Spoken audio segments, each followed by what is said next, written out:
Tales of Space and Time by H.G. Wells. Narrated by Peter Walters. The Crystal Egg.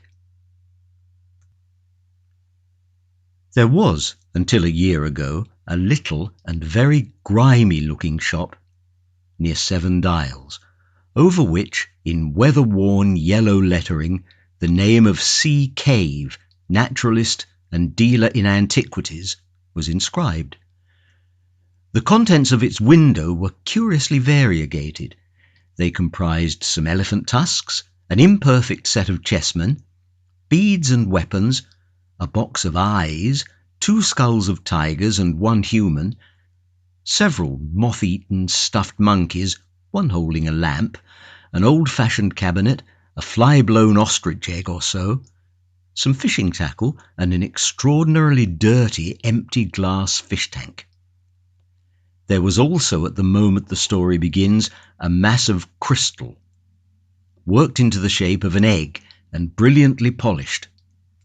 And at that, 2 people who stood outside the window were looking. One of them, a tall, thin clergyman, the other, a black-bearded young man of dusky complexion and unobtrusive costume. The dusky young man spoke with eager gesticulation and seemed anxious for his companion to purchase the article. While they were there, Mr. Cave came into his shop, his beard still wagging with the bread and butter of his tea. When he saw these men and the object of their regard, his countenance fell. He glanced guiltily over his shoulder and softly shut the door. He was a little old man with a pale face and peculiarly watery eyes. His hair was a dirty grey, and he wore a shabby blue frock coat, an ancient silk hat, and carpet slippers very much down at heel. He remained watching the 2 men as they talked. The clergyman went deep into his trouser pocket, examined a handful of money, and showed his teeth in an agreeable smile. Mr. Cave seemed still more depressed when they came into the shop. The clergyman, without any ceremony, asked the price of the crystal egg.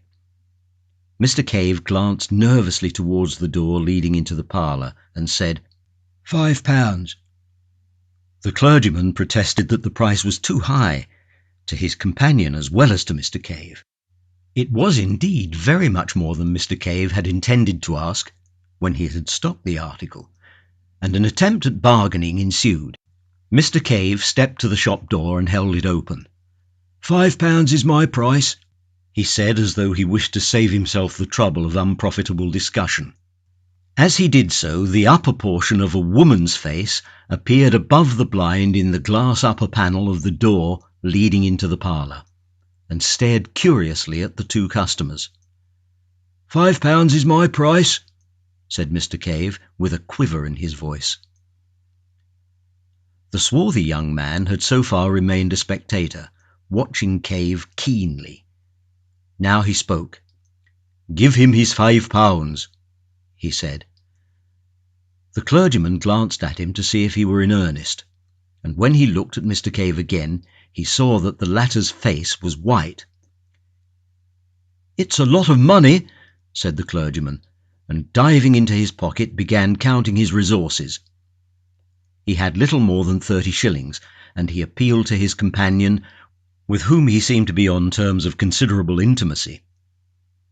This gave Mr. Cave an opportunity of collecting his thoughts, and he began to explain in an agitated manner that the crystal was not, as a matter of fact, entirely free for sale.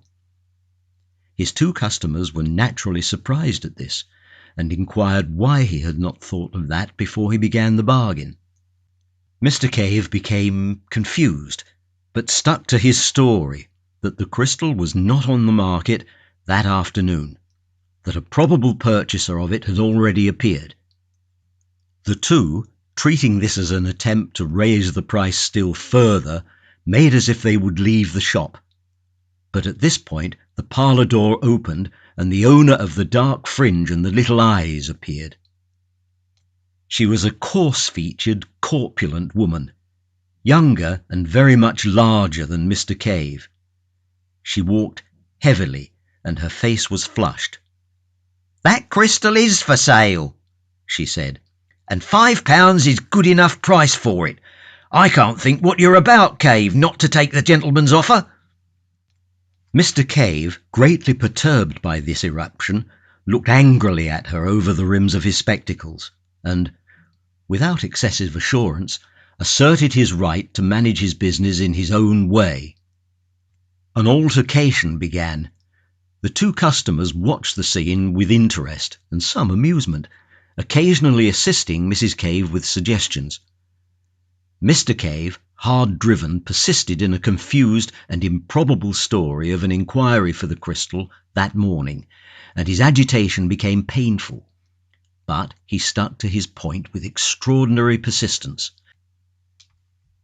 It was the young Oriental who ended this curious controversy. He proposed that they should call again in the course of 2 days, so as to give the alleged inquirer a fair chance.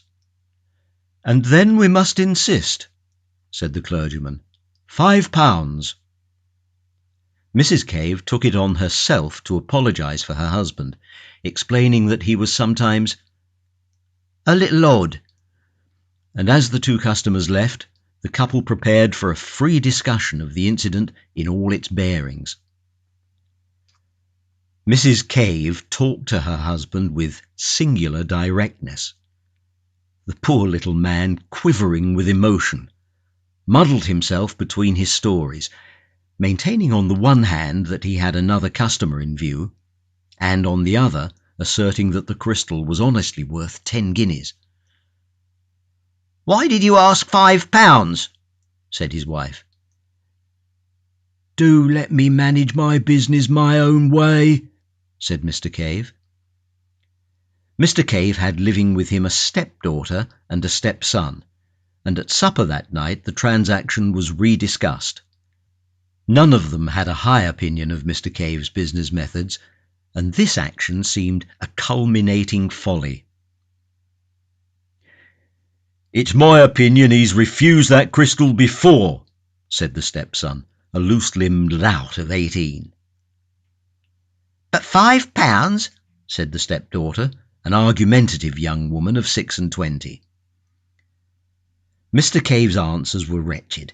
He could only mumble weak assertions that he knew his own business best. They drove him from his half-eaten supper into the shop to close it for the night, his ears aflame and tears of vexation upon his spectacles. Why had he left the crystal in the window so long? The folly of it! After supper, his stepdaughter and stepson smartened themselves up and went out, and his wife retired upstairs to reflect upon the business aspects of the crystal, over a little sugar and lemon and so forth in hot water. Mr. Cave went into the shop and stayed there until late, ostensibly to mark ornamental rockeries for goldfishes' cases, but really for a private purpose that will be better explained later. The next day Mrs. Cave found that the crystal had been removed from the window and was lying behind some second-hand books on angling. She replaced it in a conspicuous position, but she did not argue further about it, as a nervous headache disinclined her from a debate. Mr. Cave was always disinclined. The day passed disagreeably. Mr. Cave was, if anything, more absent-minded than usual and uncommonly irritable withal. In the afternoon, when his wife was taking her customary sleep, he removed the crystal from the window again. The next day Mr. Cave had to deliver a consignment of dogfish at one of the hospital schools, where they were needed for dissection. In his absence, Mrs. Cave's mind reverted to the topic of the crystal and the methods of expenditure suitable to a windfall of £5. She had already devised some very agreeable expedients, among others a dress of green silk for herself and a trip to Richmond, when a jangling of the front door bell summoned her into the shop. The customer was an examination coach who came to complain of the non-delivery of certain frogs asked for the previous day. Mrs. Cave did not approve of this particular branch of Mr. Cave's business, and the gentleman, who had called in a somewhat aggressive mood, retired after a brief exchange of words. Entirely civil so far as he was concerned. Mrs. Cave's eye then naturally turned to the window, for the sight of the crystal was an assurance of the £5 and of her dreams. What was her surprise to find it gone? She went to the place behind the locker on the counter where she had discovered it the day before. It was not there, and she immediately began an eager search about the shop. When Mr. Cave returned from his business with the dogfish, about 1:45 in the afternoon, he found the shop in some confusion, and his wife extremely exasperated and on her knees behind the counter, rooting among his taxidermic material. Her face came up hot and angry over the counter as the jangling bell announced his return, and she forthwith accused him of hiding it. "Hid what?" asked Mr. Cave. "The crystal." At that, Mr. Cave, apparently much surprised, rushed to the window. "Isn't it here?" he said. "Great heavens, what's become of it?" Just then Mr. Cave's stepson re-entered the shop from the inner room. He had come home a minute or so before Mr. Cave, and he was blaspheming freely. He was apprenticed to a second-hand furniture dealer down the road, but he had his meals at home, and he was naturally annoyed to find no dinner ready. But when he heard of the loss of the crystal, he forgot his meal, and his anger was diverted from his mother to his stepfather. Their first idea, of course, was that he had hidden it, but Mr. Cave stoutly denied all knowledge of its fate, freely offering his bedabbled affidavit in the matter, and at last was worked up to the point of accusing first his wife and then his stepson of having taken it with a view to a private sale. So began an exceedingly acrimonious and emotional discussion, which ended for Mrs. Cave in a peculiar nervous condition, midway between hysterics and a muck, and caused the stepson to be half an hour late at the furniture establishment in the afternoon. Mr. Cave took refuge from his wife's emotions in the shop. In the evening the matter was resumed, with less passion and in a judicial spirit, under the presidency of the stepdaughter.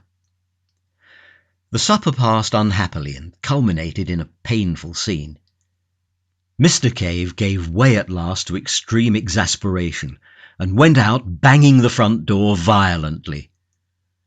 The rest of the family, having discussed him with the freedom his absence warranted, hunted the house from garret to cellar, hoping to light upon the crystal.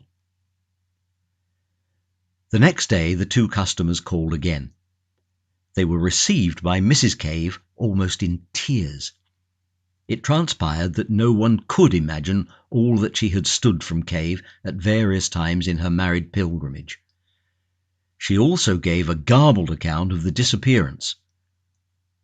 The clergyman and the Oriental laughed silently at one another and said it was very extraordinary. As Mrs. Cave seemed disposed to give them the complete history of her life, they made to leave the shop.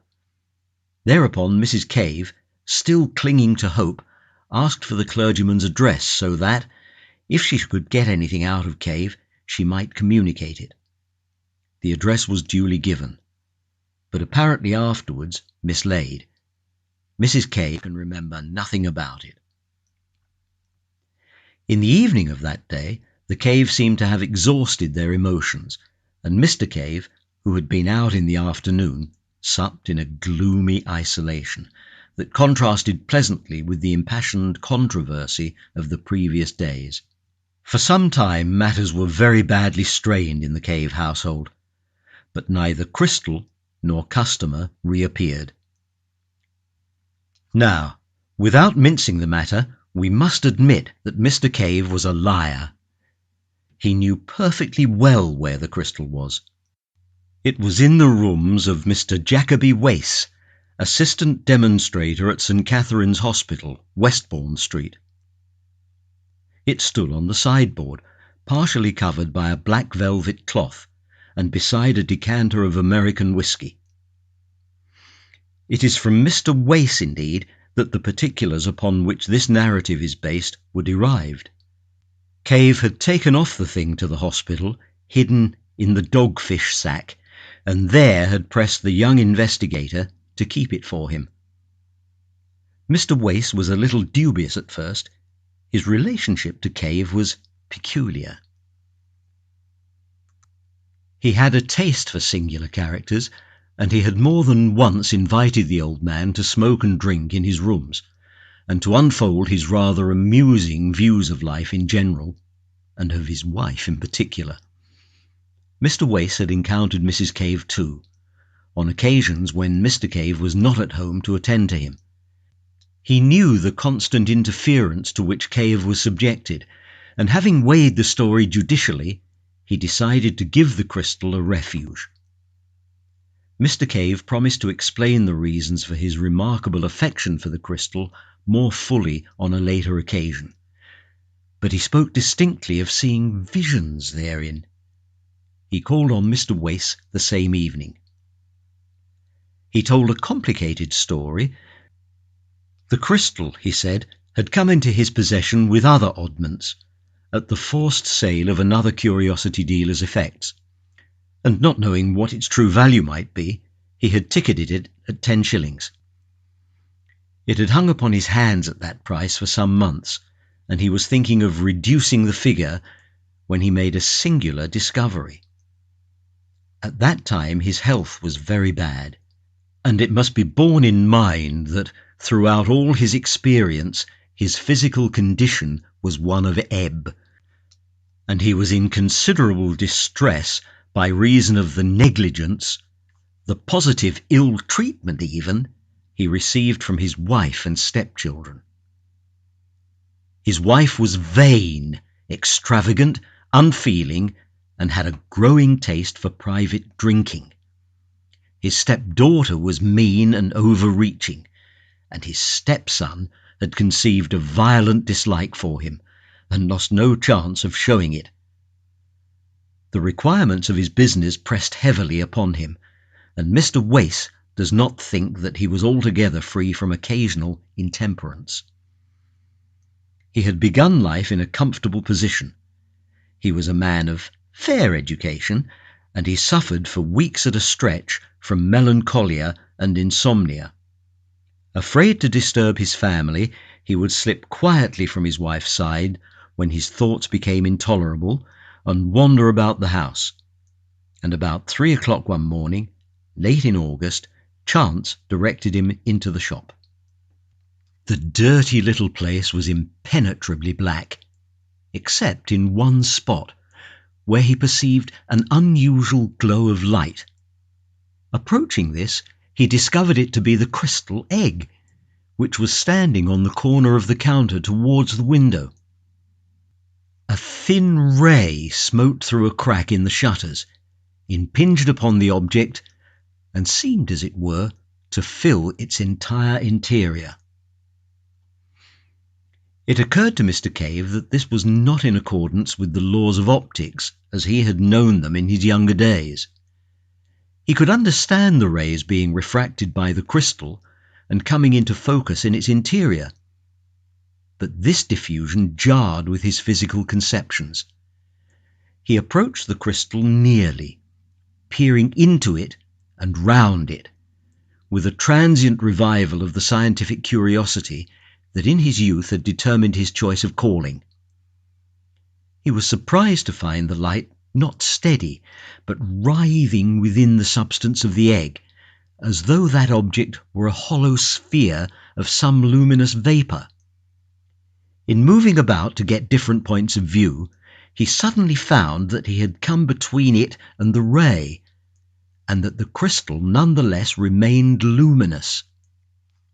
Greatly astonished, he lifted it out of the light ray and carried it to the darkest part of the shop. It remained bright for some 4 or 5 minutes, when it slowly faded and went out. He placed it in the thin streak of daylight, and its luminescence was almost immediately restored. So far, at least, Mr. Wace was able to verify the remarkable story of Mr. Cave. He has himself repeatedly held this crystal in a ray of light, which had to be of a less diameter than 1 millimeter, and in a perfect darkness, such as could be produced by velvet wrapping, the crystal did undoubtedly appear very faintly phosphorescent. It would seem, however, that the luminousness was of some exceptional sort, and not equally visible to all eyes. For Mr. Harbinger, whose name will be familiar to the scientific reader in connection with the Pasteur Institute, was quite unable to see any light whatever, and Mr. Wace's own capacity for its appreciation was out of comparison inferior to that of Mr. Cave's. Even with Mr. Cave, the power varied very considerably. His vision was most vivid during states of extreme weakness and fatigue. Now, from the outset, this light in the crystal exercised a curious fascination upon Mr. Cave, and it says more for his loneliness of soul than a volume of pathetic writing could do, that he told no human being of his curious observations. He seems to have been living in such an atmosphere of petty spite that to admit the existence of a pleasure would have been to risk the loss of it. He found that as the dawn advanced and the amount of diffused light increased, the crystal became to all appearances non-luminous, and for some time he was unable to see anything in it, except at night time, in dark corners of the shop. But the use of an old velvet cloth, which he used as a background for a collection of minerals, occurred to him, and by doubling this and putting it over his head and hands, he was able to get a sight of the luminous movement within the crystal even in the daytime. He was very cautious, lest he should be thus discovered by his wife, and he practiced this occupation only in the afternoons, while she was asleep upstairs, and then circumspectly, in a hollow under the counter. And one day, turning the crystal about in his hands, he saw something. It came and went like a flash, but it gave him the impression that the object had for a moment opened to him the view of a wide and spacious and strange country, and, turning it about, he did, just as the light faded, see the same vision again. Now, it would be tedious and unnecessary to state all the phases of Mr. Cave's discovery from this point. Suffice that the effect was this: the crystal, being peered into at an angle of about 137 degrees from the direction of the illuminating ray, gave a clear and consistent picture of a wide and peculiar countryside. It was not dreamlike at all. It produced a definite impression of reality, and the better the light, the more real and solid it seemed. It was a moving picture, that is to say, certain objects moved in it, but slowly, in an orderly manner, and according as the direction of the lighting and vision changed, the picture changed also. It must indeed have been like looking through an oval glass at a view, and turning the glass about to get at different aspects. Mr. Cave's statements, Mr. Wace assures me, were extremely circumstantial and entirely free from any of that emotional quality that taints hallucinatory impressions. But it must be remembered that all the efforts of Mr. Wace to see any similar clarity in the faint opalescence of the crystal were wholly unsuccessful, try as he would. The difference in intensity of the impressions received by the two men was very great, and it is quite conceivable that what was a view to Mr. Cave was a mere blurred nebulosity to Mr. Wace. The view, as Mr. Cave described it, was invariably of an extensive plain, and he seemed to be always looking at it from a considerable height, as if from a tower or mast. To the east and to the west, the plain was bounded at a remote distance by vast reddish cliffs, which reminded him of those he had seen in some picture. But what the picture was, Mr. Wace was unable to ascertain. These cliffs passed north and south. He could tell the points of the compass by the stars that were visible of a night, receding in an almost illimitable perspective, and fading into the mists of the distance before they met. He was nearer the eastern set of cliffs. On the occasion of his first vision, the sun was rising over them, and black against the sunlight, and pale against their shadow, appeared a multitude of soaring forms that Mr. Cave regarded as birds. A vast range of buildings spread below him. He seemed to be looking down upon them, and as they approached the blurred and reflected edge of the picture, they became indistinct.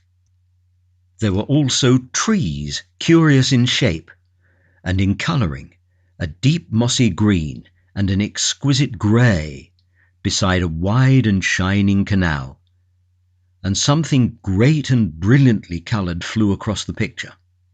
But the first time Mr. Cave saw these pictures, he saw only in flashes.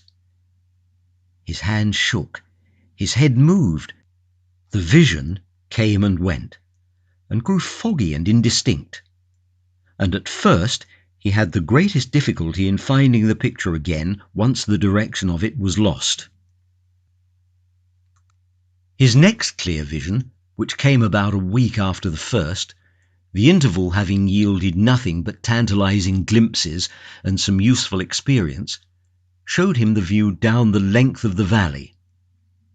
The view was different, but he had a curious persuasion, which his subsequent observations abundantly confirmed, that he was regarding this strange world from exactly the same spot, although he was looking in a different direction.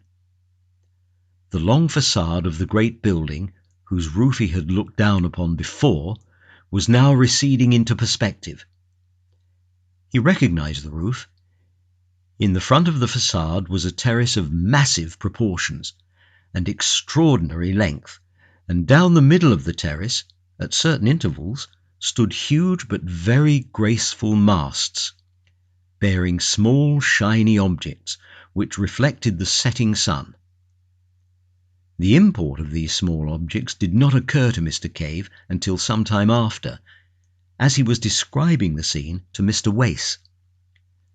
The terrace overhung a thicket of the most luxuriant and graceful vegetation, and beyond this was a wide, grassy lawn on which certain broad creatures, in form like beetles but enormously larger, reposed.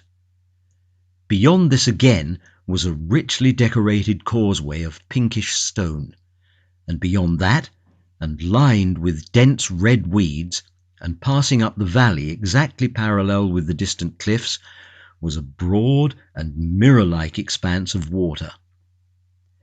The air seemed full of squadrons of great birds, manoeuvring in stately curves, and across the river was a multitude of splendid buildings, richly coloured and glittering with metallic tracery and facets, among a forest of moss-like and lichenous trees.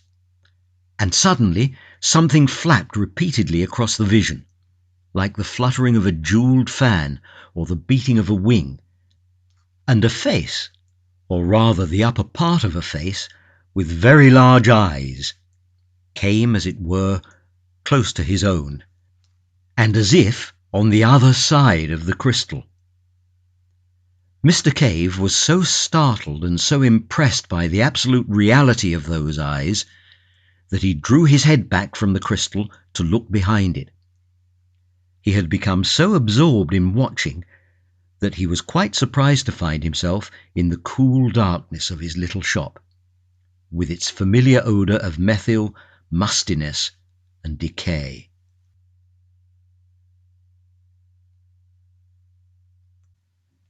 and as he blinked about him, the glowing crystal faded and went out.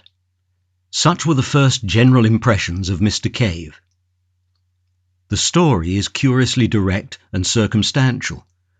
From the outset, when the valley first flashed momentarily on his senses, his imagination was strangely affected, and, as he began to appreciate the details of the scene he saw, his wonder rose to the point of a passion. He went about his business listless and distraught, thinking only of the time when he should be able to return to his watching. And then a few weeks after his first sight of the valley came the two customers. The stress and excitement of their offer and the narrow escape of the crystal from sale, as I've already told. Now, while the thing was Mr. Cave's secret, it remained a mere wonder, a thing to creep to, covertly and peep at, as a child might peep upon a forbidden garden. But Mr. Wace has, for a young scientific investigator, a particularly lucid and consecutive habit of mind. Directly the crystal and its story came to him, and he had satisfied himself, by seeing the phosphorescence with his own eyes, that there really was a certain evidence for Mr. Cave's statements, he proceeded to develop the matter systematically. Mr. Cave was only too eager to come and feast his eyes on this wonderland he saw, and he came every night from 8:30 until 10:30, and sometimes, in Mr. Wace's absence, during the day. On Sunday afternoons also he came. From the outset, Mr. Wace made copious notes, and it was due to his scientific method that the relation between the direction from which the initiating ray entered the crystal and the orientation of the picture were proved. And by covering the crystal in a box, perforated only with a small aperture to admit the exciting ray, and by substituting black holland for his buff blinds, he greatly improved the conditions of the observations, so that in a little while they were able to survey the valley in any direction they desired. So, having cleared the way, we may give a brief account of this visionary world within the crystal. The things were, in all cases, seen by Mr. Cave, and the method of working was invariably for him to watch the crystal and report what he saw, while Mr. Wace, who, as a science student, had learned the trick of writing in the dark, wrote a brief note of his report. When the crystal faded, it was put into its box in the proper position, and the electric light turned on. Mr. Wace asked questions and suggested observations to clear up difficult points. Nothing, indeed, could have been less visionary and more matter-of-fact.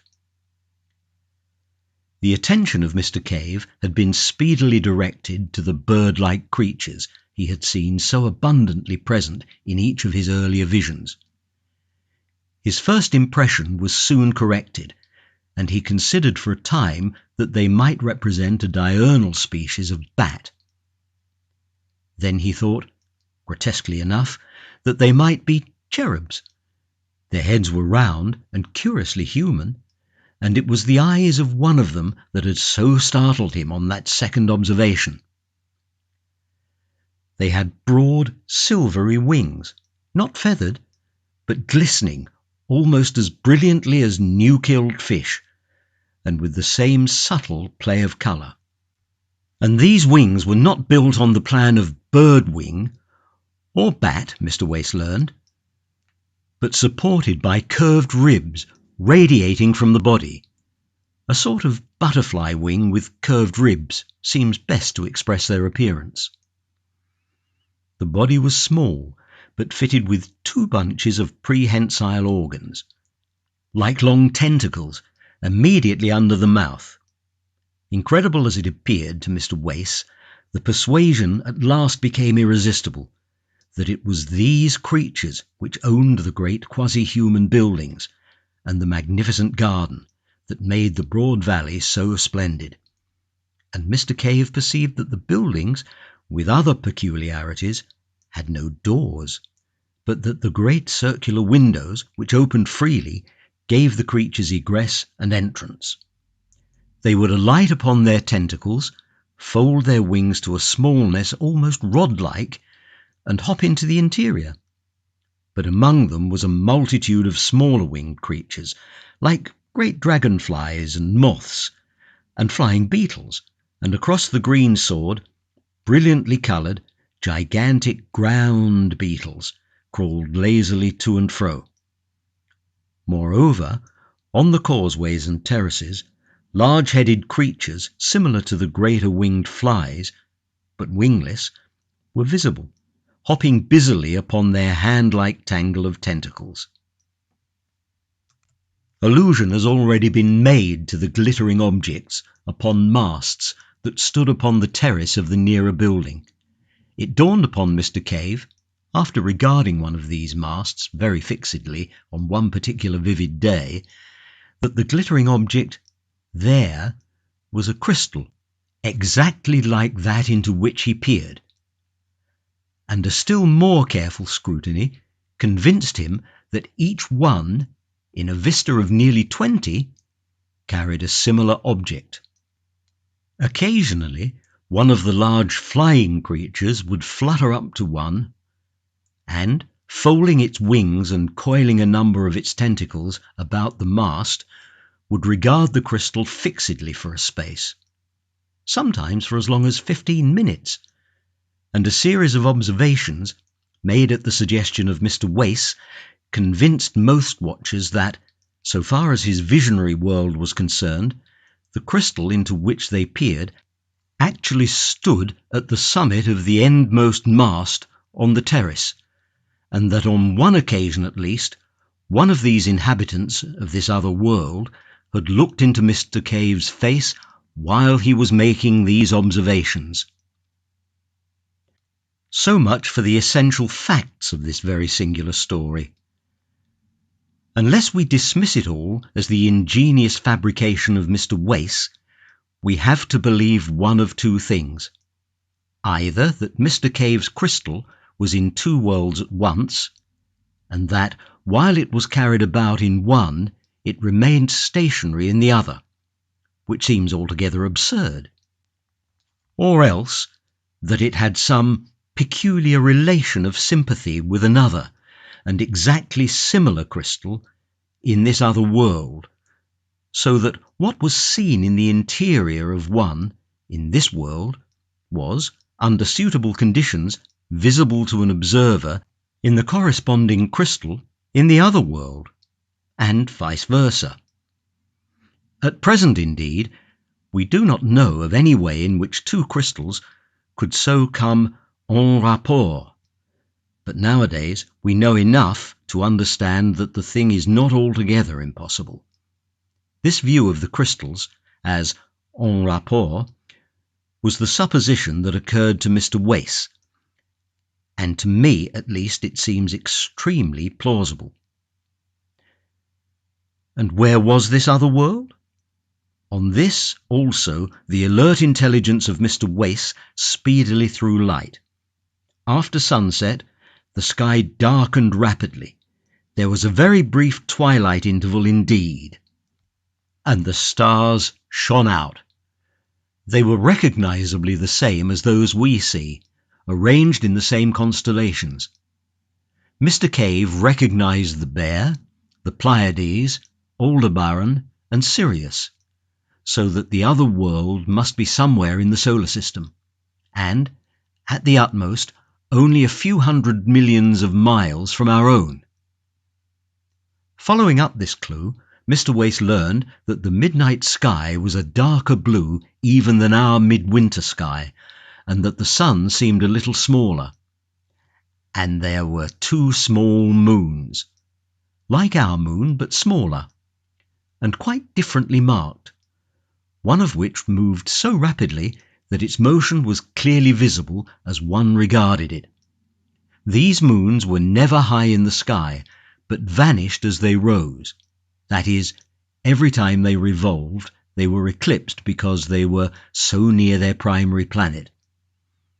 And all this answers quite completely, although Mr. Cave did not know it, to what must be the condition of the things on Mars.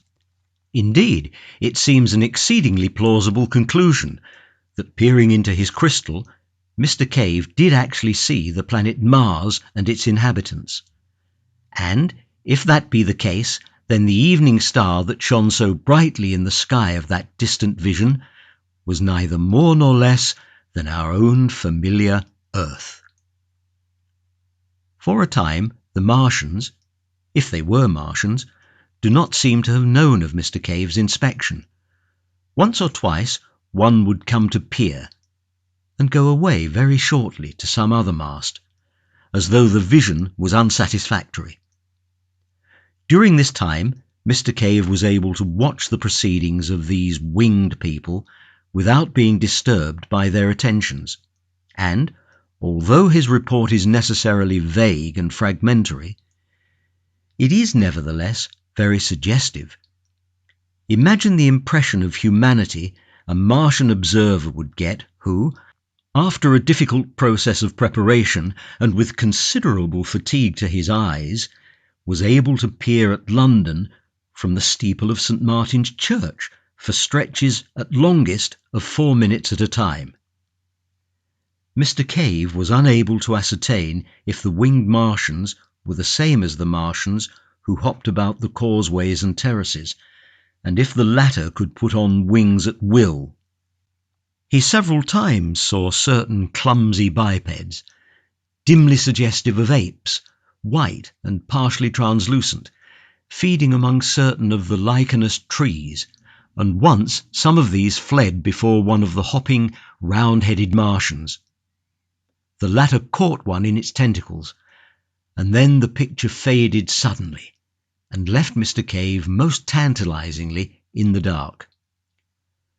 On another occasion, a vast thing that Mr. Cave thought at first was some gigantic insect appeared advancing along the causeway beside the canal, with extraordinary rapidity.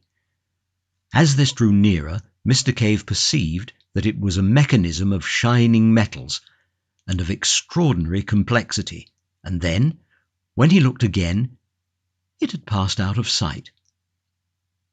After a time, Mr. Wace aspired to attract the attention of the Martians, and the next time that the strange eyes of one of them appeared close to the crystal, Mr. Cave cried out and sprang away, and they immediately turned on the light and began to gesticulate, in a manner suggestive of signalling. But when at last Mr. Cave examined the crystal again, the Martians had departed. Thus far, these observations had progressed in early November, and then Mr. Cave, feeling that the suspicions of his family about the crystal were allayed, began to take it to and fro with him, in order that, as occasion arose in the daytime or night, he might comfort himself with what was fast becoming the most real thing in his existence. In December, Mr. Wace's work in connection with a forthcoming examination became heavy.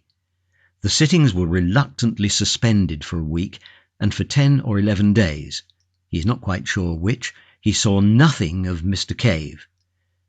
He then grew anxious to resume these investigations, and, the stress of his seasonal labours being abated, he went down to 7 Dials.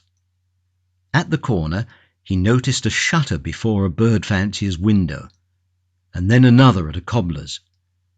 Mr. Cave's shop was closed.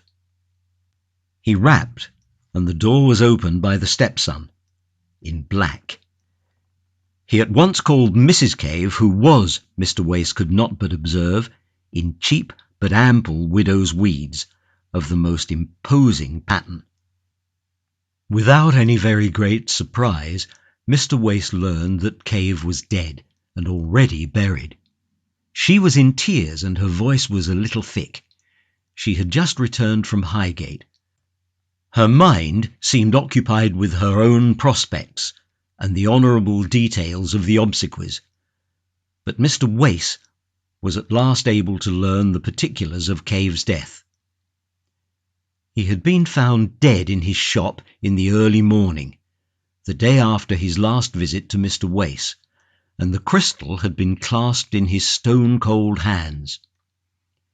His face was smiling, said Mrs. Cave, and the velvet cloth from the minerals lay on the floor at his feet. He must have been dead 5 or 6 hours when he was found. This came as a great shock to Wace, and he began to reproach himself bitterly for having neglected the plain symptoms of the old man's ill health. But his chief thought was of the crystal. He approached that topic in a gingerly manner, because he knew Mrs. Cave's peculiarities. He was dumbfounded to learn that it was sold. Mrs. Cave's first impulse, directly Cave's body had been taken upstairs, had been to write to the mad clergyman who had offered £5 for the crystal, informing him of its recovery. But after a violent hunt, in which her daughter joined her, they were convinced of the loss of his address. As they were without the means required to mourn and bury Cave in the elaborate style the dignity of an old Seven Dials inhabitant demands, they had appealed to a friendly fellow tradesman in Great Portland Street. He had very kindly taken over a portion of the stock at a valuation. The valuation was his own, and the crystal egg was included in one of the lots. Mr. Wace, after a few suitable consolatory observations, a little off-handedly proffered perhaps, hurried at once to Great Portland Street, but there he learned that the crystal egg had already been sold to a tall, dark man in grey. And there the material facts of this curious, and to me at least, very suggestive story come abruptly to an end. The Great Portland Street dealer did not know who the tall dark man in grey was, nor had he observed him with sufficient attention to describe him minutely. He did not even know which way this person had gone after leaving the shop. For a time Mr. Wace remained in the shop, trying the dealer's patience with hopeless questions, venting his own exasperation, and at last, realizing abruptly that the whole thing had passed out of his hands, had vanished like a vision of the night, he returned to his own rooms, a little astonished to find the notes he had made still tangible and visible upon his untidy table. His annoyance and disappointment were naturally very great. He made a second call, equally ineffectual, upon the Great Portland Street dealer, and he resorted to advertisements in such periodicals as were likely to come into the hands of a bric-a-brac collector. He also wrote letters to the Daily Chronicle and Nature, but both those periodicals, suspecting a hoax, asked him to consider his action before they printed, and he was advised that such a strange story, unfortunately so bare of supporting evidence, might imperil his reputation as an investigator. Moreover, the calls of his proper work were urgent, so that after a month or so, save for an occasional reminder to certain dealers, he had reluctantly to abandon the quest for the crystal egg. And from that day to this, it remains undiscovered. Occasionally, however, he tells me, and I can quite believe him, he has bursts of zeal in which he abandons his more urgent occupation and resumes the search. Whether or not it will remain lost forever, with the material and origin of it, are things equally speculative at the present time. If the present purchaser is a collector, one would have expected the inquiries of Mr. Wace to have reached him through the dealers. He has been able to discover Mr. Cave's clergyman and Oriental, no other than the Reverend James Parker and the young Prince of Bosso Kuni in Java. I am obliged to them for certain particulars. The object of the prince was simply curiosity and extravagance. He was so eager to buy because Cave was so oddly reluctant to sell, and it is just possible that the buyer in the second instance was simply a casual purchaser and not a collector at all. And the crystal egg, for all I know, may at the present moment be within a mile of me, decorating a drawing room or serving as a paperweight, its remarkable functions all unknown. Indeed, it is partly with the idea of such a possibility that I have thrown this narrative into a form that will give it a chance of being read by the ordinary consumer of fiction. My own ideas in the matter are practically identical with those of Mr. Wace. I believe the crystal on the mast in Mars and the crystal egg of Mr. Caves to be in some physical, but at present quite inexplicable way, en rapport. And we both believe further that the terrestrial crystal must have been, possibly at some remote date, sent hither from that planet in order to give the Martians a near view of our affairs. Possibly the fellows to the crystals in the other masts are also on our globe. No theory of hallucination suffices for the facts.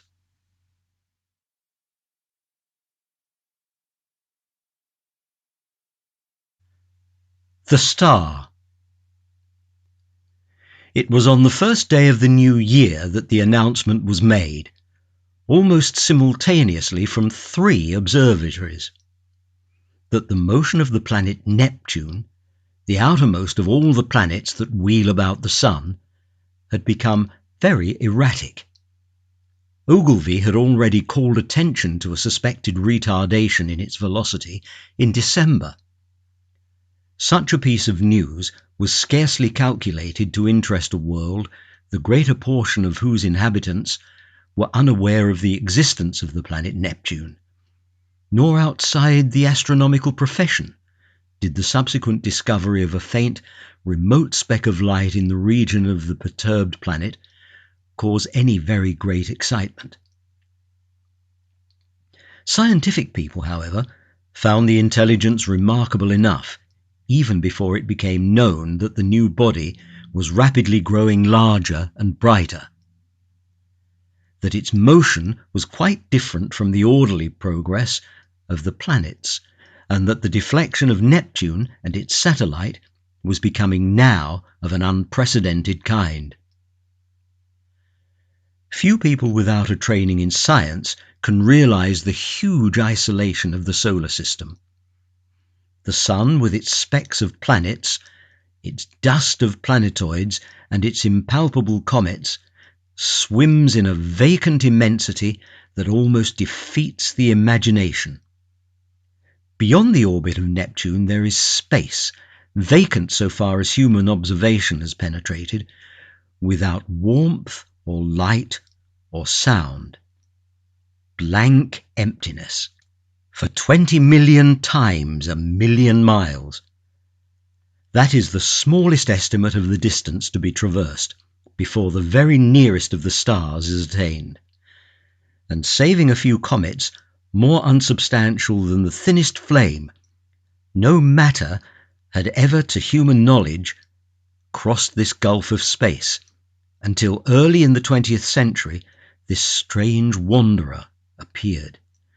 A vast mass of matter it was, bulky, heavy, rushing without warning out of the black mystery of the sky into the radiance of the sun.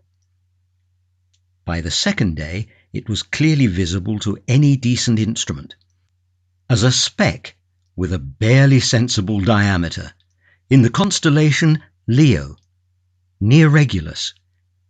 In a little while an opera glass could attain it. On the 3rd day of the new year, the newspaper readers of 2 hemispheres were made aware for the first time of the real importance of this unusual apparition in the heavens.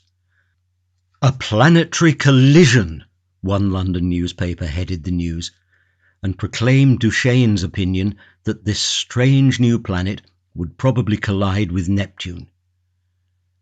The leader writers enlarged upon the topic, so that in most of the capitals of the world on January the 3rd there was an expectation, however vague, of some imminent phenomenon in the sky. And as the night followed the sunset round the globe, thousands of men turned their eyes skyward to see the old familiar stars, just as they had always been, until it was dawn in London and Pollux setting and the stars overhead grown pale. The winter's dawn it was, a sickly filtering accumulation of daylight, and the light of gas and candles shone yellow in the windows to show where people were astir. But the yawning policeman saw the thing. The busy crowds in the markets stopped to gape. Workmen going to their work betimes, milkmen, the drivers of news carts, dissipation going home jaded and pale, homeless wanderers, sentinels on their beats, and in the country labourers trudging afield, poachers slinking home.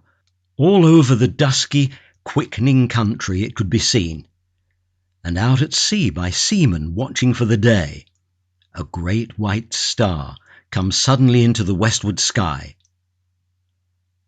Brighter it was than any star in our skies, brighter than the evening star at its brightest. It still glowed out white and large, no mere twinkling spot of light, but a small, round, clear, shining disk, an hour after the day had come. And where science has not reached, men stared and feared, telling one another of the wars and pestilences that are foreshadowed by these fiery signs in the heavens. Sturdy Boers, dusky Hottentots, Gold Coast Negroes, Frenchmen, Spaniards, Portuguese, stood in the warmth of the sunrise, watching the setting of this strange new star. And in 100 observatories there had been suppressed excitement, rising almost to shouting pitch, as the two remote bodies had rushed together, and a hurrying to and fro to gather photographic apparatus and spectroscope, and this appliance and that, to record this novel, astonishing sight, the destruction of a world. For it was a world, a sister planet of our Earth, far greater than our Earth indeed, that had so suddenly flashed into flaming death. Neptune, it was, had been struck, fairly and squarely, by the strange planet from outer space, and the heat of the concussion had incontinently turned two solid globes into one vast mass of incandescence. Round the world that day, 2 hours before the dawn, went the pallid great white star, fading only as it sank westward, and the sun mounted above it. Everywhere men marvelled at it, but of all those who saw it, none could have marvelled more than those sailors, habitual watchers of the stars, who far away at sea had heard nothing of its advent, and saw it now rise like a pygmy moon, and climb zenithward, and hang overhead, and sink westward with the passing of the night. And when next it rose over Europe, everywhere were crowds of watchers on hilly slopes, on house roofs, in open spaces, staring eastward for the rising of the great new star.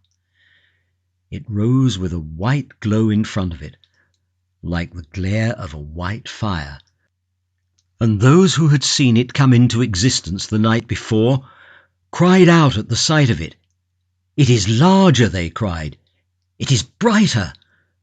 And indeed the moon, a quarter full, and sinking in the west, was in its apparent size beyond comparison. But scarcely in all its breadth had it as much brightness now as the little circle of the strange new star. "It is brighter," cried the people clustering in the streets.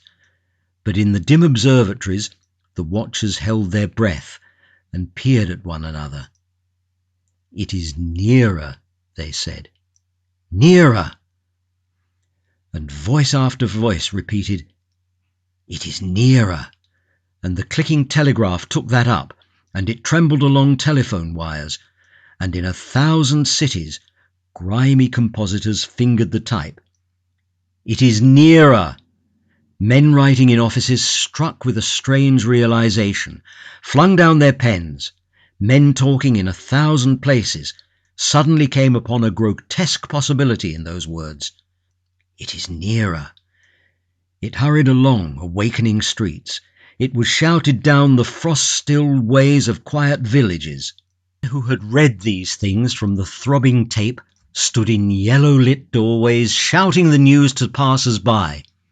"It is nearer!" Pretty women, flushed and glittering, heard the news told jestingly between the dances, and feigned an intelligent interest they did not feel. Nearer, indeed! How curious! How very, very clever people must be to find out things like that. Lonely tramps faring through the winter night murmured those words to comfort themselves, looking skyward. "It has need to be nearer, for the night's as cold as charity.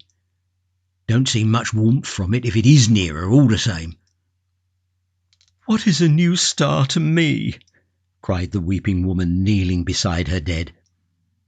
The schoolboy, rising early for his examination work, puzzled it out for himself, with the great white star shining broad and bright through the frost flowers of his window. "Centrifugal. Centripetal," he said, with his chin on his fist. "Stop a planet in its flight, rob it of its centrifugal force.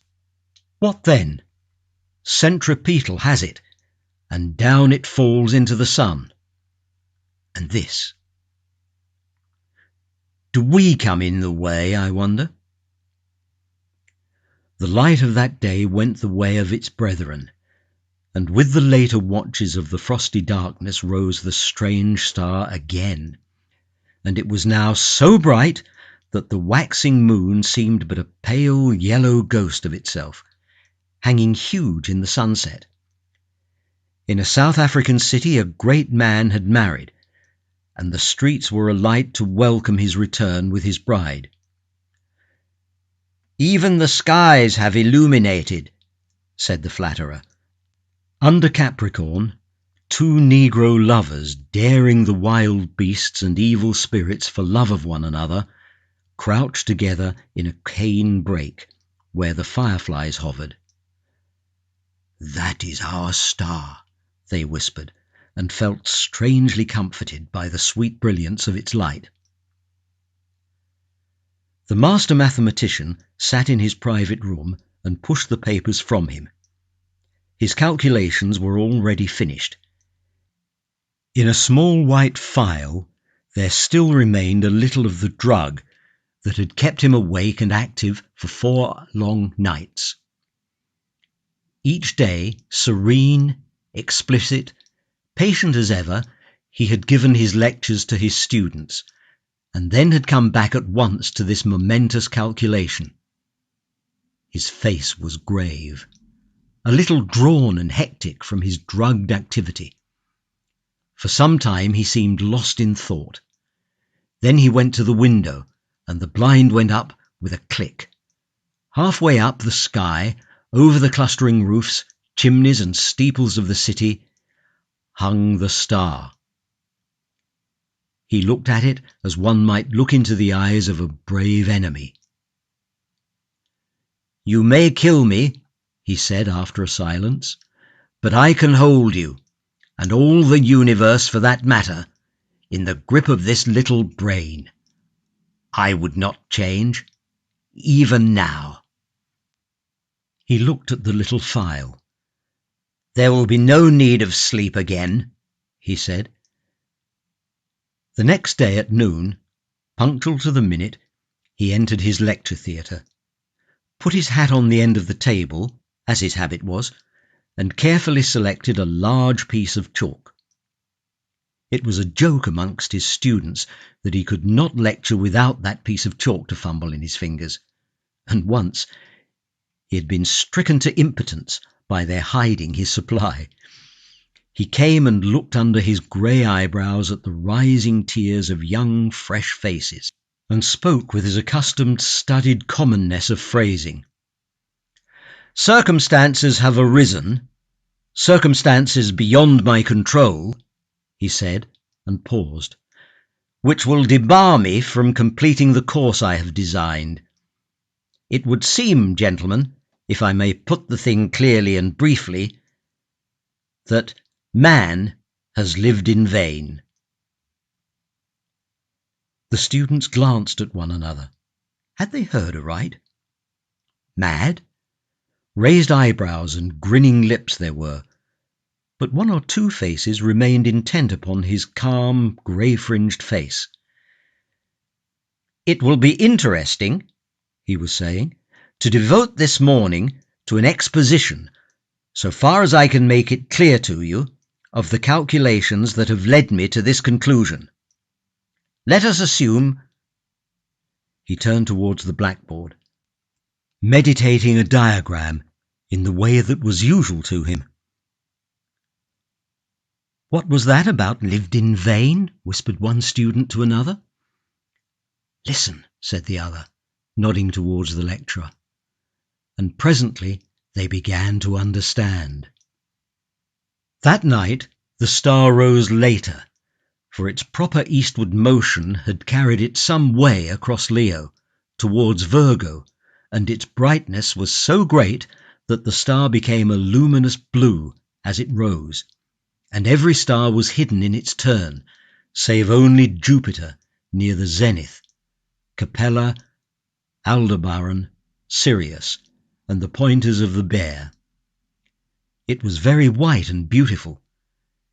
In many parts of the world that night a pallid halo encircled it about. It was perceptibly larger. In the clear refractive sky of the tropics it seemed as if it were nearly a quarter of the size of the moon.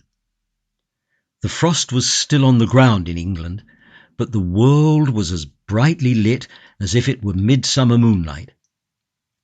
One could see to read quite ordinary print by that cold, clear light, and in the cities the lamps burnt yellow and wan.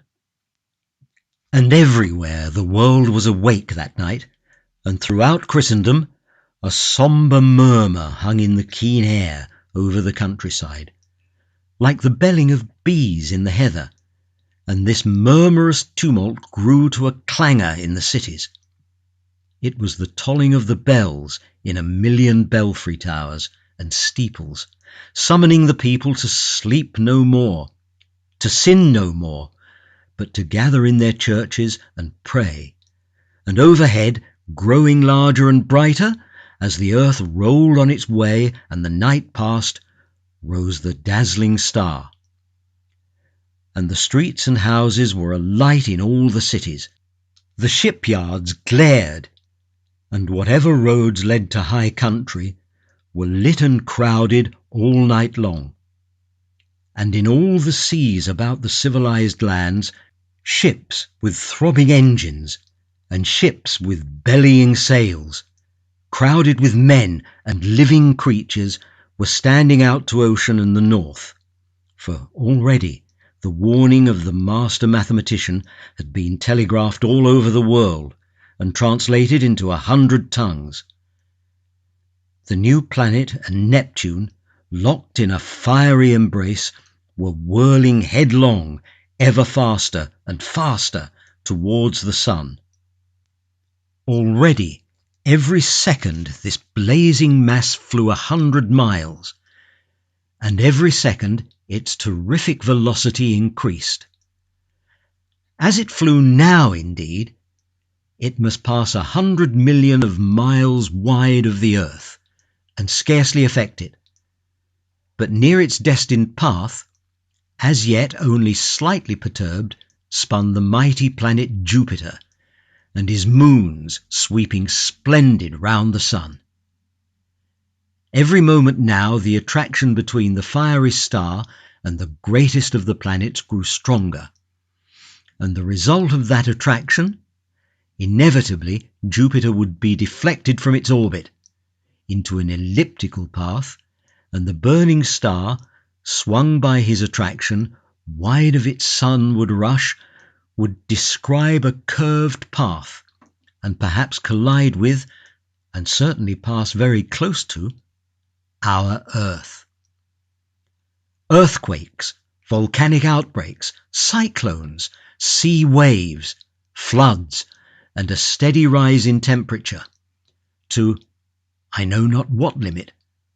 So prophesied the master mathematician. And overhead, to carry out his words, lonely and cold and livid, blazed the star of the coming doom. To many who stared at it that night, until their eyes ached, it seemed that it was visibly approaching. And that night, too, the weather changed, and the frost that had gripped all Central Europe and France and England softened towards a thaw. But you must not imagine, because I have spoken of people praying through the night, and people going aboard ships, and people fleeing towards mountainous country, that the whole world was already in a terror because of the star. As a matter of fact, use and wont still ruled the world, and save for the talk of idle moments and the splendour of the night, 9 human beings out of 10 were still busy at their common occupations. In all the cities and shops, save one here and there, opened and closed at their proper hours. The doctor and the undertaker plied their trades. The workers gathered in the factories. Soldiers drilled. Scholars studied. Lovers sought one another. Thieves lurked and fled. Politicians planned their schemes. The presses of the newspapers roared through the nights. And many a priest of this church and that would not open his holy building to further what he considered a foolish panic. The newspapers insisted on the lesson of the year 1000. For then, too, people had anticipated the end. The star was no star, mere gas, a comet, and were it a star, it could not possibly strike the earth. There was no precedent for such a thing. Common sense was sturdy everywhere, scornful, jesting, a little inclined to persecute the obdurate fearful. That night, at 7:15 by Greenwich time, the star would be at its nearest to Jupiter. Then the world would see the turn things would take. The master mathematician's grim warnings were treated by many as so much mere, elaborate self-advertisement. Common sense at last, a little heated by argument, signified its unalterable convictions by going to bed. So too, barbarism and savagery, already tired of the novelty, went about their nightly business, and save for a howling dog here and there, the beast world left the star unheeded.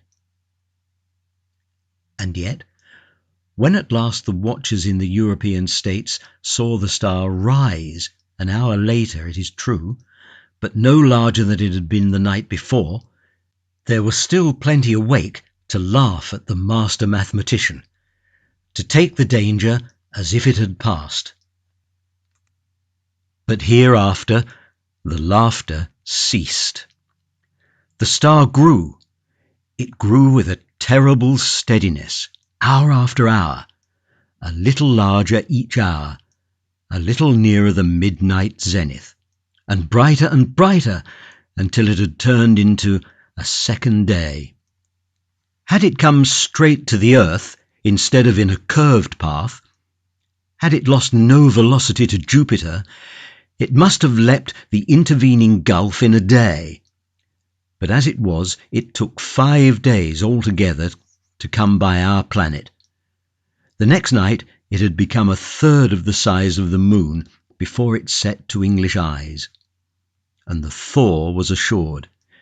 It rose over America near the size of the moon, but blinding white to look at, and hot, and a breath of hot wind blew now, with its rising and gathering strength, and in Virginia and Brazil and down to St. Lawrence Valley it shone intermittently, through a driving reek of thunderclouds, flickering violet lightning, and hail unprecedented. In Manitoba was a thaw and devastating floods, and upon all the mountains of the earth the snow and ice began to melt that night, and all the rivers coming out of the high country flowed thick and turbid. And soon in their upper reaches, with swirling trees and the body of beasts and men, they rose steadily in the ghostly brilliance, and came trickling over their banks at last behind the flying population of their valleys. And along the coast of Argentina and up the South Atlantic, the tides were higher than they'd ever been in the memory of man, and the storms drove the waters, in many cases scores of miles inland, drowning whole cities, and so great grew the heat during the night that the rising of the sun was like the coming of a shadow. The earthquakes began and grew, until all down America, from the Arctic Circle to Cape Horn, hillsides were sliding, fissures were opening, and houses and walls crumbling to destruction. The whole side of Cotopaxi slipped out of one vast convulsion, and a tumult of lava poured forth, so high and broad and swift and liquid that in one day it reached the sea. So the Star, with the wan moon in its wake, marched across the Pacific, trailed the thunderstorms like the hem of a robe, and the growing tidal wave that toiled behind it, frothing and eager, poured over island and island, and swept them clear of men, until that wave came at last in a blinding light, and with the breath of a furnace, swift and terrible it came, a wall of water 50 feet high, roaring hungrily upon the long coasts of Asia, and swept inland across the plains of China. For a space the Star, hotter now and larger and brighter than the sun in its strength, showed with pitiless brilliance the wide and populous country. Towns and villages with their pagodas and trees, roads, wide cultivated fields, millions of sleepless people staring in helpless terror at the incandescent sky, and then, low and growing, came the murmur of the flood. And thus it was with millions of men that night, a flight nowhither, with limbs heavy, with heat and breath fierce and scant, and the flood like a wall swift and white behind. And then death.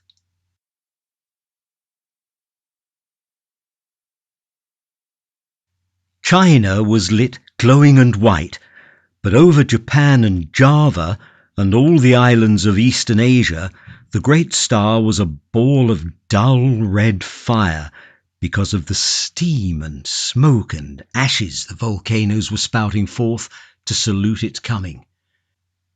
Above was the lava, hot gases and ash, and below the seething floods, and the whole earth swayed and rumbled with the earthquake shocks. Soon the immemorial snows of Tibet and the Himalaya were melting and pouring down by 10 million deepening, converging channels upon the plains of Burma and Hindustan. The tangled summits of the Indian jungles were aflame in 1,000 places, and below the hurrying waters around the stems were dark objects that still struggled freely and reflected the blood-red tongues of fire. And in a rudderless confusion a multitude of men and women fled down the broad riverways to that one last hope of men, the open sea. Larger grew the star, and larger, hotter and brighter, with a terrible swiftness now.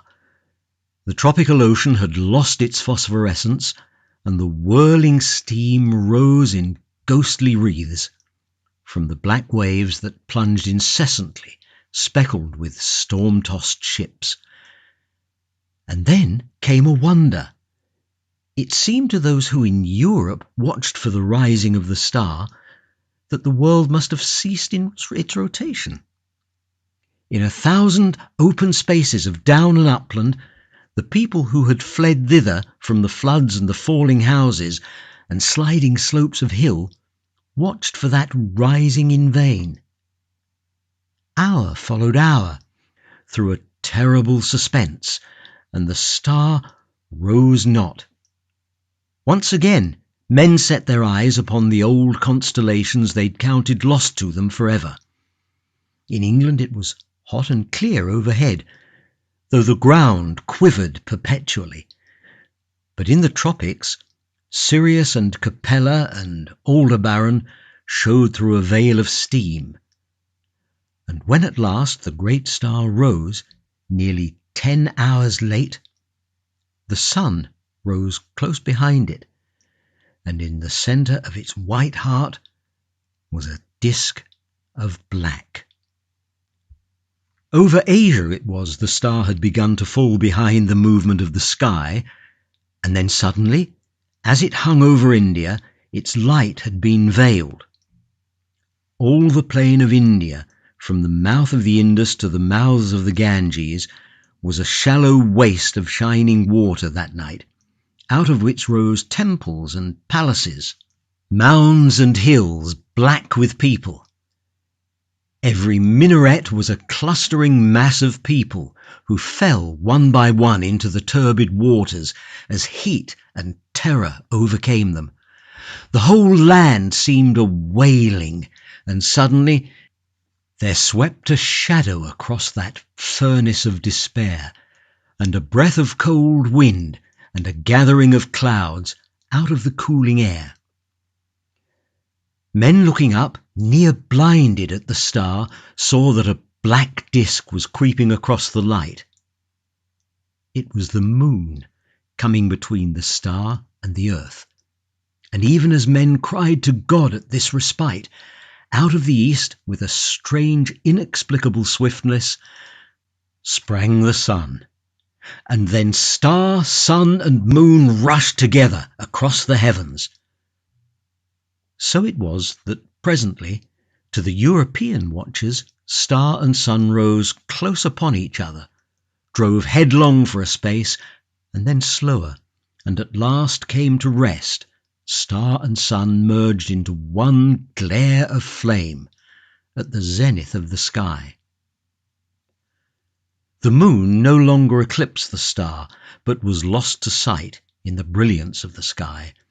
And though those who were still alive regarded it for the most part with that dull stupidity that hunger, fatigue, heat, and despair engender, there were still men who could perceive the meaning of these signs. Star and earth had been at their nearest, had swung about one another, and the star had passed. Already it was receding, swifter and faster, in the last stage of its headlong journey, downward to the sun. And then the clouds gathered, blotting out the vision of the sky. The thunder and lightning wove a garment round the world. All over the earth was such a downpour of rain as men had never before seen, and where the volcanoes flared red against the cloud canopy, there descended torrents of mud. Everywhere the waters were pouring off the land, leaving mud-silted ruins, and the earth littered like a storm-worn beach with all that had floated, and the dead bodies of the men and brutes, its children. For days the water streamed off the land, sweeping away soil and trees and houses in the way, and piling huge dikes and scooping out titanic gullies over the countryside. Those were the days of darkness that followed the star and the heat. All through them, and for many weeks and months, the earthquakes continued. But the star had passed, and men, hunger-driven and gathering courage only slowly, might creep back to their ruined cities, buried granaries and sodden fields. Such few ships as had escaped the storms of that time came stunned and shattered and sounding their way cautiously through the new marks and shoals of once familiar ports. And as the storms subsided, men perceived that everywhere the days were hotter than of yore, and the sun larger, and the moon shrunk to 1/3 of its former size, took now 80 days between its new and new. But of the new brotherhood that grew presently among men, of the saving of laws and books and machines, of the strange change that had come over Iceland and Greenland, and the shores of Baffin's Bay, so that sailors coming there presently found them green and gracious, and could scarce believe their eyes, this story does not tell.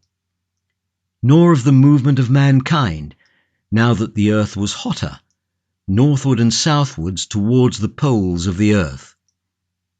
It concerns itself only with the coming and the passing of the star. The Martian astronomers, for there are astronomers on Mars, although they are very different beings from men, were naturally profoundly interested by these things. They saw them from their own standpoint, of course, considering the mass and temperature of the missile that was flung through our solar system into the sun. One wrote, "It is astonishing what a little damage the earth, which it missed so narrowly, has sustained.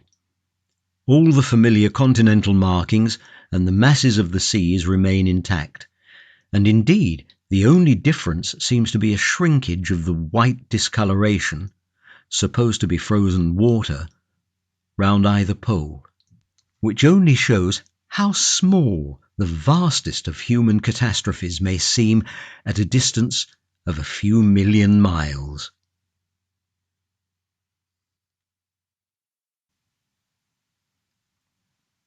A Story of the Stone Age, Chapter 1, Uglomi and Uya.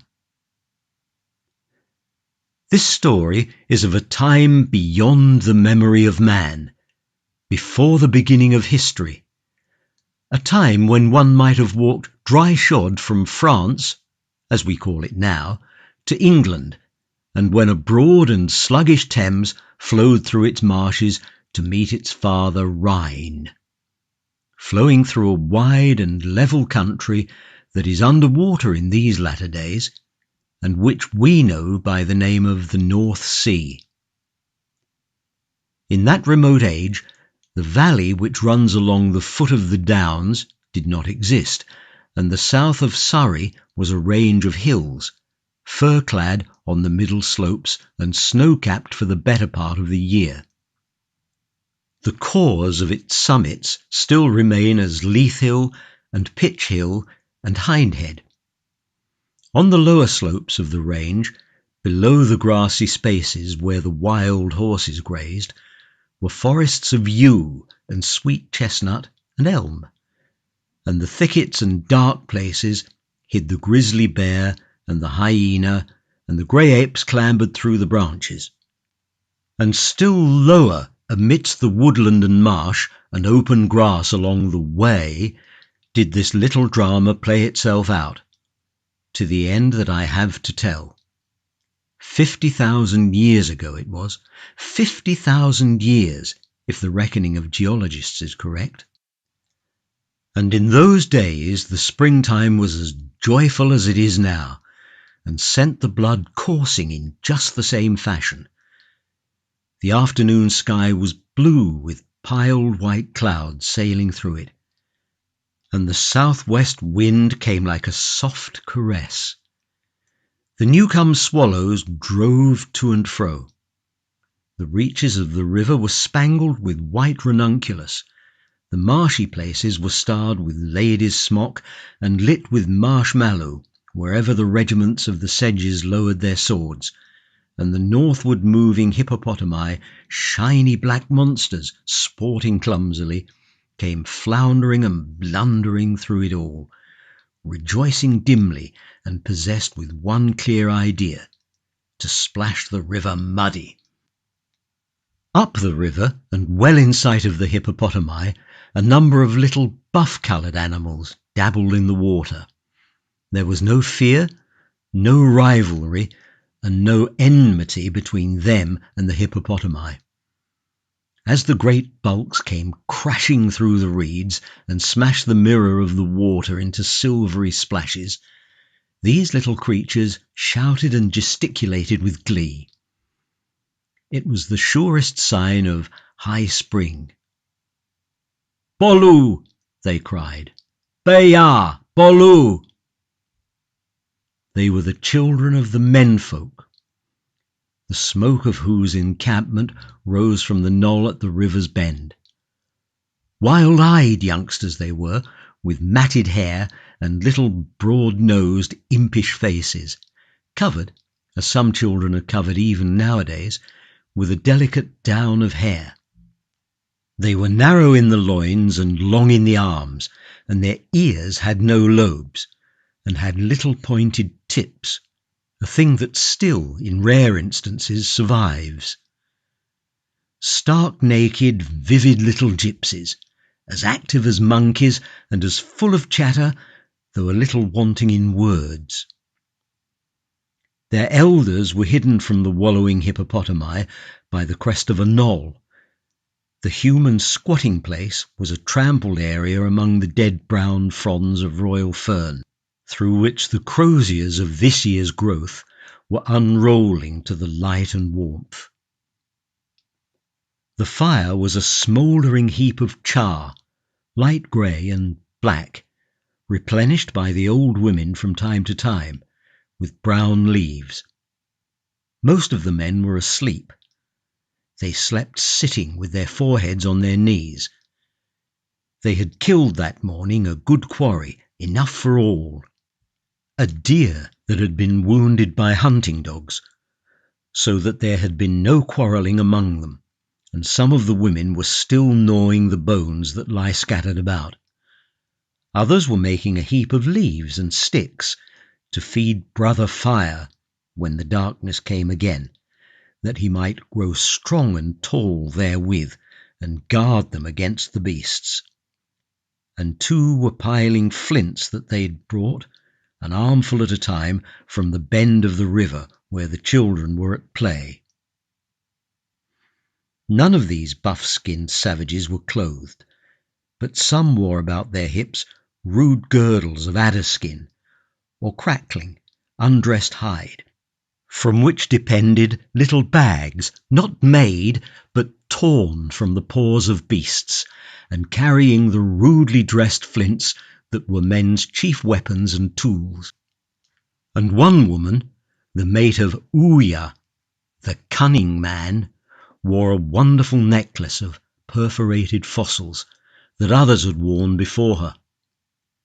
Beside some of the sleeping men lay the big antlers of the elk, with the tines chipped to sharp edges, and long sticks hacked at the ends with flint into sharp points. There was little else save these things and the smouldering fire to mark these human beings off from the wild animals that ranged the country. But Ouya, the cunning, did not sleep, but sat with a bone in his hand and scraped busily thereon with a flint, a thing no animal would do. He was the oldest man in the tribe, beetle-browed, prognathous, lank-armed. He had a beard, and his cheeks were hairy, and his chest and arms were black with thick hair, and by virtue both of his strength and cunning he was master of the tribe, and his share was always the most and the best. Udina had hidden herself amongst the alders, because she was afraid of Ouya. She was still a girl, and her eyes were bright, and her smile pleasant to see. He had given her a piece of the liver, a man's piece, and a wonderful treat for a girl to get. But as she took it, the other woman with the necklace had looked at her, an evil glance, and Uglomi had made a noise in his throat. At that, Uya had looked at him long and steadfastly, and Uglomi's face had fallen, and then Uya had looked at her. She was frightened and had stolen away while the feeding was still going on, and Uya was busy with the marrow of a bone. Afterwards he had wandered about as if looking for her, and now she crouched among the alders, wondering mightily what Uya might be doing with the flint and the bone. And Uglomi was not to be seen. Presently a squirrel came leaping through the alders, and she lay so quiet the little man was within 6 feet of her before he saw her. Whereupon he dashed up a stem in a hurry and began to chatter and scold her. "What are you doing here?" he asked, "away from the other men-beasts?" "Peace," said Udina. But he only chattered more, and then she began to break off the little black cones to throw at him. He dodged and defied her, and she grew excited and rose up to throw better. And then she saw Uya coming down the knoll. He had seen the movement of her pale arm amidst the thicket. He was very keen-eyed. At that she forgot the squirrel and set off through the alders and reeds as fast as she could go. She did not care where she went, so long as she escaped Uya. She splashed nearly knee-deep through a swampy place and saw in front of her a slope of ferns, growing more slender and green as they passed up out of the light into the shade of the young chestnuts. She was soon amidst the trees. She was very fleet of foot, and she ran on until the forest was old and the vales great, and the vines about their stems, where the light came, were thick as young trees, and the ropes of ivy stout and tight. On she went. She doubled and doubled again, and then at last lay down amid some ferns, in a hollow place near a thicket, and listened with her heart beating in her ears.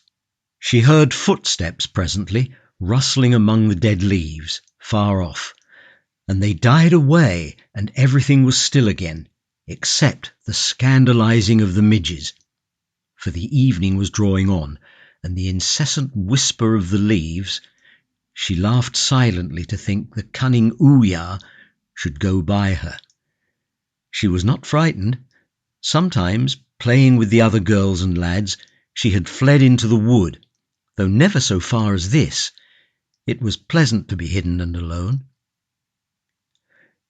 She lay a long time there, glad of her escape, and then she sat up, listening. It was a rapid pattering, growing louder and coming towards her, and in a little while she could hear grunting noises and the snapping of twigs. It was a drove of lean, grisly wild swine. She turned about her, for a boar is an ill fellow to pass too closely, on account of the sideways slash of his tusks, and she made off, slantingly through the trees. But the patter came nearer. They were not feeding as they wandered, but going fast, or else they would not overtake her. And she caught the limb of a tree, swung on to it, and ran up the stem with something of the agility of a monkey.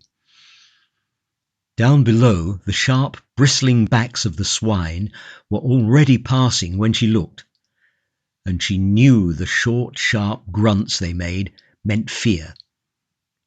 What were they afraid of? A man? They were in a great hurry for just a man.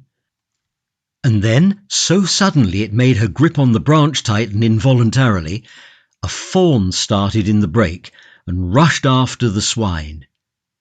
Something else went by, low and grey, with a long body. She did not know what it was.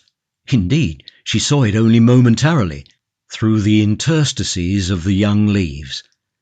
And then there came a pause. She remained stiff and expectant, as rigid almost as though she were part of the tree she clung to, peering down. Then, far away among the trees, clear for a moment, then hidden, then visible knee-deep in ferns, then gone again, ran a man. She knew it was young Ugh Lomi by the fair colour of his hair, and there was red upon his face. Somehow his frantic flight and that scarlet mark made her feel sick. And then nearer, running heavily and breathing hard, came another man. At first she could not see, and then she saw, foreshortened and clear to her, Ouya, running with great strides and his eyes staring. He was not going after Ugh Lomi. His face was white. It was Ouya, afraid? He passed, and was still loud hearing when something else, something large and with grizzled fur, swinging along with soft, swift strides, came rushing in pursuit of him. Udina suddenly became rigid, ceased to breathe, her clutch convulsive and her eyes starting. She had never seen the thing before. She did not even see him clearly now, but she knew at once it was the terror of the woodshade. His name was a legend. The children would frighten one another, frighten even themselves with his name, and run screaming to the squatting place. No man had ever killed any of his kind. Even the mighty mammoth feared his anger. It was the grizzly bear, the lord of the world as the world went then. As he ran, he made a continuous growling grumble. Men in my very lair, fighting and blood. At the very mouth of my lair, men, men, men, fighting and blood. For he was the lord of the wood and the caves. Long after he had passed, she remained, a girl of stone staring down through the branches. All her power of action had gone from her. She gripped by instinct with hands and knees and feet. It was some time before she could think, and then only one thing was clear in her mind, that the terror was between her and the tribe, that it would be impossible to descend. Presently, when her fear was a little abated, she clambered into a more comfortable position where a great branch forked. The trees rose about her, so that she could see nothing of Brother Fire, who is black by day. Birds began to stir, and things that had gone into hiding for fear of her movements crept out. After a time, the taller branches flamed out at the touch of the sunset. High overhead, the rooks, who were wiser than men, went cawing home to their squatting places among the elms. Looking down, things were clearer and darker. Udina thought of going back to the squatting place. She let herself down some way, and then the fear of the terror of the woodshade came again. While she hesitated, a rabbit squealed dismally, and she dared not descend farther. The shadows gathered, and the deeps of the forest began stirring. Udina went up the tree again to be nearer the light. Down below, the shadows came out of their hiding places and walked abroad. Overhead the blue deepened, a dreadful stillness came, and then the leaves began whispering. Udina shivered and thought of Brother Fire. The shadows now were gathering in the trees. They sat on the branches and watched her. Branches and leaves were turned to ominous, quiet black shapes that would spring on her if she stirred. Then the white owl, flitting silently, came ghostly through the shades. Darker grew the world, and darker, until the leaves and twigs against the sky were black and the ground was hidden. She remained there all night, an age-long vigil, straining her ears for things that went on below, in the darkness, and keeping motionless lest some stealthy beast should discover her. Man in those days was never alone in the dark, save for such rare accidents as this. Age after age he had learnt the lesson of his terror, a lesson we poor children of his have nowadays painfully to unlearn. Udina, though in age a woman, was in heart like a little child. She kept as still, poor little animal, as a hare before it is started. The stars gathered and watched her. Her one grain of comfort. In one bright one she fancied there was something like Uglomi. Then she fancied it was Uglomi, and near him, red and duller, was Uya, and as the night passed, Uglomi fled before him, up the sky. She tried to see Brother Fire, who guarded the squatting place from beasts, but he was not in sight, and far away she heard the mammoths trumpeting as they went down to the drinking place, and once some huge bulk with heavy paces hurried along, making a noise like a calf. But what it was she could not see, but she thought from the voice it was Yah, the rhinoceros, who stabs with his nose, goes always alone, and rages without cause. At last the little stars began to hide, and then the larger ones. It was like all the animals vanishing before the terror. The sun was coming, lord of the sky, as the grizzly was lord of the forest. Udina wondered what would happen if one star stayed behind, and then the sky paled to the dawn. When the daylight came, the fear of lurking things passed, and she could descend. She was stiff, but not so stiff as you would have been, dear young lady, by virtue of your upbringing. And as she had not been trained to eat at least once in 3 hours, but instead had often fasted 3 days, she did not feel uncomfortably hungry. She crept down the tree very cautiously, and went her way stealthily through the wood, and not a squirrel sprang or deer started, but the terror of the grizzly bear froze her marrow. Her desire was now to find her people again. Her dread of Uya, the cunning, was consumed by a greater dread of loneliness, but she had lost her direction. She had run heedlessly overnight, and she could not tell whether the squatting place was sunward or where it lay. Ever and again she stopped and listened, and at last, very far away, she heard a measured clinking. It was so faint, even in the morning stillness, that she could tell it must be far away, but she knew the sound was that of a man sharpening a flint. Presently the trees began to thin out, and then came a regiment of nettles, barring the way. She turned aside, and then she came to a fallen tree that she knew, with a noise of bees about it, and so presently she was in sight of the knoll, very far off, and the river under it, and the children and the hippopotami, just as they had been yesterday, and the thin spire of smoke swaying in the morning breeze. Far away by the river was the cluster of alders where she had hidden, and at the sight of that the fear of Uya returned, and she crept into a thicket of bracken, out of which a rabbit scuttled, and lay a while to watch the squatting place. The men were mostly out of sight, saving Wow, the flint chopper, and at that she felt safer. They were away hunting food, no doubt.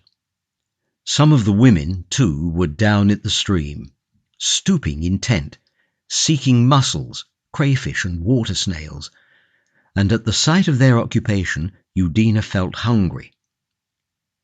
She rose and ran through the fern, designing to join them. As she went she heard a voice among the bracken calling softly. She stopped. Then suddenly she heard a rustle behind her, and turning saw Ugh Lomi rising out of the fern. There were streaks of brown blood and dirt on his face, and his eyes were fierce, and the white stone of Ouya, the white firestone that none but Ouya dared to touch, was in his hand. In a stride he was beside her, and gripped her arm. He swung her about, and thrust her before him towards the woods. "Ouya," he said, and waved his arms about. She heard a cry, looked back, and saw all the women standing up, and 2 wading out of the stream. Then came a nearer howling, and the old woman with the beard, who watched the fire on the knoll, was waving her arms, and Wow, the man who had been chipping the flint, was getting to his feet. The little children too were hurrying and shouting. "Come," said Ugh Lomi, and dragged her by the arm. She still did not understand. "Ouya has called the death word," said Ugh Lomi, and she glanced back at the screaming curve of figures, and understood. Wow and all the women and children were coming towards them, a scattered array of buff, shock-headed figures, howling, leaping and crying. Over the knoll 2 youths hurried.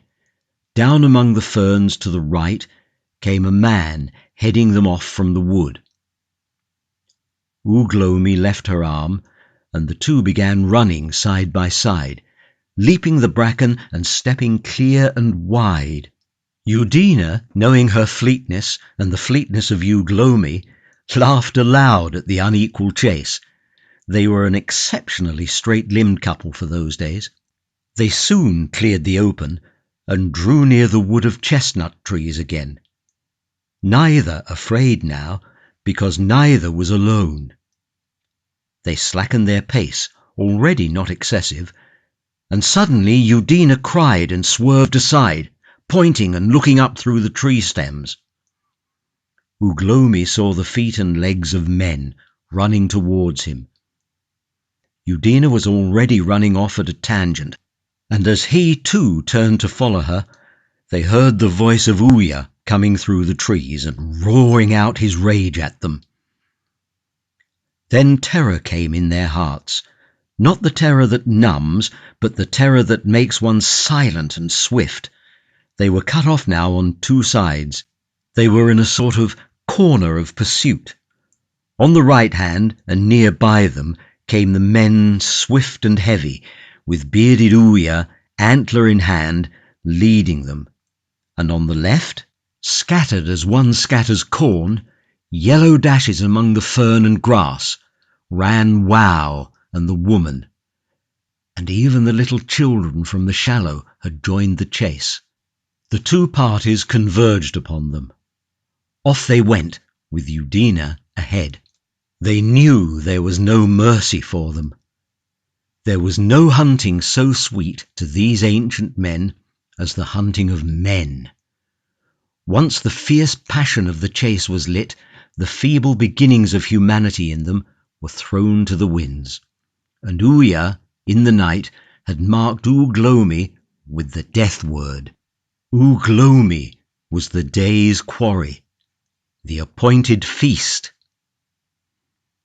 They ran straight. It was their only chance, taking whatever ground came in the way. A spread of stinging nettles, an open glade, a clump of grass, out of which a hyena fled, snarling. Then woods again, long stretches of shady leaf mould and moss under the green trunks. Then a stiff slope, tree-clad, and long vistas of trees. A glade, a succulent green area of black mud.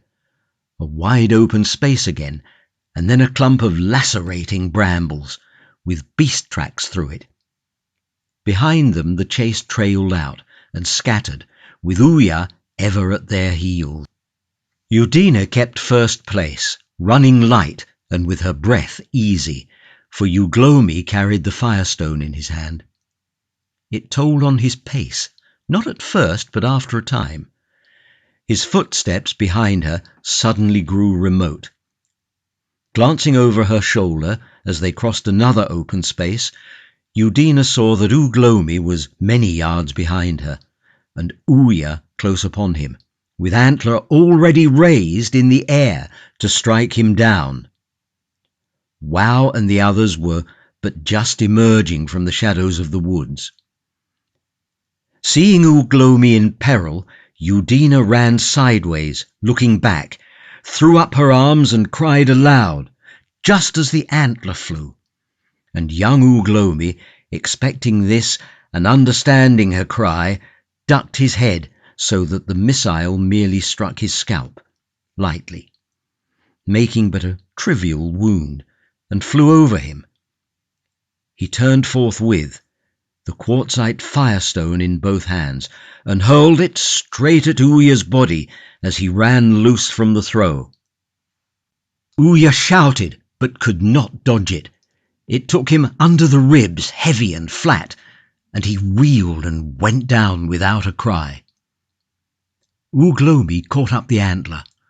One tine of it was tipped with his own blood, and came running on again with a red trickle just coming out of his hair. Ouya rolled over twice, and lay a moment before he got up, and then he did not run fast. The colour of his face was changed. Wow overtook him, and then others, and he coughed and laboured in his breath. But he kept on.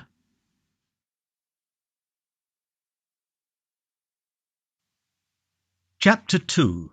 The Cave Bear. In the days when Eudina and Ugh Lomi fled from the people of Ouya towards the fir-clad mountains of the Weald, across the forests of sweet chestnut and the grass-clad chalkland, and hid themselves at last in the gorge of the river between the chalk cliffs, men were few and their squatting places far between. The nearest men to them were those of the tribe, a full day's journey down the river, and up the mountains there were none. Man was indeed a newcomer to this part of the world in that ancient time, coming slowly along the rivers, generation after generation, from one squatting place to another from the south-westward, and the animals that held the land, the hippopotamus and the rhinoceros of the river valleys, the horses of the grass plains, the deer and swine of the woods, the grey apes in the branches, the cattle of the uplands, feared him but little, let alone the mammoths in the mountains and the elephants that came through the land in the summertime, out of the south. For why should they fear him, with but the rough, chipped flints that he had not learnt to haft, and which he threw but ill, and the poor spear of sharpened wood, as all the weapons he had against hoof and horn, tooth and claw. Andu, the huge cave bear, who lived in the cave up the gorge, had never even seen a man in all his wise and respectable life, until midway through one night, as he was prowling down the gorge along the cliff edge, he saw the glare of Eudina's fire upon the ledge, and Eudina red and shining, and Ugh Lomi, with a gigantic shadow mocking him upon the white cliff, going to and fro, shaking his mane of hair and waving the axe of stone, the first axe of stone, while he chanted of the killing of Ouya. The cave bear was far up the gorge, and he saw the thing slanting ways and far off. He was so surprised he stood quite still upon the edge, sniffing the novel odour of burning bracken, and wondering whether the dawn was coming up in the wrong place. He was the lord of the rocks and the caves, was the cave bear, as his slighter brother the grizzly was lord of the thick woods below, and as the dappled lion, the lion of those days was dappled, was lord of the thorn thickets, reed beds, and open plains. He was the greatest of all meat-eaters. He knew no fear, none preyed on him, and none gave him battle. Only the rhinoceros was beyond his strength. Even the mammoth shunned his country. This invasion perplexed him. He noticed these new beasts were shaped like the monkeys and sparsely hairy like young pigs. "Monkey and young pig," said the cave bear. "It might not be so bad. But that red thing that jumps, and the black thing jumping with it yonder, never in my life have I seen such things before."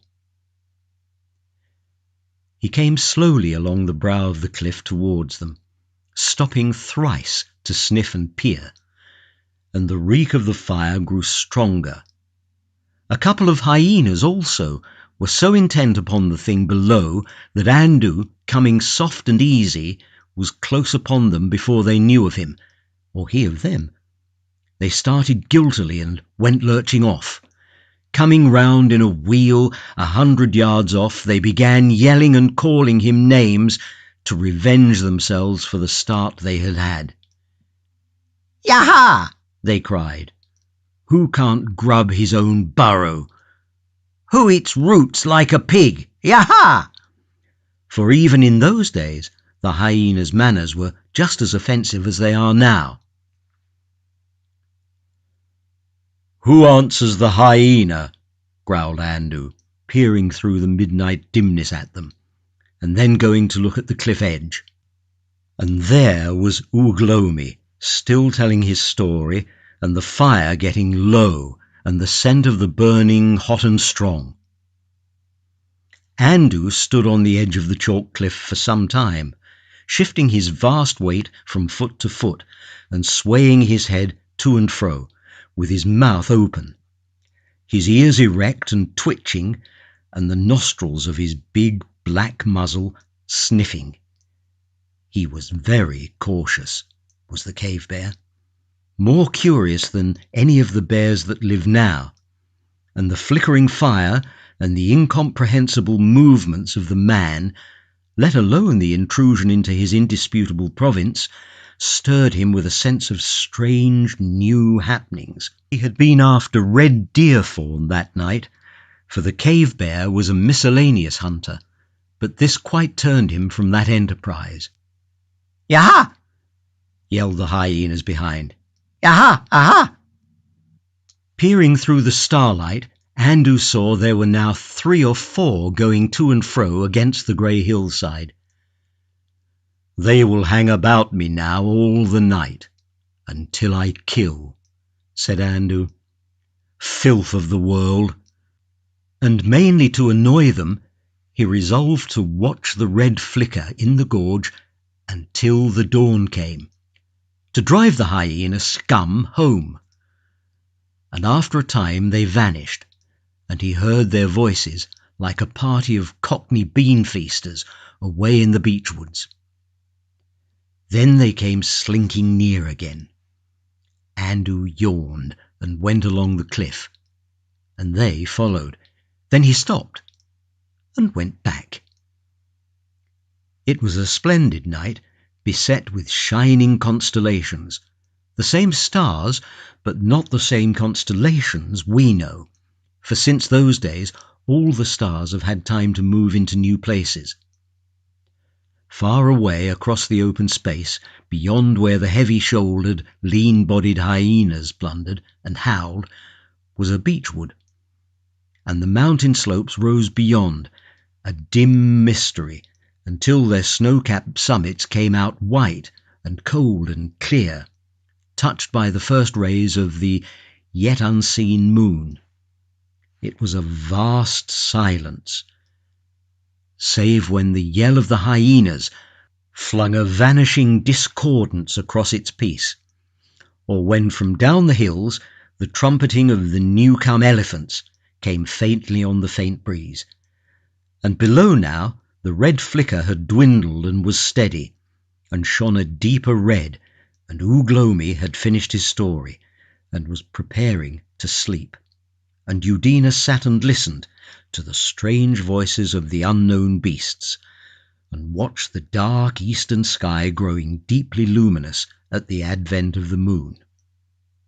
Down below, the river talked to itself, and things unseen went to and fro. After a time the bear went away, but in an hour he was back again. Then, as if struck by a thought, he turned and went up the gorge. The night passed and Uglomi slept on. The waning moon rose and lit the gaunt white cliff overhead with a light that was pale and vague. The gorge remained in a deeper shadow and seemed all the darker. Then, by imperceptible degrees, the day came stealing in the wake of the moonlight. Udina's eyes wandered to the cliff brow overhead once, and then again. Each time the line was sharp and clear against the sky, and yet she had a dim perception of something lurking there. The red of the fire grew deeper and deeper. Grey scales spread upon it. Its vertical column of smoke became more and more visible, and up and down the gorge things that had been unseen grew clear in a colourless illumination. She may have dozed. Suddenly she started up from her squatting position, erect and alert, scrutinizing the cliff up and down. She made the faintest sound, and Uglomi too, light sleeping like an animal, was instantly awake. He caught up his axe and came noiselessly to her side. The light was still dim, the world now all in black and dark grey, and one sickly star still lingered overhead. The ledge they were on was a little grassy space, 6 feet wide perhaps, and 20 feet long, sloping outwardly, and with a handful of St. John's wort growing near the edge. Below it, the soft white rock fell away in a steep slope of nearly 50 feet to the thick bush of hazel that fringed the river. Down the river this slope increased, until some way off a thin grass held its own right up to the crest of the cliff. Overhead, 40 or 50 feet of rock bulged into the great masses characteristic of chalk. But at the end of the ledge a gully, a precipitous groove of discoloured rock, slashed the face of the cliff and gave a footing to a scrubby growth, by which Udina and Uglomi went up and down. They stood as noiseless as startled deer, with every sense expectant. For a minute they heard nothing, and then came a faint rattling of dust down the gully, and the creaking of twigs. Uglomi gripped his axe and went to the edge of the ledge, for the bulge of the chalk overhead had hidden the upper part of the gully, and forthwith, with a sudden contraction of the heart, he saw the cave bear halfway down from the brow, and making a gingerly backward step with his flat hind foot. His hind quarters were towards Uglomi, and he clawed at the rocks and bushes, so that he seemed flattened against the cliff. He looked none the less for that. From his shining snout to his stumpy tail, he was a lion and a half, the length of 2 tall men. He looked over his shoulder, and his huge mouth was open with the exertion of holding up his great carcass, and his tongue lay out. He got his footing and came down slowly, a yard nearer. "Bear," said Uglomi, looking round with his face white. But Udina, with terror in her eyes, was pointing down the cliff. Uglomi's mouth fell open, for down below, with her big 4 feet against the rock, stood another big brown-grey bulk, the she-bear. She was not so big as Andu, but she was big enough for all that. Then suddenly Uglomi gave a cry, and catching up a handful of the litter of ferns that lay scattered on the edge, he thrust it into the pallid ash of the fire. "Brother Fire!" he cried. "Brother Fire!" And Udina, starting into activity, did likewise. Brother Fire! Help! Help! Brother Fire! Brother Fire was still red in his heart, but he turned to grey as they scattered him. Brother Fire!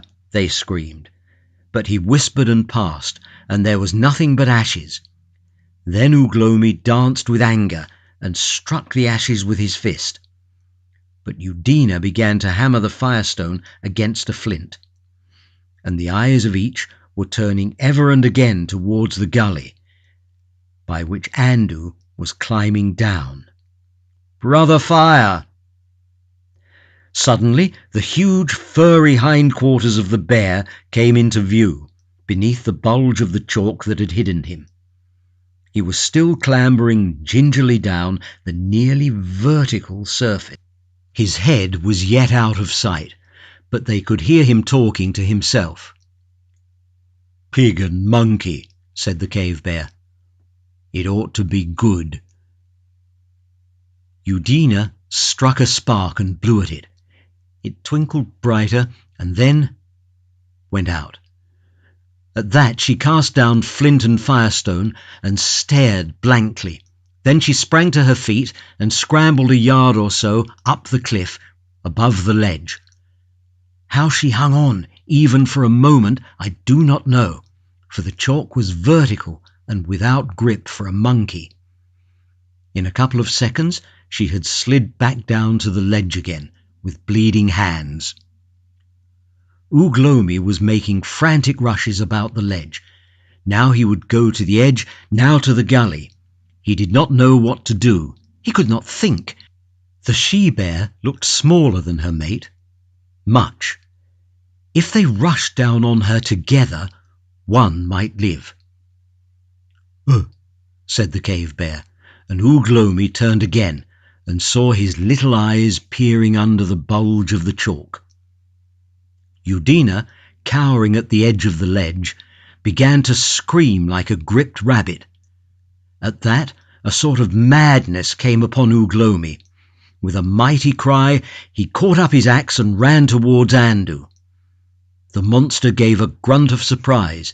In a moment, Uglomi was clinging to a bush right underneath the bear, and in another he was hanging to its back, half buried in fur, with one fist clutched in the hair under its jaw. The bear was too astonished at this fantastic attack to do more than cling passive, and then the axe, the first of all axes, rang on its skull. The bear's head twisted from side to side, and he began a petulant, scolding growl. The axe bit within an inch of the left eye, and the hot blood blinded that side. At that the brute roared with surprise and anger, and his teeth gnashed 6 inches from Uglomi's face. Then the axe clubbed close, came down heavily on the corner of the jaw. The next blow blinded the right side and called forth a roar, this time of pain. Udina saw the huge, flat feet slipping and sliding, and suddenly the bear gave a clumsy leap sideways, as if for the ledge.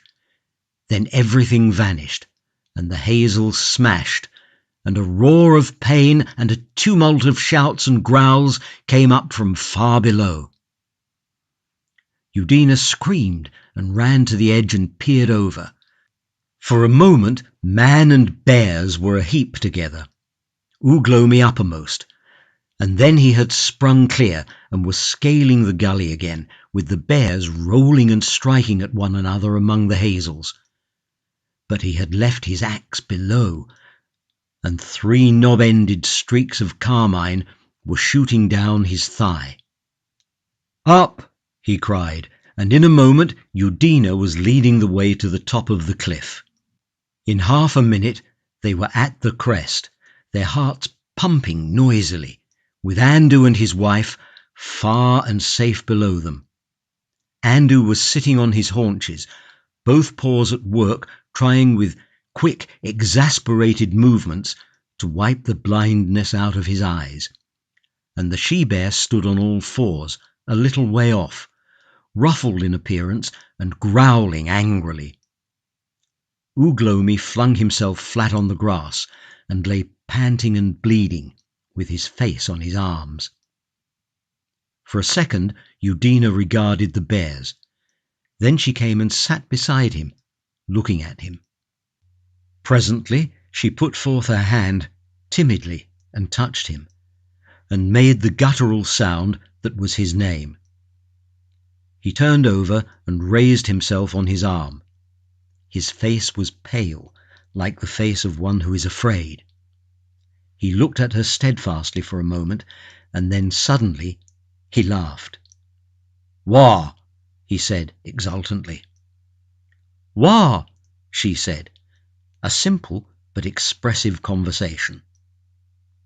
Then Uglomi came and knelt beside her, and on hands and knees peered over the brow and examined the gorge. His breath was steady now, and the blood on his leg had ceased to flow, though the scratches the she-bear had made were open and wide. He squatted up and sat staring at the footmarks of the great bear as they came to the gully. They were as wide as his head and twice as long. Then he jumped up and went along the cliff face until the ledge was visible. Here he sat down for some time thinking, while Udina watched him. Presently she saw the bears had gone. At last Uglomi rose, as one whose mind is made up. He returned towards the gully, Udina keeping close by him, and together they clambered to the ledge. They took the firestone and the flint, and then Uglomi went down to the foot of the cliff, very cautiously, and found his axe. They returned to the cliff as quietly as they could, and set off at a brisk walk. The ledge was a home no longer, with such callers in the neighbourhood. Uglomi carried the axe and Udina the firestone. So simple was a Paleolithic removal. They went upstream, although it might lead to the very lair of the cave bear, because there was no other way to go. Down the stream was the tribe, and had not Uglomi killed Uya and Wa? By the stream they had to keep, because of drinking. So they marched through beech trees, with the gorge deepening until the river flowed, a frothing rapid, 500 feet below them. Of all the changeful things in this world of change, the courses of rivers in deep valleys change least. It was the river Wey, the river we know today, and they marched over the very spots where nowadays stand Little Guildford and Godalming, the first human beings to come into the land. Once a grey ape chattered and vanished, and all along the cliff edge, vast and even, ran the spoor of the great cave bear. And then the spoor of the bear fell away from the cliff, showing, Uglomi thought, that he came from some place to the left, and keeping to the cliff's edge, they presently came to an end. They found themselves looking down on a great semicircular space caused by the collapse of the cliff. It had smashed right across the gorge, banking the upstream water back in a pool, which overflowed in a rapid. The slip had happened long ago. It was grassed over, but the face of the cliffs that stood about the semicircle was still almost fresh-looking, and white as on the day when the rock must have broken and slid down. Starkly exposed and black under the foot of these cliffs were the mouths of several caves, and as they stood there, looking at the space, and disinclined to skirt it, because they thought the bear's lair lay somewhere on the left in the direction they must needs take, they saw suddenly first one bear, and then two coming up the grass slope to the right and going across the amphitheatre towards the caves. Andu was first. He dropped a little on his forefoot, and his mien was despondent. And the she-bear came shuffling behind. Udina and Uglomi stepped back from the cliff until they could just see the bears over the verge. Then Uglomi stopped. Udina pulled his arm, but he turned with a forbidding gesture, and her hand dropped. Uglomi stood watching the bears, with his axe in his hand, until they vanished into the cave. He growled softly and shook the axe at the she-bear's receding quarters. Then, to Udina's terror, instead of creeping off with her, he lay flat down and crawled forward into such a position that he could just see the cave. It was the bears, and he did it as calmly as if it had been rabbits he was watching. He lay still, like a barked log, sun-dappled in the shadow of the trees. He was thinking, and Udina had learnt, even when a little girl, that when Uglomi became still like that, jawbone on fist, novel things presently began to happen. It was an hour before the thinking was over. It was noon when the two little savages had found their way to the cliff brow that overhung the bear's cave, and all the long afternoon they fought desperately with a great boulder of chalk, trundling it, with nothing but their unaided sturdy muscles, from the gully where it had hung like a loose tooth, towards the cliff top. It was full 2 yards about. It stood as high as Udina's waist. It was obtuse angled and toothed with flints, and when the sun set, it was poised 3 inches from the edge, above the cave of the great cave bear. In the cave, conversation languished during the afternoon. The she-bear snoozed sulkily in her corner, for she was fond of pig and monkey, and Andu was busy licking the side of his paw and smearing his face to cool the smart and inflammation of his wounds. Afterwards he went and sat just within the mouth of the cave, blinking out at the afternoon sun with his uninjured eye, and thinking. "I never was so startled in my life," he said at last. "They are the most extraordinary beasts, attacking me." "I don't like them," said the she-bear, out of the darkness behind. "A feebler sort of beast I never saw. I can't think what the world is coming to. Scraggy, weedy legs. Wonder how they keep warm in winter." "Very likely they don't," said the she-bear. "I suppose it's a sort of monkey gone wrong." "It's a change," said the she-bear. A pause. "The advantage he had was merely accidental," said Andu. "These things will happen at times." "I can't understand why you let go," said the she-bear. That matter had been discussed before and settled, so Andu, being a bear of experience, remained silent for a space. Then he resumed upon a different aspect of the matter. "He has a sort of claw, a long claw that he seemed to have first on one paw and then on the other. Just one claw. They're very odd things. The bright thing, too, they seem to have, like that glare that comes in the sky in the daytime. Only it jumps about. It's really worth seeing.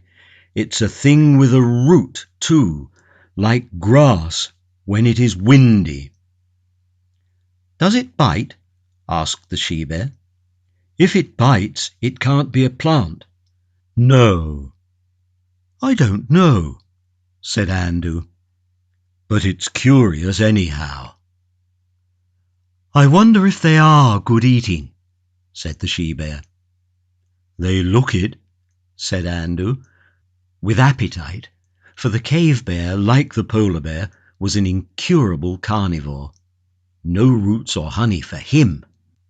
The two bears fell into a meditation for a space. Then Andu resumed his simple attentions to his eye. The sunlight up the green slope before the cave mouth grew warmer in tone and warmer until it was a ruddy amber. "Curious sort of thing, day," said the cave bear. "Lot too much of it, I think. Quite unsuitable for hunting. Dazzles me always. I can't smell nearly so well by day." The she-bear did not answer, but there came a measured crunching sound out of the darkness. She had turned up a bone.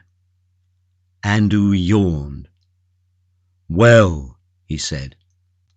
He strolled to the cave mouth and stood with his head projecting, surveying the amphitheatre. He found he had to turn his head completely round to see objects on his right-hand side. No doubt that eye would be all right tomorrow. He yawned again. There was a tap overhead, and a big mass of chalk flew out from the cliff face, dropped a yard in front of his nose, and starred into a dozen unequal fragments.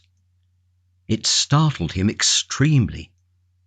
When he had recovered a little from his shock, he went and sniffed curiously at the representative pieces of the fallen projectile.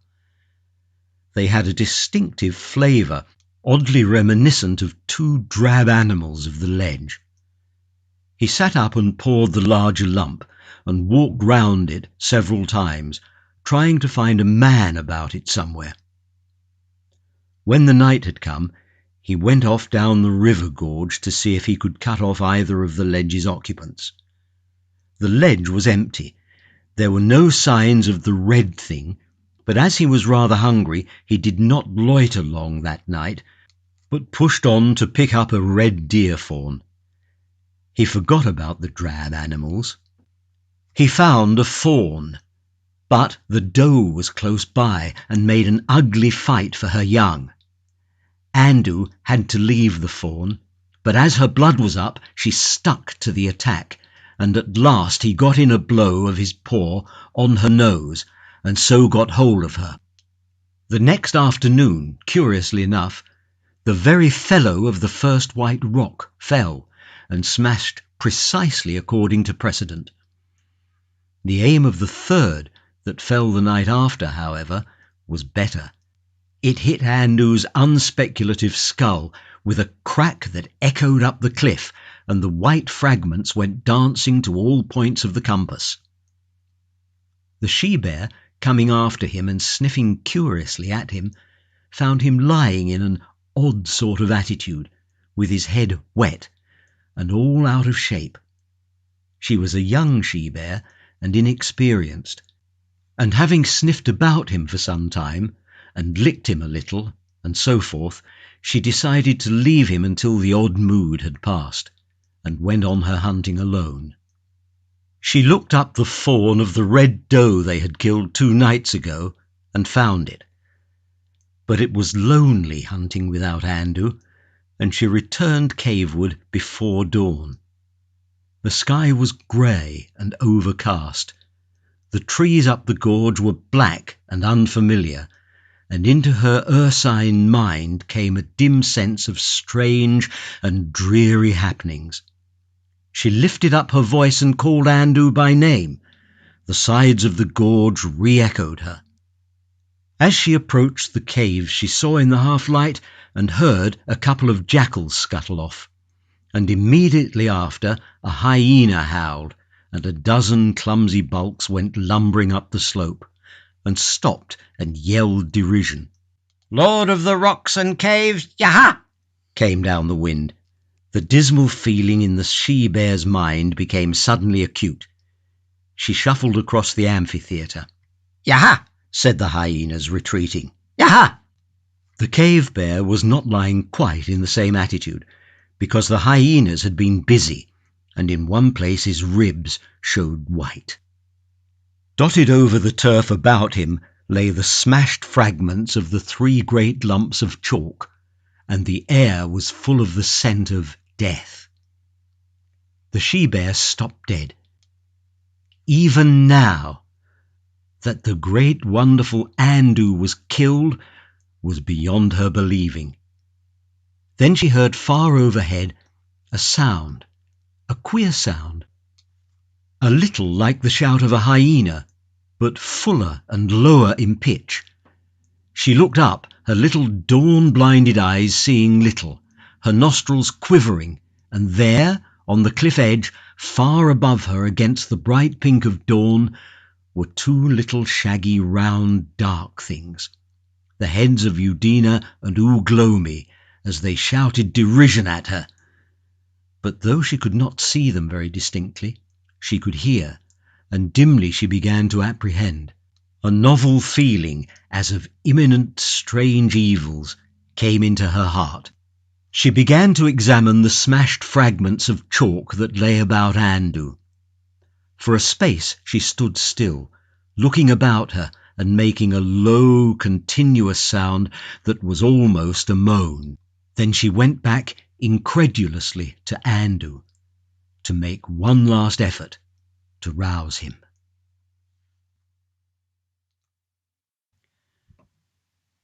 Chapter 3. The First Horseman. In the days before Ugh Lomi, there was little trouble between the horses and men. They lived apart, the men in the river swamps and thickets, the horses on the wide grassy uplands between the chestnuts and the pines. Sometimes a pony would come straying into the clogging marshes to make a flint-hacked meal, and sometimes the tribe would find one, the kill of a lion, and drive off the jackals and feast heartily while the sun was high.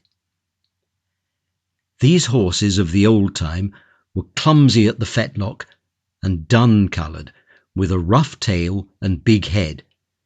They came every springtime northwestward into the country, after the swallows and before the hippopotami, as the grass on the wide downland stretches grew long.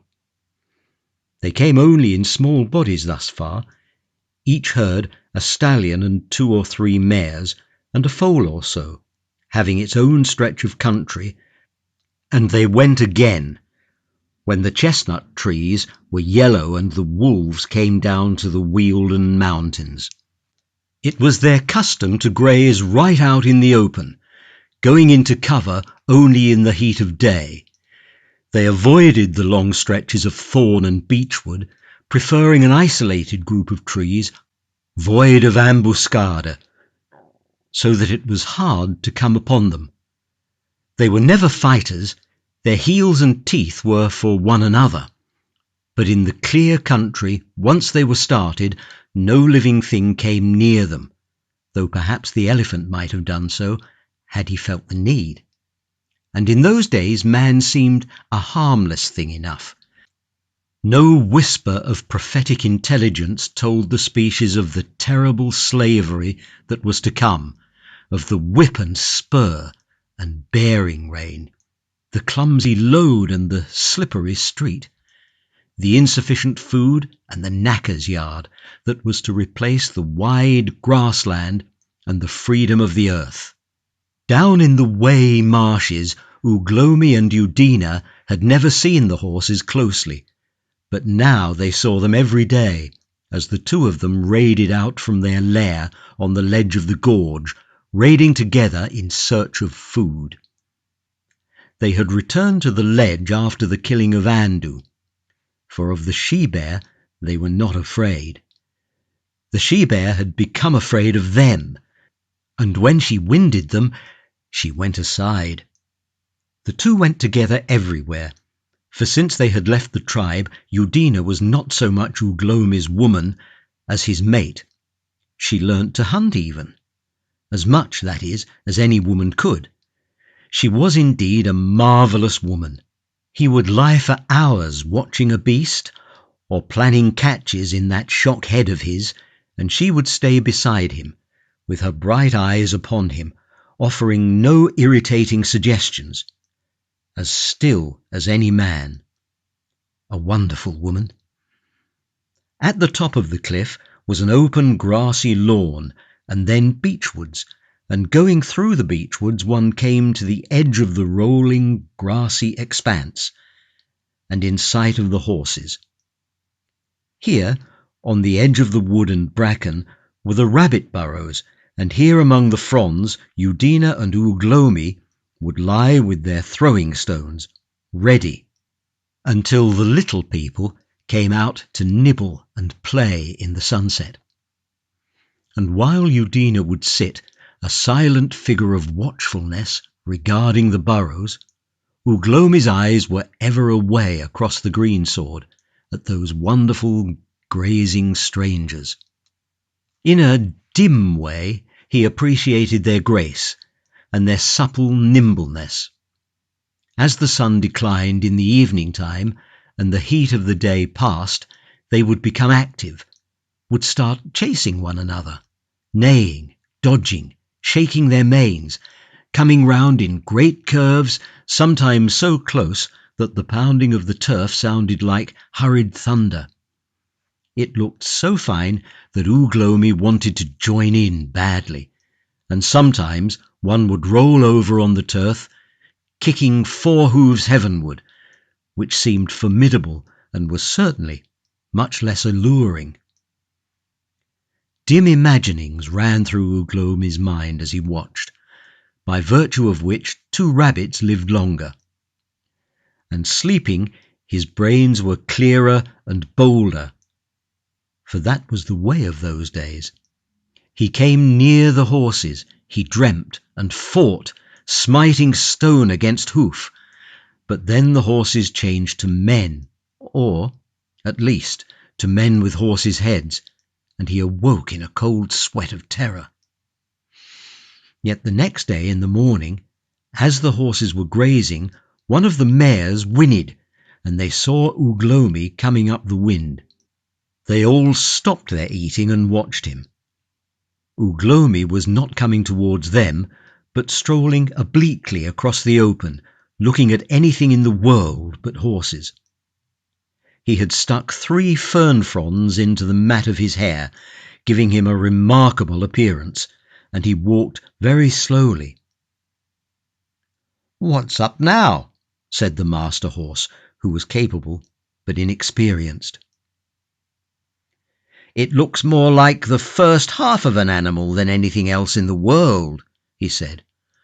"4 legs and no hind." "It's only one of those pink monkey things," said the eldest mare. "They're a sort of river monkey. They're quite common on the plains."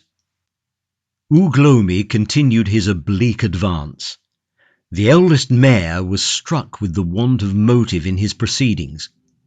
"Fool," said the eldest mare, in a quick, conclusive way that she had.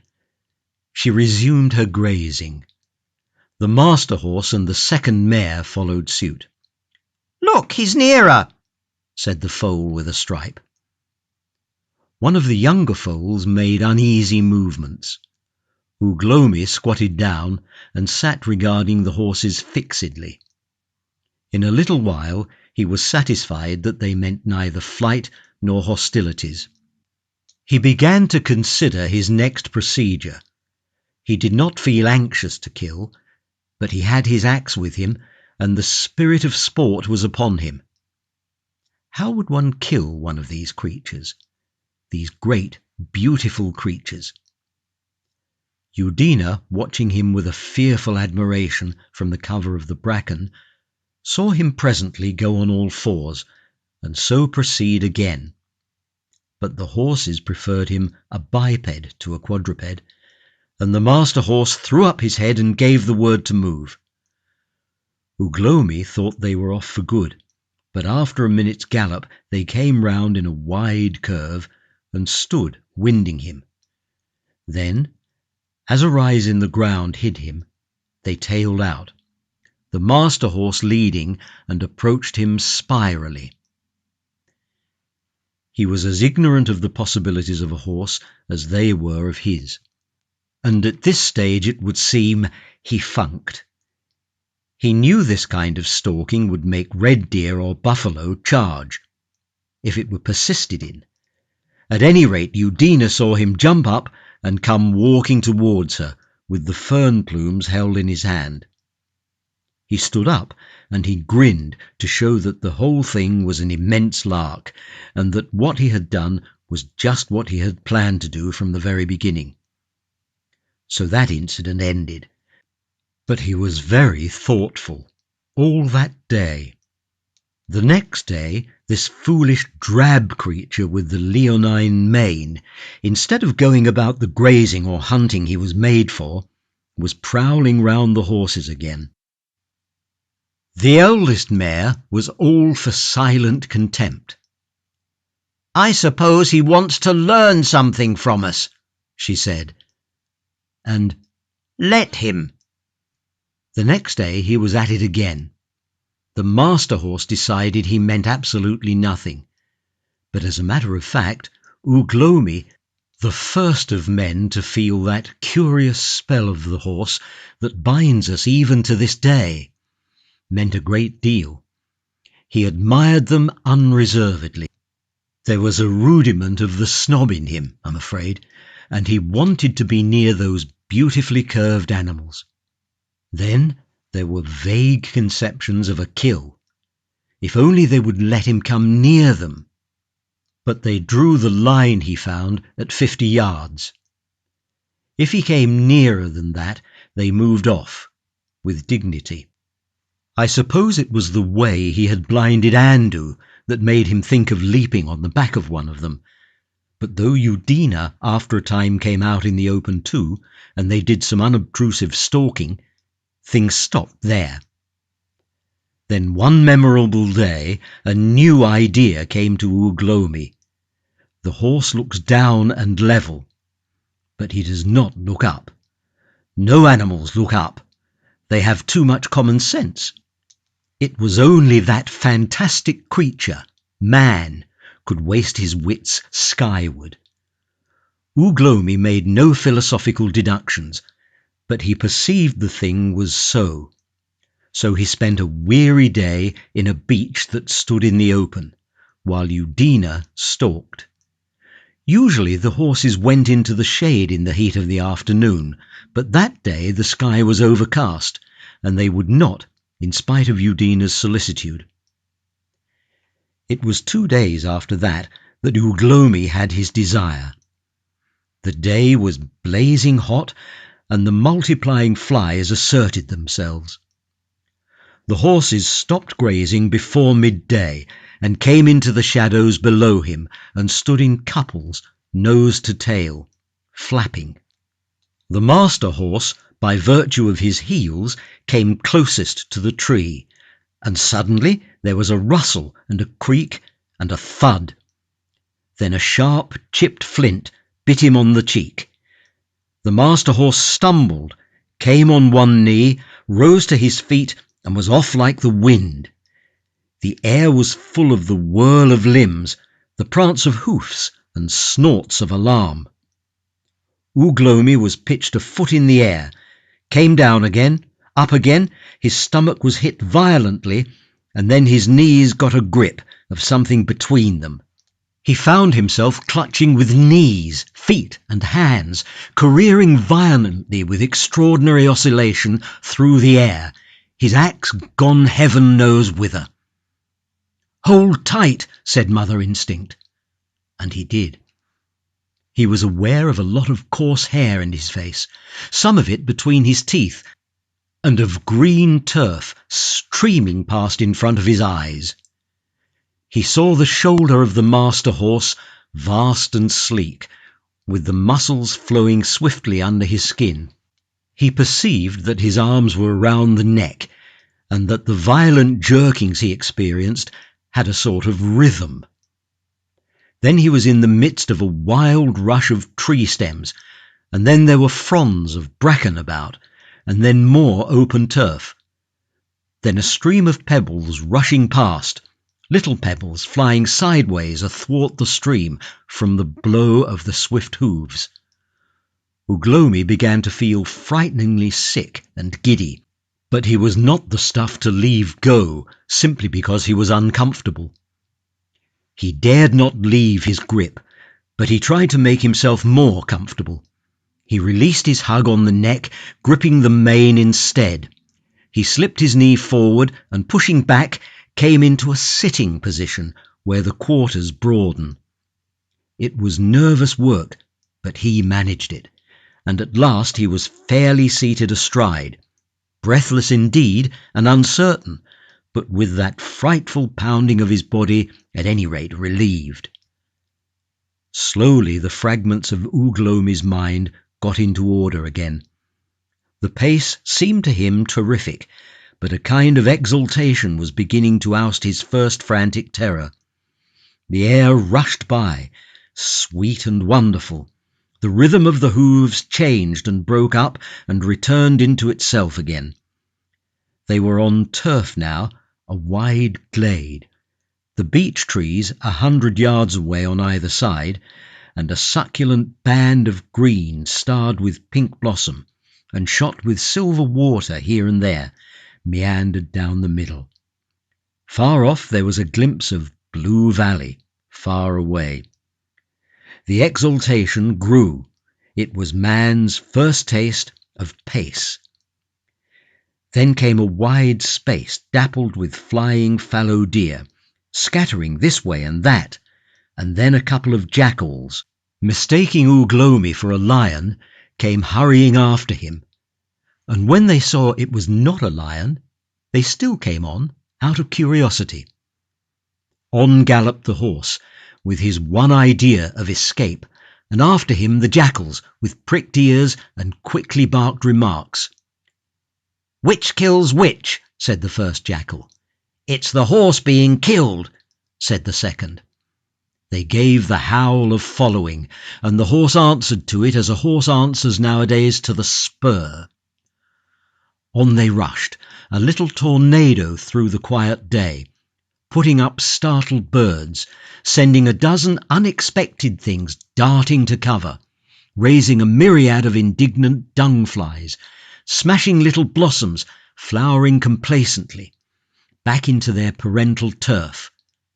Trees again, and then splash, splash across a torrent.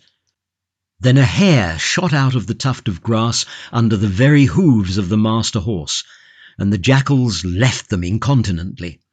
So presently they broke into the open again, a wide expanse of turfy hillside, the very grassy downs that fall northward nowadays from the Epsom stand.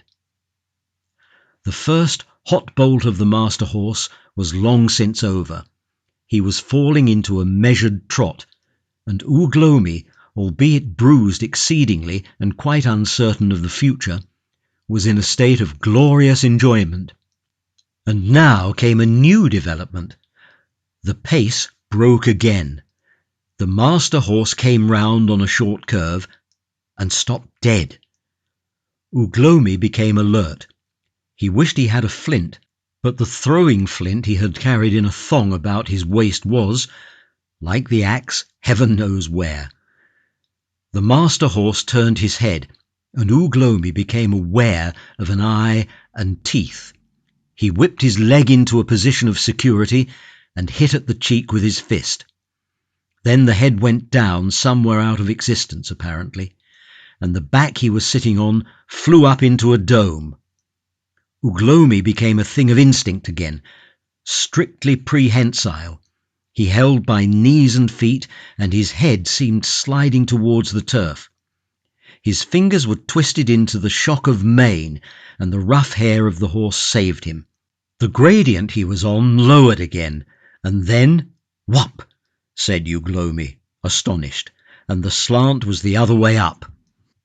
But Ugh Lomi was 1,000 generations nearer the primordial than man.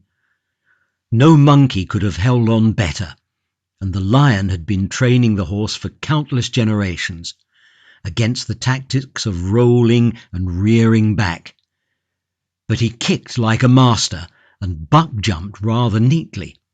In 5 minutes, Ugh Lomi lived a lifetime. If he came off, the horse would kill him, he felt assured.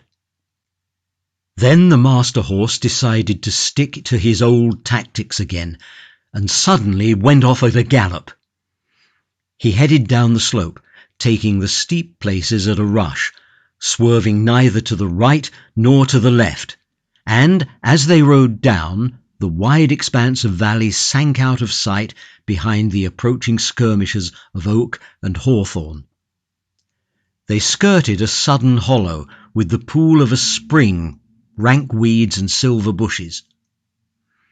The ground grew softer and the grass taller, and on the right-hand side and the left came scattered bushes of may, still splashed with belated blossom. Presently bushes thickened until they lashed the passing rider, and little flashes and gouts of blood came out on horse and man. Then the way opened again, and then came a wonderful adventure.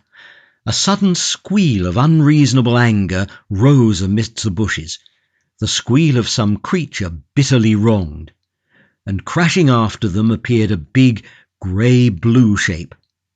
It was Yar, the big-horned rhinoceros, in one of those fits of fury of his, charging full tilt, after the manner of his kind. He had been startled at his feeding, and someone, it did not matter who, was to be ripped and trampled therefore. He was bearing down on them from the left, with his wicked little eye red, his great horn down, and his tail like a jury-mast behind him. For a minute Ugolini was minded to slip off and dodge, and then behold! The staccato of the hooves grew swifter, and the rhinoceros and his stumpy, hurrying little legs seemed to slide out at the back corner of Ugolini's eye. In 2 minutes they were through the bushes of may and out in the open, going fast. For a space he could hear the ponderous paces in pursuit receding behind him, and then it was just as if Yar had not lost his temper, as if Yar had never existed. The pace never faltered. On they rode and on. Ugolini was now all exultation. To exult in those days was to insult. "Yaha, big nose!" he said, trying to crane back and see some remote speck of a pursuer. "Why don't you carry your smiting stone in your fist?" he ended with a frantic whoop. But that whoop was unfortunate, for coming close to the ear of the horse and being quite unexpected, it startled the stallion extremely. He shied violently. Ugolini suddenly found himself uncomfortable again. He was hanging on to the horse, he found, by one arm and one knee. The rest of the ride was honourable but unpleasant. The view was chiefly of blue sky, and that was combined with most unpleasant physical sensations. Finally, a brush of thorn lashed him, and he let go. He hit the ground with his cheek and shoulder, and then, after a complicated and extraordinarily rapid movement, hit it again with the end of his backbone. He saw splashes and sparks of light and colour. The ground seemed bouncing about, just like the horse had done. Then he found he was sitting on turf, 6 yards beyond the bush. In front of him was a space of grass, growing greener and greener, and a number of human beings in the distance, and the horse was going round at a smart gallop, quite a long way off to the right. The human beings were on the opposite bank of the river, some still in the water, but they were all running away as hard as they could go. The advent of a monster that took to pieces was not the sort of novelty they cared for. For quite a minute Ugolini sat regarding them in a purely spectacular spirit.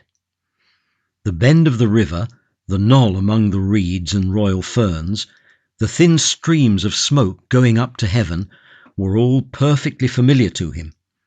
It was the squatting place of the sons of Uya from whom he had fled with Udina, and whom he had waylaid in the chestnut woods and killed with the first axe. He rose to his feet, still dazed from his fall, and as he did so, the scattering fugitives turned and regarded him. Some pointed to the receding horse and chattered. He walked slowly towards them, staring. He forgot the horse. He forgot his own bruises in the growing interest of this encounter. There were fewer of them than there had been. He supposed the others must have hid. The heap of fern for the night fire was not so high. By the flint heaps should have sat Wow. But then he remembered he had killed Wow. Suddenly brought back to this familiar scene, the gorge and the bears and Udina seemed things remote, things dreamt of. He stopped at the bank and stood regarding the tribe.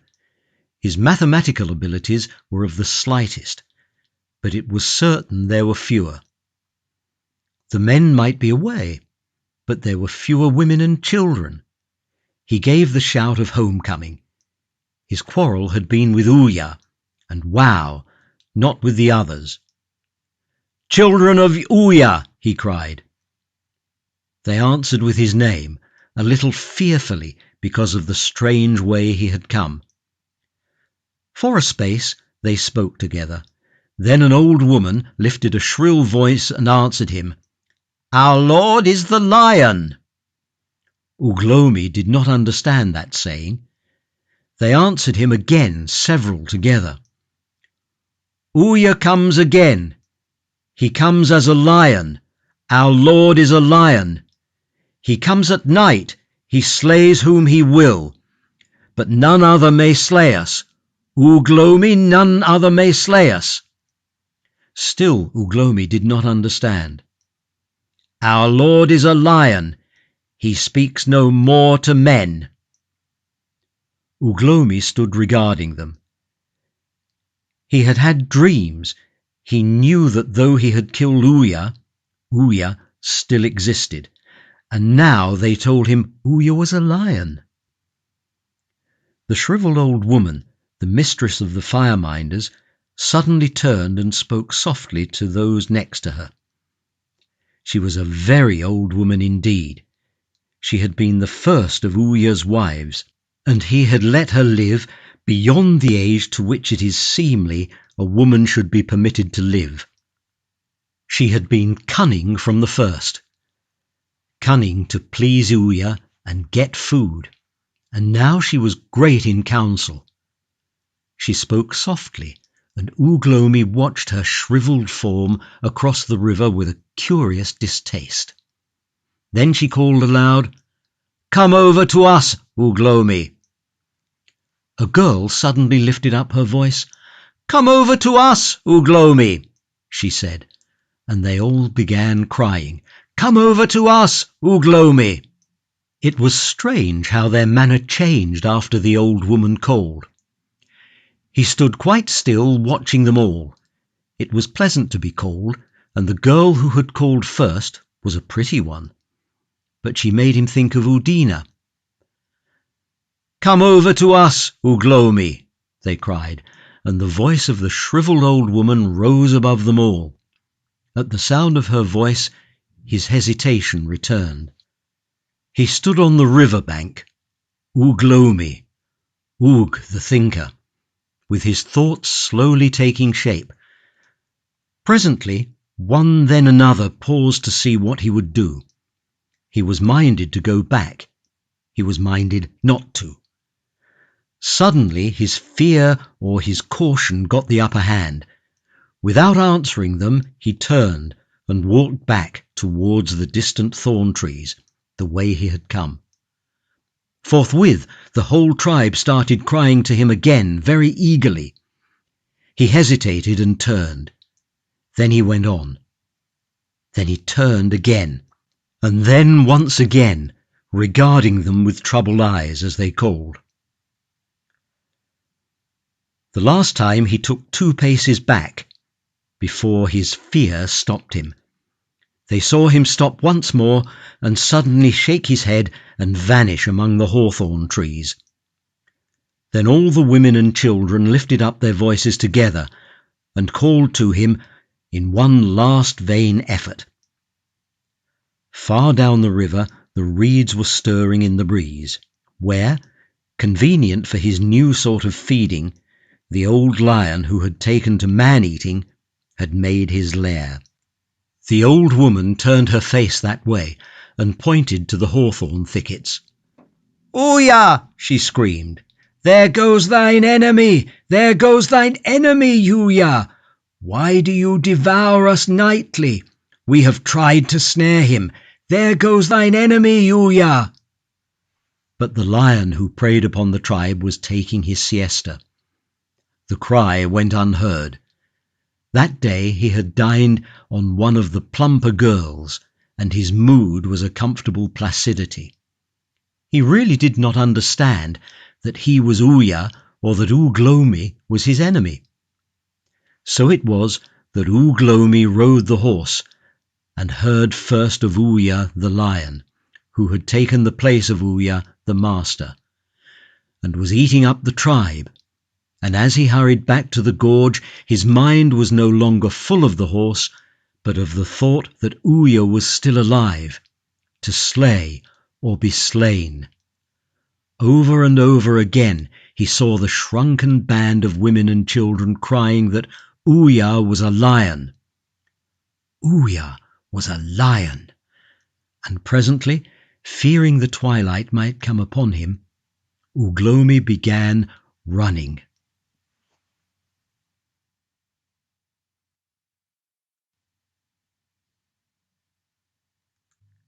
Chapter 4.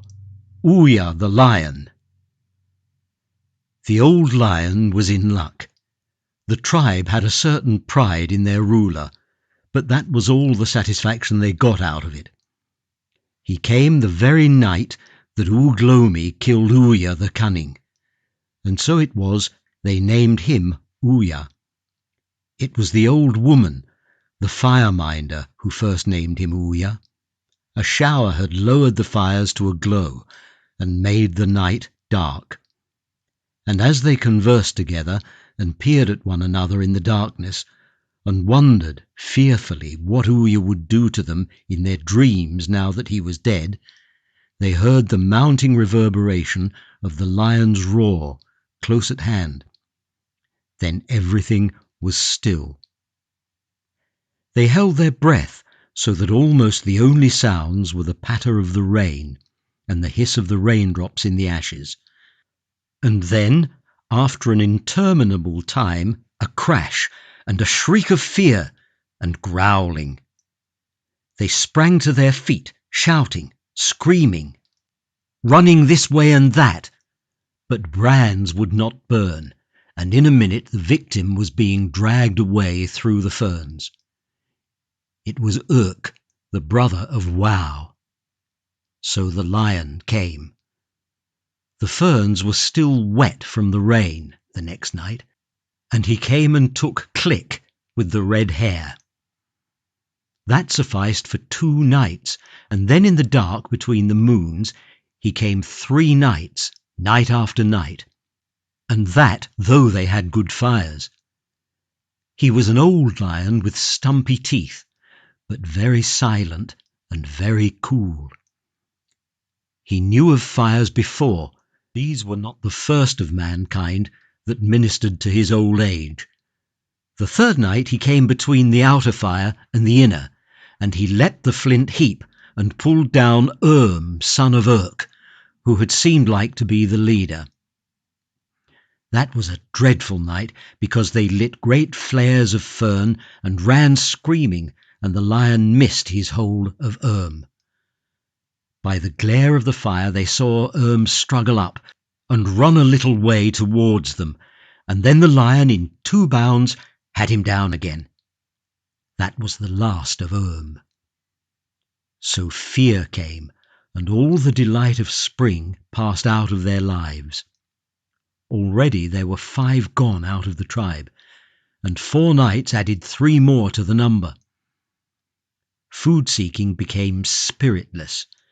None knew who might go next, and all day the women toiled, even the favourite women, gathering litter and sticks for the night fires. And the hunters hunted ill. In the warm springtime, hunger came again, as though it was still winter. The tribe might have moved, had they had a leader, But they had no leader, and none knew where to go that the lion could not follow them. So the old lion waxed fat, and thanked heaven for the kindly race of men. 2 of the children and a youth died while the moon was still new. And then it was the shrivelled old fireminder first bethought herself in a dream of Eudina and Ugh Lomi, and of the way Ouya had been slain. She had lived in fear of Ouya all her days, and now she lived in fear of the lion. That Ugh Lomi could kill Ouya for good, Ugh Lomi whom she had seen born, was impossible. It was Ouya still seeking his enemy. And then came the strange return of Ugh Lomi, a wonderful animal seen galloping far across the river, that suddenly changed into 2 animals, a horse and a man. Following this portent, the vision of Ugh Lomi on the farther bank of the river, yes, it was all plain to her. Ouya was punishing them because they had not hunted down Ugh Lomi and Eudina. The men came straggling back to the chances of the night while the sun was still golden in the sky. They were received with the story of Ugh Lomi. She went across the river with them and showed them his spoor hesitating on the farther bank. Sis, the tracker, knew the feet for Ugh Lomi's. "Ouya needs Ugh Lomi," cried the old woman, standing on the left of the bend, a gesticulating figure of flaring bronze in the sunset. Her cries were strange sounds, flitting to and fro on the borderland of speech, but this was the sense they carried. The lion needs Eudina. He comes night after night seeking Eudina and Ugh Lomi. When he cannot find Eudina and Ugh Lomi, he grows angry and he kills. Hunt Eudina and Ugh Lomi, Eudina whom he pursued, and Ugh Lomi for whom he gave the death word. Hunt Eudina and Ugh Lomi. She turned to the distant reed bed, as sometimes she had turned to Ouya in his life. "Is it not so, my lord?" she cried, and as if in answer, the tall reeds bowed before a breath of wind. Far into the twilight the sound of hacking was heard from the squatting places. It was the men sharpening their ashen spears against the hunting of tomorrow. And in the night, early before the moon rose, the lion came and took the girl of Sis, the tracker. In the morning, before the sun had risen, Sis the tracker and the lad Wow How, who now chipped flints, and One Eye and Bo and the snail-eater, the 2 red-haired men and the cat-skin and snake, all the men that were left alive of the sons of Ouya, taking their ash spears and their smiting stones, and with throwing stones in the beast-paw bags, started forth upon the trail of Ugh Lomi through the hawthorn thickets where Yar the rhinoceros and his brothers were feeding, and up the bare downland towards the beechwoods. That night the fires burnt high and fierce as the waxing moon set, and the lion left the crouching women and children in peace. And the next day, while the sun was still high, the hunters returned, all save One Eye, who lay dead with a smashed skull at the foot of the ledge. When Ugh Lomi came back that evening from stalking the horses, he found the vultures already busy over him, and with them the hunters brought Eudina bruised and wounded but alive. That had been the strange order of the shrivelled old woman, that she was to be brought alive. "She is no kill for us, she is for Ouya the lion." Her hands were tied with thongs, as though she had been a man, and she came weary and drooping, her hair over her eyes and matted with blood. They walked about her, and ever and again the snail-eater, whose name she had given, would laugh and strike her with his ashen spear. and after he had struck her with his spear, he would look over his shoulder like one who had done an overbold deed. The others too looked over their shoulders ever and again, and all were in a hurry save Eudina. When the old woman saw them coming, she cried aloud with joy. They made Eudina cross the river with her hands tied, although the current was strong, and when she slipped, the old woman screamed, first with joy, and then for fear she might be drowned. And when they had dragged Eudina to the shore, she could not stand for a time, albeit they beat her sore. So they let her sit with her feet touching the water, and her eyes staring before her, and her face set, whatever they might do or say.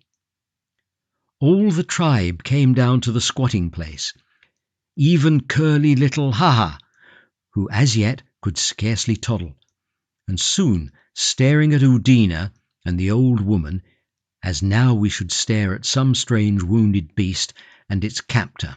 The old woman tore off the necklace of Ouya that was about Eudina's neck and put it on herself. She had been the first to wear it. Then she tore at Eudina's hair and took a spear from Sis and beat her with all her might. And when she had vented the warmth of her heart on the girl, she looked closely into her face. Eudina's eyes were closed and her features were set, and she lay so still that for a moment the old woman feared she was dead. And then her nostrils quivered.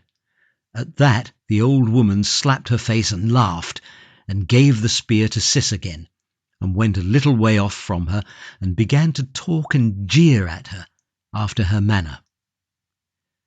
The old woman had more words than any in the tribe, and her talk was a terrible thing to hear. Sometimes she screamed and moaned incoherently, and sometimes the shape of her guttural cries was the mere phantom of thoughts. But she conveyed to Eudina, nevertheless, much of the things that were yet to come, of the lion, and of the torment he would do her. "And Uglomi, ha! Uglomi is slain?" And suddenly Eudina's eyes opened, and she sat up again, and her look met the old woman's fair and level. "No," she said slowly, like one trying to remember. "I did not see my Uglomi slain. I did not see my Uglomi slain." "Tell her," cried the old woman. "Tell her, he that killed him. Tell her how Uglomi was slain." She looked, and all the women and children there looked, from man to man. None answered her. They stood shamefaced. "Tell her," said the old woman. The men looked at one another. Eudina's face suddenly lit. "Tell her," she said. "Tell her, mighty men. Tell her the killing of Uglomi." The old woman rose and struck her sharply across the mouth. "We could not find Uglomi," said Sis the Tracker slowly. "Who hunts two, kills none." Then Eudina's heart leapt, but she kept her face hard. It was as well, for the old woman looked at her sharply, with murder in her eyes. Then the old woman turned her tongue upon the men, because they had feared to go on after Uglomi. She dreaded no one now Ouya was slain. She scolded them as one scolds children, and they scowled at her, and began to accuse one another, until suddenly Sis the Tracker raised his voice, and bade her hold her peace. And so, when the sun was setting, they took Eudina and went, though their hearts sank within them, along the trail the old lion had made in the reeds. All the men went together. At one place was a group of alders, and here they hastily bound Eudina, where the lion might find her when he came abroad in the twilight. And having done so, they hurried back until they were near the squatting place. Then they stopped. Sis stopped first and looked back again at the alders. They could see her head even from the squatting place, a little black shock under the limb of the larger tree. That was as well. All the women and children stood watching upon the crest of the mound, and the old woman stood and screamed for the lion to take her whom he sought, and counselled him on the torments he might do her. Udina was very weary now, stunned by beatings and fatigue and sorrow, and only the fear of the thing that was still to come upheld her. The sun was broad and blood-red between the stems of the distant chestnuts, and the west was all on fire. The evening breeze had died to a warm tranquillity. The air was full of midge swarms. The fish in the river hard by would leap at times, and now and again a cockchafer would drone through the air. Out of the corner of her eye, Udina could see a part of the squatting knoll, and little figures standing and staring at her. And, a very little sound, but very clear, she could hear the beating of the firestone. Dark and near to her, and still, was the reed-fringed thicket of the lair. Presently the firestone ceased. She looked for the sun and found he had gone, and overhead, and growing brighter, was the waxing moon. She looked towards the thicket of the lair, seeking shapes in the reeds, and then suddenly she began to wriggle and wriggle, weeping and calling upon Uglomi. But Uglomi was far away. When they saw her head moving with her struggles, they shouted together on the knoll, and she desisted and was still. And then came the bats, and the star that was like Uglomi crept out of its blue hiding place in the west. She called to it, but softly, because she feared the lion, and all through the coming of the twilight the thicket was still. So the dark crept upon Udina, and the moon grew bright, and the shadows of things that had fled up the hillside and vanished with the evening came back to them short and black, and the dark shapes in the thicket of reeds and alders where the lion lay gathered, and a faint stir began there. But nothing came out therefrom all through the gathering of the darkness. She looked at the squatting place, and soon the fires glowing smoky red, and the men and women going to and fro. The other way, over the river, a white mist was rising. Then far away came the whimpering of young foxes and the yell of a hyena. There were long gaps of aching waiting. After a long time some animals splashed in the water, and seemed to cross the river at the ford beyond the lair. But what animal it was she could not see. From the distant drinking pools she could hear the sound of splashing and the noise of elephants. So still was the night. The earth was now a colourless arrangement of white reflections and impenetrable shadows under the blue sky. The silvery moon was already spotted with filigree crests of the chestnut woods, and over the shadowy eastward hills the stars were multiplying. The knoll fires were bright red now, and black figures stood waiting against them. They were waiting for a scream. Surely it would be soon. The night suddenly seemed full of movement. She held her breath. Things were passing. 1, 2, 3. Subtly sleeking shadows. Jackals. Then a long waiting again. Then, asserting itself as real at once over all the sounds her mind had imagined, came a stir in the thicket, then a vigorous movement. There was a snap. The reeds crashed heavily, once, twice, thrice, and then everything was still, save a measured swishing. She heard a low, tremulous growl, and then everything was still again. The stillness lengthened. Would it never end? She held her breath. She bit her lip to stop screaming. Then something scuttled through the undergrowth. Her scream was involuntary. She did not hear the answering yell from the mound. Immediately the thicket woke up to vigorous movement again. She saw the grass stems waving in the light of the setting moon, the alders swaying. She struggled violently, her last struggle. But nothing came towards her. A dozen monsters seemed rushing about in that little place for a couple of minutes, and then again came silence. The moon sank behind the distant chestnuts, and the night was dark. Then an odd sound, a sobbing panting, that grew faster and fainter. Yet another silence, and then dim sounds and the grunting of some animal. Everything was still again. Far away eastward an elephant trumpeted, and from the woods came a snarling and yelping that died away.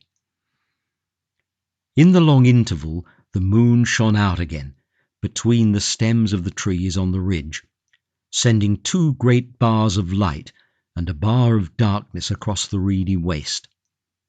Then came a steady rustling, a splash, and the reeds swayed wider and wider apart. And at last they broke open, cleft from root to crest. The end had come. She looked to see the thing that had come out of the reeds. For a moment it seemed certainly the great head and jaw she expected, and then it dwindled and changed. It was a dark, low thing that remained silent. But it was not the lion. It became still. Everything became still. She peered. It was like some gigantic frog, 2 limbs and a slanting body. Its head moved about, searching the shadows.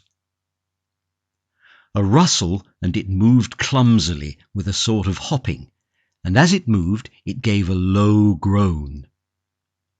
The blood rushing through her veins was suddenly joy. "Uglomi," she whispered. The thing stopped. "Udina," he answered softly with pain in his voice, and peering into the alders. He moved again and came out of the shadow beyond the reeds into the moonlight. All his body was covered with dark smears. She saw he was dragging his legs, and that he gripped his axe, the first axe, in one hand. In another moment he had struggled into the position of all fours and had staggered over to her. "The lion," he said in a strange mingling of exultation and anguish. "Wow! I have slain a lion with my own hand, even as I slew the great bear." He moved to emphasize his words and suddenly broke off with a faint cry. For a space he did not move.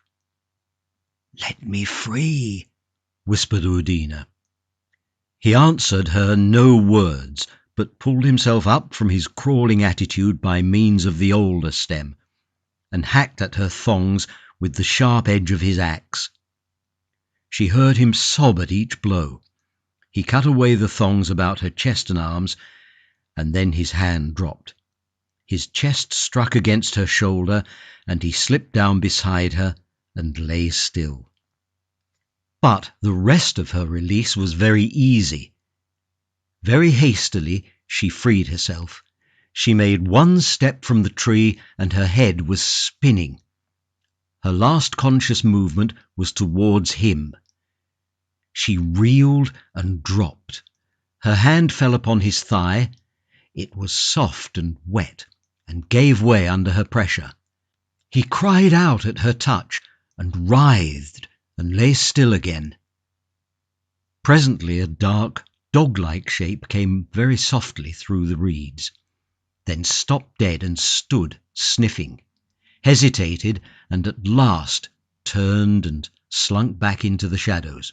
Long was the time they remained there motionless, with the light of the setting moon shining on their limbs. Very slowly, as slowly as the setting of the moon, did the shadow of the reeds towards the mound flow over them. Presently their legs were hidden, and Uglomi was but a bust of silver. The shadow crept up to his neck, crept over his face, and so at last the darkness of the night swallowed them up. The shadow became full of instinctive stirrings. There was a patter of feet, a faint snarling, the sound of a blow. There was little sleep that night for the women and children at the squatting place until they heard Udina scream. But the men were weary and sat dozing.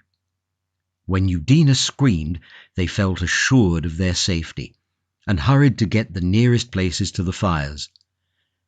The old woman laughed at the scream, and laughed again because C, the little friend of Udina, whimpered.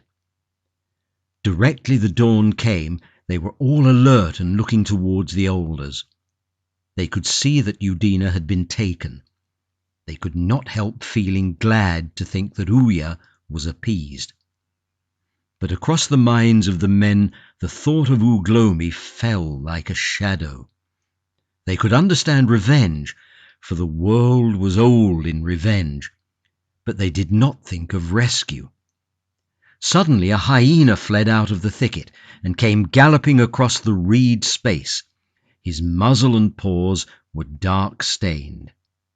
At that sight all the men shouted and clutched at throwing stones and ran towards him.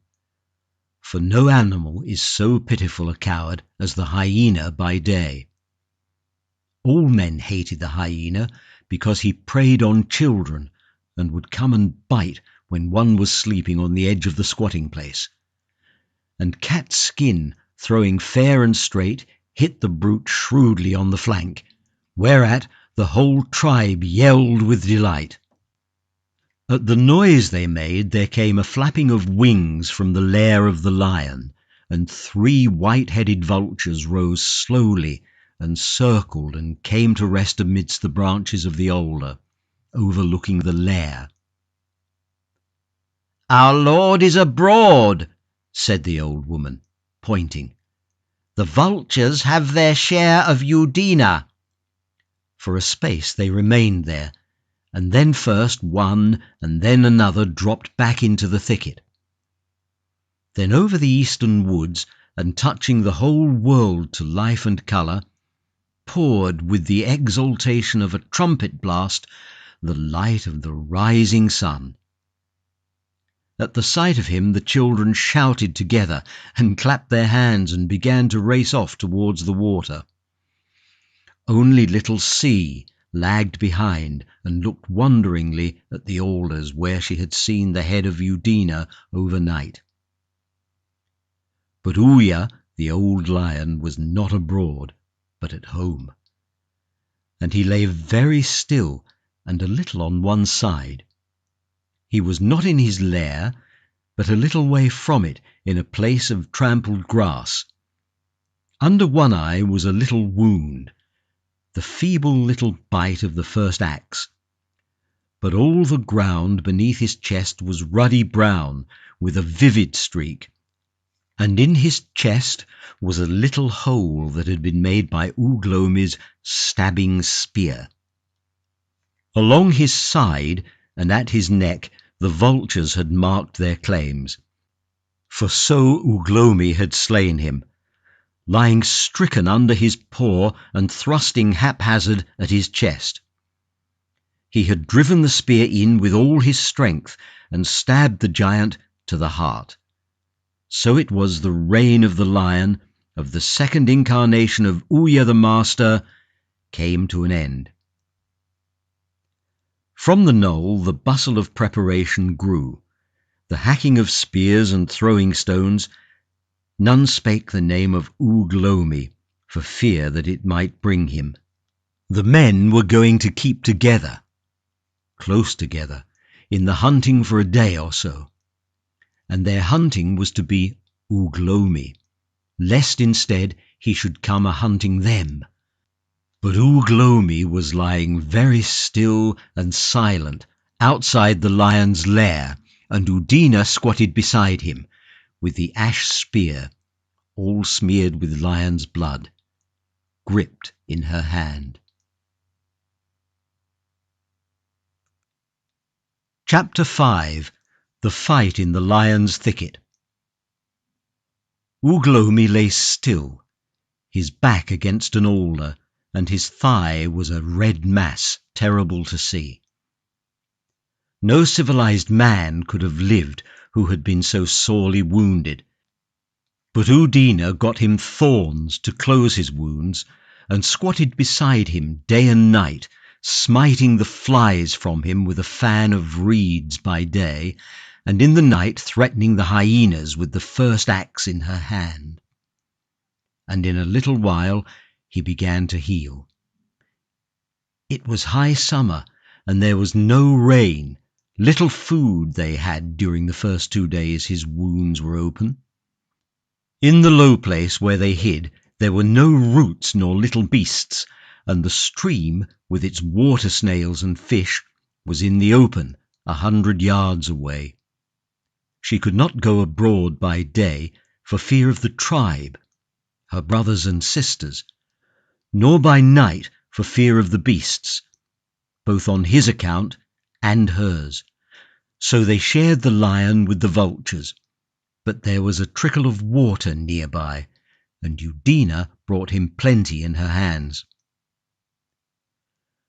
Where Uglomi lay was well hidden from the tribe by a thicket of alders, and all fenced about with bulrushes and tall reeds. The dead lion he had killed lay near his old lair, on a place of trampled reeds 50 yards away, in sight through the reed stems, and the vultures fought each other for the choicest pieces, and kept the jackals off him. Very soon a cloud of flies that looked like beasts hung over him, and Uglomi could hear their humming. And when Uglomi's flesh was already healing, and it was not many days before that began, only a few bones of the lion remained, scattered and shining white. For the most part, Uglomi sat still during the day, looking before him at nothing. Sometimes he would mutter of the horses and bears and lions, and sometimes he would beat the ground with the first axe and say the names of the tribe. He seemed to have no fear of bringing the tribe for hours together. But chiefly he slept, dreaming little because of his loss of blood and the slightness of his food. During the short summer night both kept awake. All the while the darkness lasted, things moved about them, things they never saw by day. For some nights the hyenas did not come, and then one moonless night near a dozen came and fought for what was left of the lion. The night was a tumult of growling, and Uglomi and Udina could hear the bones snap in their teeth. But they knew the hyena dare not attack any creature alive and awake, and so they were not greatly afraid. Of a daytime Udina would go along the narrow path the old lion had made in the reeds until she was beyond the bend, and then she would creep into the thicket and watch the tribe. She would lie close by the alders, where they had bound her to offer her up to the lion, and thence she could see them on the knoll by the fire, small and clear, as she had seen them that night. But she told Uglomi little of what she saw, because she feared to bring them by their names, for so they believed in those days, that naming called. She saw the men prepare stabbing spears and throwing stones on the morning after Uglomi had slain the lion, and go out to hunt him, leaving the women and children on the knoll. Little they knew how near he was as they tracked off in single file towards the hills, with Sis the tracker leading them. And she watched the women and children after the men had gone, gathering fern fronds and twigs for the night fire, and the boys and girls running and playing together. But the very old woman made her feel afraid. Towards noon, when most of the others were down at the stream by the bend, she came and stood on the hither side of the knoll, a gnarled brown figure, and gesticulated so that Udina could scarce believe she was not seen. Udina lay like a hare in its form, with shining eyes fixed on the bent witch away there, and presently she dimly understood it was the lion the old woman was worshipping, the lion Uglomi had slain. And the next day the hunters came back weary, carrying a fawn, and Udina watched the feast enviously. And then came a strange thing. She saw, distinctly she heard, the old woman shrieking and gesticulating and pointing towards her.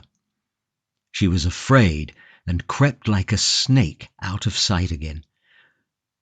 But presently curiosity overcame her, and she was back at her spying place, and as she peered her heart stopped, for there were all the men, with their weapons in their hands, walking together towards her from the knoll.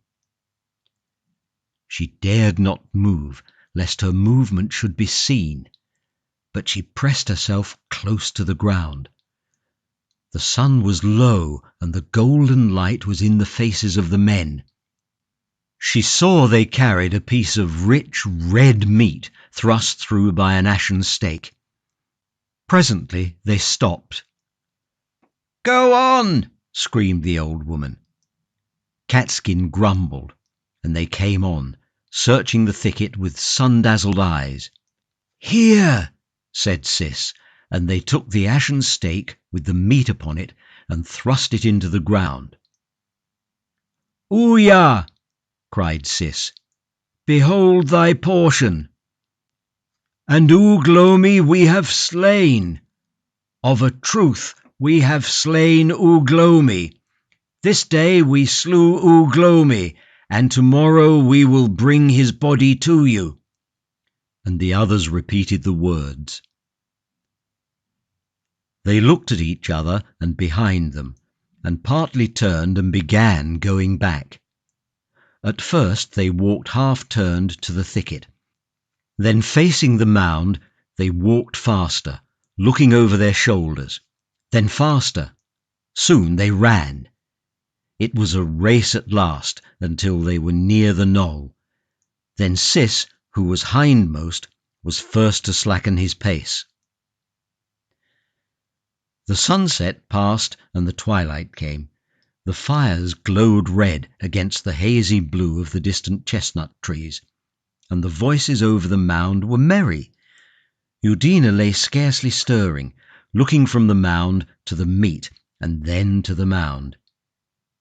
She was hungry, she was afraid. At last she crept back to Uglomi. He looked round at the little rustle of her approach. His face was in shadow. "Have you got me some food?" he said. She said she could find nothing, but that she would seek further, and went back along the lion's path until she could see the mound again. But she could not bring herself to take the meat. She had the brute's instinct of a snare. She felt very miserable. She crept back at last towards Uglomi, and heard him stirring and moaning. She turned back to the mound again. Then she saw something in the darkness near the stake, and peering, distinguished a jackal. In a flash she was brave and angry. She sprang up, cried out, and ran towards the offering. She stumbled and fell, and heard the growling of the jackal going off. When she arose, only the ashen stake lay on the ground. The meat was gone. So she went back to fast through the night with Uglomi. And Uglomi was angry with her because she had no food for him. But she told him nothing of the things she had seen.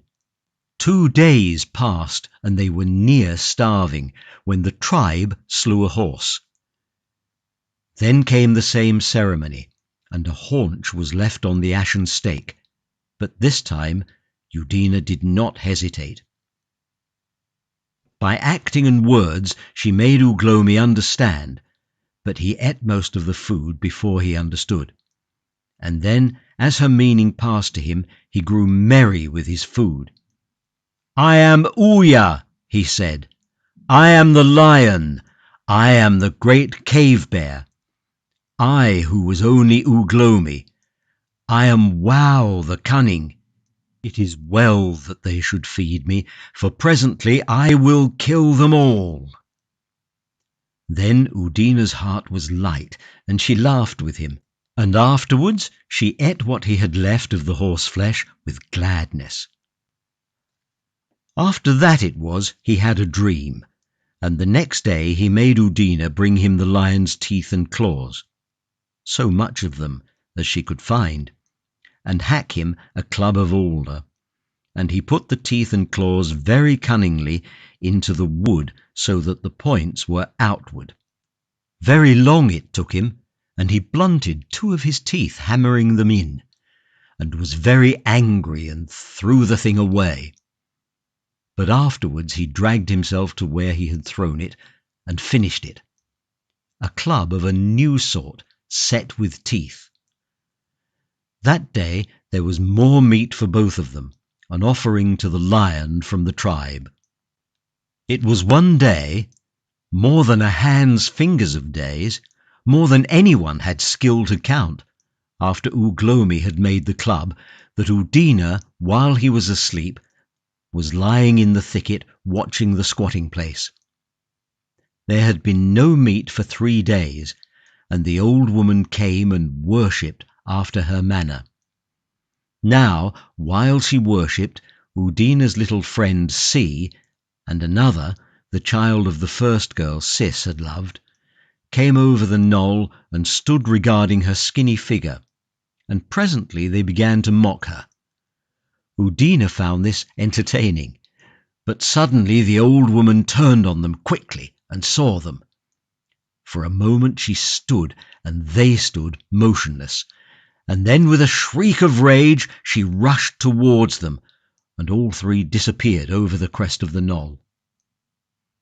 Presently the children reappeared among the ferns beyond the shoulder of the hill. Little C ran first, for she was an active girl, and the other child ran squealing with the old woman close upon her. And over the knoll came Sis with a bone in his hand, and Bo and Catskin obsequiously behind him, each holding a piece of food, and they laughed aloud and shouted to see the old woman so angry, and with a shriek the child was caught, and the old woman set to work slapping, and the child screaming, and it was very good after dinner fun for them. Little C ran on a little way and stopped at last between fear and curiosity. And suddenly came the mother of the child, with hair streaming, panting, and with a stone in her hand, and the old woman turned about like a wildcat. She was the equal of any woman, was the chief of the fire-minders, in spite of her years, but before she could do anything, Sis shouted to her, and the clamour rose loud. Other shock-heads came into sight. It seemed the whole tribe was at home and feasting, but the old woman dared not go on wreaking herself on the child Sis befriended. Everyone made noises and called names, even little C. Abruptly the old woman let go of the child she had caught and made a swift run at C, for C had no friends. And C, realizing her danger, when it was almost upon her, made off headlong with a faint cry of terror, not heeding whither she ran, straight to the lair of the lion. She swerved aside into the reeds presently, realizing now whither she went. But the old woman was a wonderful old woman, as active as she was spiteful, and she caught C by the streaming hair within 30 yards of Udina. All the tribe now was running down the knoll, and shouting and laughing, ready to see the fun. Then something stirred in Udina, something that had never stirred in her before, and, thinking all of little C and nothing of her fear, she sprang up from her ambush and ran swiftly forward. The old woman did not see her, for she was busy beating little C's face with her hand, beating with all her heart, and suddenly something hard and heavy struck her cheek. She went reeling and saw Eudina with flaming eyes and cheeks between her and little C. She shrieked with astonishment and terror, and little C, not understanding, set off towards the gaping tribe. They were quite close now, for the sight of Eudina had driven their fading fear of the lion out of their heads. In a moment Eudina had turned from the cowering old woman and overtaken C. "See!" she cried. "See!" She caught the child up in her arms as it stopped, pressed the nail-lined face into hers, and turned about to run towards her lair, the lair of the old lion. The old woman stood waist-high in the reeds and screamed foul things and inarticulate rage, but did not dare to intercept her, and at the bend of the path Eudina looked back and saw all the men of the tribe crying to one another, and Sis coming at a trot along the lion's trail. She ran straight along the narrow way through the reeds to the shady place where Uglomi sat with his healing thigh, just awakened by the shouting, and rubbing his eyes. She came to him, a woman with little C in her arms. Her heart throbbed in her throat. "Uglomi!" she cried. "Uglomi, the tribe comes!" Uglomi sat staring in stupid astonishment at her and C. She pointed with C in one arm. She sought among her feeble store of words to explain. She could hear the men calling. Apparently they had stopped outside. She put down C and caught up the new club with the lion's teeth and put it into Uglomi's hand and ran 3 yards and picked up the first axe. "Ah," said Uglomi, waving the new club, and suddenly he perceived the occasion and, rolling over, began to struggle to his feet. He stood but clumsily. He supported himself by one hand against the tree and just touched the ground gingerly with the toe of his wounded leg. In the other hand he gripped the new club. He looked at his healing thigh, and suddenly the reeds began whispering, and ceased and whispered again, and coming cautiously along the track, bending down and holding his fire-hardened stabbing stick of ash in his hand, appeared Sis. He stopped dead, and his eyes met Uglomi's. Uglomi forgot he had a wounded leg. He stood firmly on both feet. Something trickled. He glanced down and saw a little gout of blood had oozed out along the edge of the healing wound. He rubbed his hand there to give him the grip of his club, and fixed his eyes again on Sis. "Wow!" he cried, and sprang forward, and Sis, still stooping and watchful, drove his stabbing stick up very quickly in an ugly thrust. It ripped Uglomi's guarding arm, and the club came down in a counter that Sis was never to understand. He fell, as an ox falls to the poleaxe at Uglomi's feet. To Bo it seemed the strangest thing. He had a comforting sense of tall reeds on either side, and an impregnable rampart, Sis between him and any danger. Snail-eater was close behind, and there was no danger there. He was prepared to shove behind and send Sis to death or victory. That was his place as second man. He saw the butt of the spear Sis carried leap away from him, and suddenly a dull whack, and the broad back fell away forward, and he looked Uglomi in the face over his prostrate leader. It felt to Bo as if his heart had fallen down as well. He had a throwing stone in one hand and an ashen stabbing stick in the other.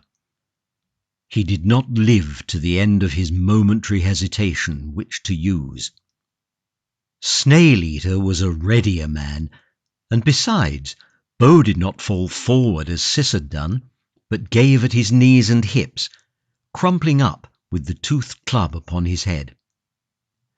The snail-eater drove his spear forward, swift and straight, and took Uglomi in the muscle of his shoulder.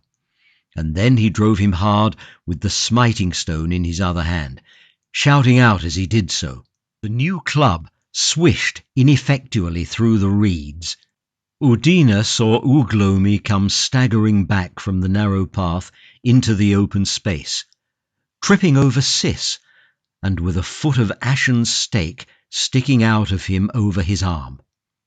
And then the snail-eater, whose name she had given, had his final injury from her, as his exultant face came out of the reeds after his spear.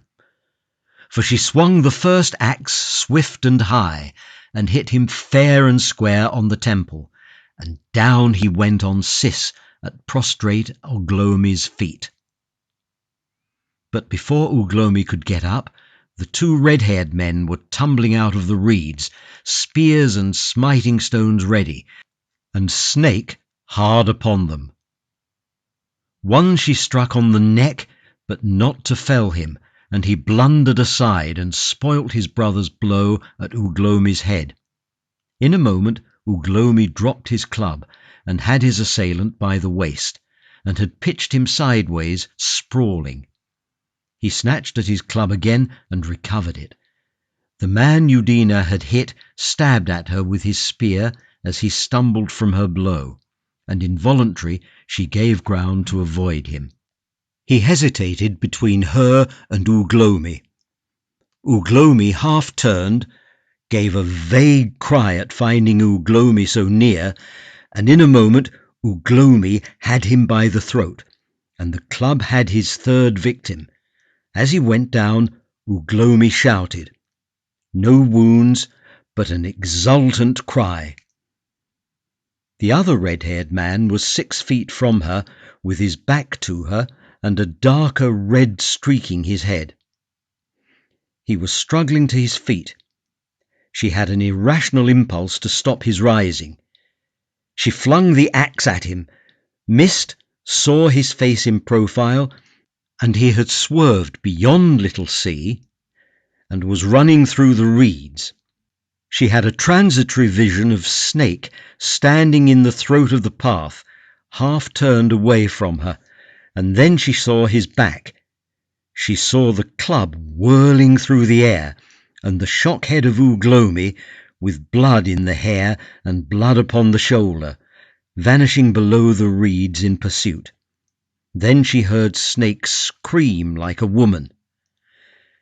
She ran past C to where the handle of the axe stuck out of a clump of fern, and turning, found herself panting and alone with 3 motionless bodies. The air was full of shouts and screams. For a space she was sick and giddy, and then it came to her head that Uglomi was being killed along the reed path. And with an inarticulate cry she leapt over the body of Bo and hurried after him. Snake's feet lay across the path, and his head was among the reeds. She followed the path until it bent around and opened out by the alders, and thence she saw all that was left of the tribe in the open, scattering like dead leaves before a gale, and going back over the knoll. Uglomi was hard upon Catskin. But Catskin was fleet of foot, and got away, and so did young Wauhau, when Uglomi turned upon him. And Uglomi pursued Wauhau far beyond the knoll before he desisted. He had the rage of battle on him now, and the wood thrust through his shoulder stung him like a spur.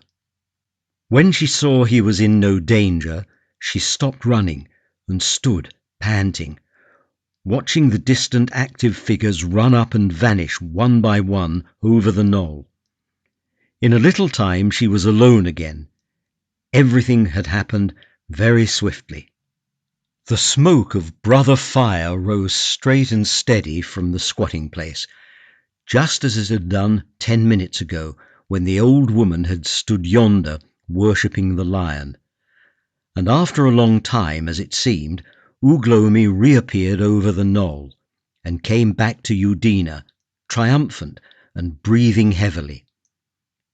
She stood, her hair about her eyes and hot-faced, with the blood-stained axe in her hand, at the place where the tribe had offered her as a sacrifice to the lion.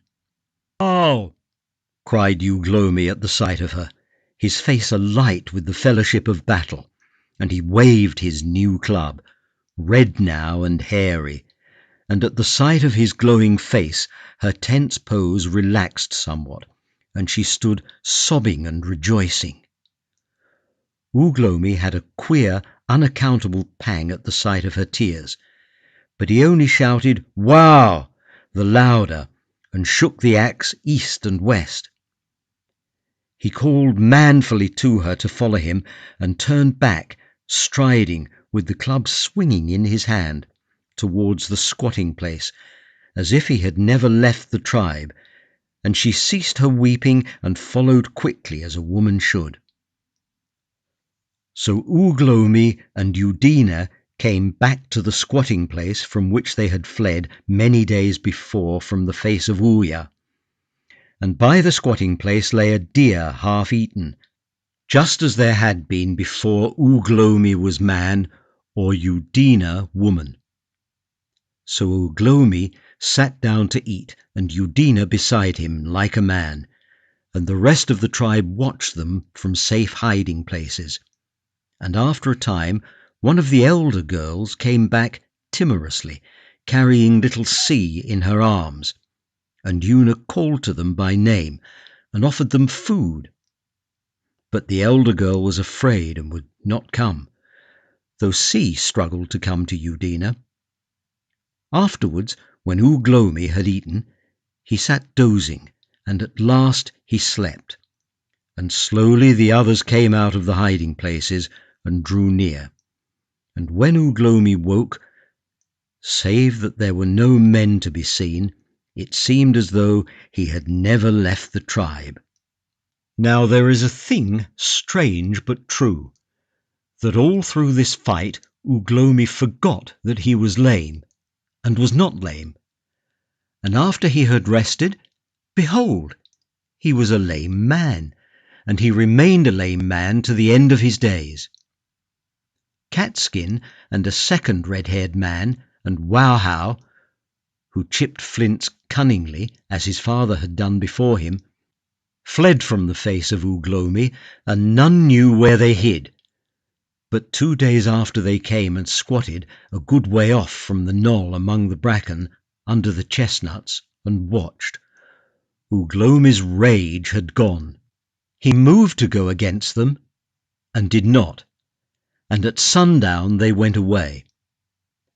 That day too they found the old woman among the ferns where Ugh Lomi had blundered upon her when she had pursued Wowhow. She was dead, and more ugly than ever, but whole. The jackals and vultures had tried her and left her. She was ever a wonderful old woman. The next day the 3 men came again and squatted nearer, and Wowhow had 2 rabbits to hold up, and the red-haired man a wood-pigeon, and Ugh Lomi stood before the women and mocked them. The next day they sat again nearer, without stones or sticks, and with the same offerings, and Catskin had a trout. It was rare men caught a fish in those days, but Catskin would stand silently in the water for hours and catch them with his hand. And the 4th day Ugh Lomi suffered these 3 to come to the squatting place in peace, with the food they had with them. Ugh Lomi ate the trout. Thereafter for many moons Ugh Lomi was master and had his will in peace. And on the fullness of time he was killed and eaten, even as Ouya had been slain. A Story of the Days to Come. Chapter 1. The Cure for Love. The excellent Mr. Morris was an Englishman, and he lived in the days of Queen Victoria the Good. He was a prosperous and very sensible man.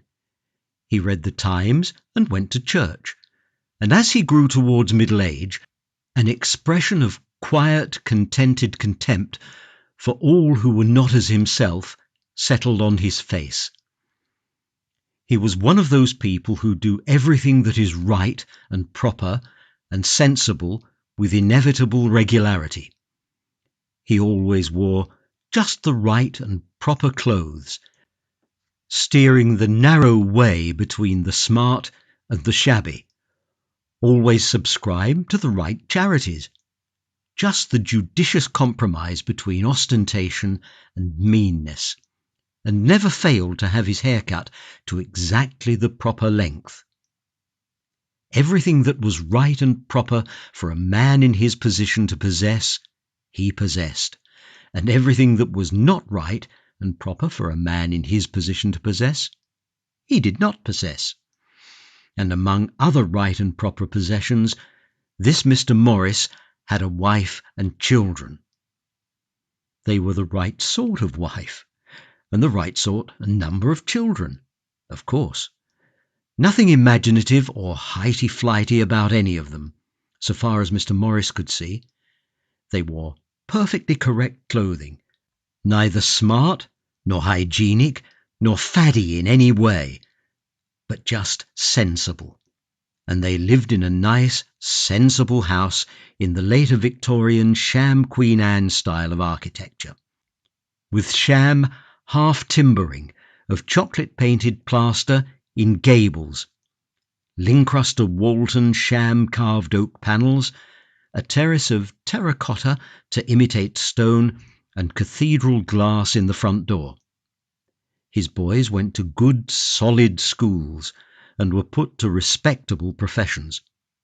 His girls, in spite of a fantastic protest or so, were all married to suitable, steady, oldish young men with good prospects. And when it was a fit and proper thing for him to do, Mr. Morris died. His tomb was of marble and without any art nonsense or laudatory inscription, quietly imposing, such being the fashion of his time. He underwent various changes according to the accepted custom in these cases, and long before this story begins, his bones even had become dust and were scattered to the four quarters of heaven. And his sons and his grandsons and his great-grandsons and his great-great-grandsons, they too were dust and ashes, and were scattered likewise. It was a thing he could not have imagined, that a day would come when even his great-great-grandsons would be scattered to the four winds of heaven. If anyone had suggested it to him, he would have resented it. He was one of those worthy people who take no interest in the future of mankind at all. He had grave doubts indeed if there was any future for mankind after he was dead. It seemed quite impossible and quite uninteresting to imagine anything happening after he was dead, yet the thing was so, and when even his great-great-grandson was dead and decayed and forgotten, when the sham half-timbered house had gone the way of all shams, and the Times was extinct, and the silk hat had a ridiculous antiquity, and the modestly imposing stone that had been sacred to Mr. Morris had been burnt to make lime for mortar, and all that Mr. Morris had found real and important was sere and dead. The world was still going on, and people were still going about it, just as heedless and impatient of the future, or, indeed, of anything but their own selves and property, as Mr. Morris had been. And strange to tell, and much as Mr. Morris would have been angered if anyone had foreshadowed it to him, all over the world there were scattered a multitude of people filled with the breath of life, in whose veins the blood of Mr. Morris flowed, just as some day the life which is gathered now in the reader of this very story may also be scattered far and wide about the world, and mingled with 1,000 alien strains beyond all thought and tracing. And among the descendants of this Mr. Morris was one almost as sensible and clear-headed as his ancestor. He had just the same stout, short frame as that ancient man of the 19th century, from whom his name of Morris, he spelt it M-W-R-E-S, came. He had the same half-contemptuous expression of face. He was a prosperous person, too, as times went, and he disliked the new-fangled, and bothers about the future and the lower classes just as much as the ancestral Morris had done. He did not read the Times. Indeed, he did not know there had ever been a Times. That institution had foundered somewhere in the intervening gulf of years. But the phonograph machine that talked to him as he made his toilette of a morning might have been the voice of a reincarnated Blauvitz when it dealt with the world's affairs. This phonographic machine was the size and shape of a Dutch clock, and down the front of it were electric barometric indicators, and an electric clock and calendar, and automatic engagement reminders, and where the clock would have been was the mouth of a trumpet. When it had news, the trumpet gobbled like a turkey, "Callooh, callooh," and then brayed out its message as, let us say, a trumpet might bray. It would tell Morris in full, rich, throaty tones about the overnight accidents to the omnibus flying machines that plied around the world, the latest arrivals at the fashionable resorts in Tibet, and of all the great monopolist company meetings of the day before while he was dressing. If Morris did not like hearing what it said, he had only to touch a stud and it would choke a little and talk about something else. Of course, his toilette differed very much from that of his ancestor. It is doubtful which would have been the more shocked and pained to find himself in the clothing of the other. Morris would certainly have sooner gone forth to the world stark naked than in the silk hat, frock coat, grey trousers and watch chain that had filled Mr. Morris with sombre self-respect in the past. For Morris there was no shaving to do. A skilful operator, he had long ago removed every hair root from his face. His legs he encased in pleasant pink and amber garments of an airtight material, which with the help of an ingenious little pump he distended so as to suggest enormous muscles. Above this he also wore pneumatic garments beneath an amber silk tunic, so that he was clothed in air and admirably protected against sudden extremes of heat and cold. Over this he flung a scarlet cloak with its edge fantastically curved. On his head, which had been skilfully deprived of every scrap of hair, he adjusted a pleasant little cap of bright scarlet, held on by suction and inflated with hydrogen, and curiously like the comb of a cock. So his toilette was complete, and, conscious of being soberly and becomingly attired, he was ready to face his fellow beings with a tranquil eye. This Morris, the civility of a Mr. had vanished ages ago, was one of the officials under the Wind Vane and Waterfall Trust, the great company that owned every wind wheel and waterfall in the world, and which pumped all the water and supplied all the electric energy that people in these latter days required. He lived in a vast hotel near that part of London called Seventh Way, and had very large and comfortable apartments on the 17th floor.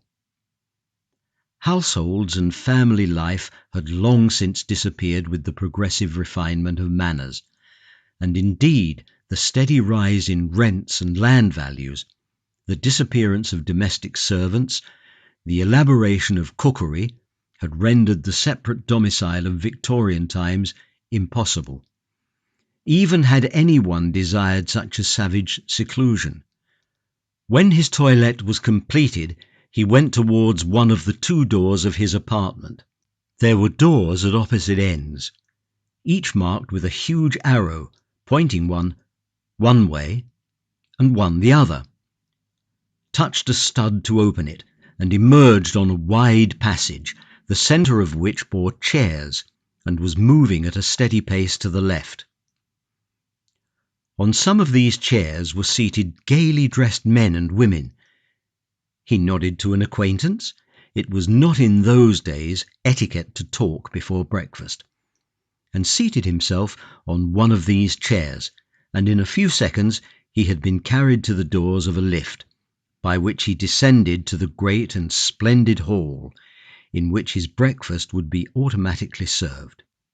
It was a very different meal from a Victorian breakfast, the rude masses of bread needing to be carved and smeared over with animal fat before they could be made palatable, the still recognizable fragments of recently killed animals, hideously charred and hacked, the eggs torn ruthlessly from beneath some protesting hen. Such things as these, though they constituted the ordinary fare of Victorian times, would have awakened only horror and disgust in the refined minds of the people of these latter days. Instead were pastes and cakes of agreeable and variegated design, without any suggestion in colour or form of the unfortunate animals from which their substance and juices were derived. They appeared on little dishes sliding out upon a rail from a little box at one side of the table. The surface of the table, to judge by touch and eye, would have appeared to a 19th century person to be covered with fine white damask. But this was really an oxidized metallic surface, and could be cleaned instantly after a meal. There were hundreds of little tables in the hall, and at most of them were other latter-day citizens, singly or in groups. And as Morris seated himself before his elegant repast, the invisible orchestra, which had been resting during an interval, resumed and filled the air with music. But Morris did not display any great interest either in his breakfast or the music. His eye wandered incessantly about the hall, as though he expected a belated guest. At last he rose eagerly and waved his hand, and simultaneously across the hall appeared a dark figure in a costume of yellow and olive green. As this person, walking amidst the tables with measured steps, drew near, the pallid earnestness of his face and the unusual intensity of his eyes became apparent. Morris reseated himself and pointed to a chair beside him. "I feared you would never come," he said. In spite of the intervening space of time, the English language was still almost exactly the same as it had been in England under Victoria the Good. The invention of the phonograph and such-like means of recording sound, and the gradual replacement of books by such contrivances, had not only saved the human eyesight from decay, but had also, by the establishment of a sure standard, arrested the process of change in accent that had hitherto been so inevitable. "I was delayed by an interesting case," said the man in green and yellow. "A prominent politician, suffering from overwork." He glanced at the breakfast and seated himself. "I have been awake for 40 hours. "Eh, dear," said Morris. "Fancy that! You hypnotists have your work to do." The hypnotist helped himself to some attractive amber-coloured jelly. "I happen to be a good deal in request," he said modestly. "Heaven knows what we should do without you." "Oh, we're not so indispensable as all that," said the hypnotist, ruminating the flavour of the jelly.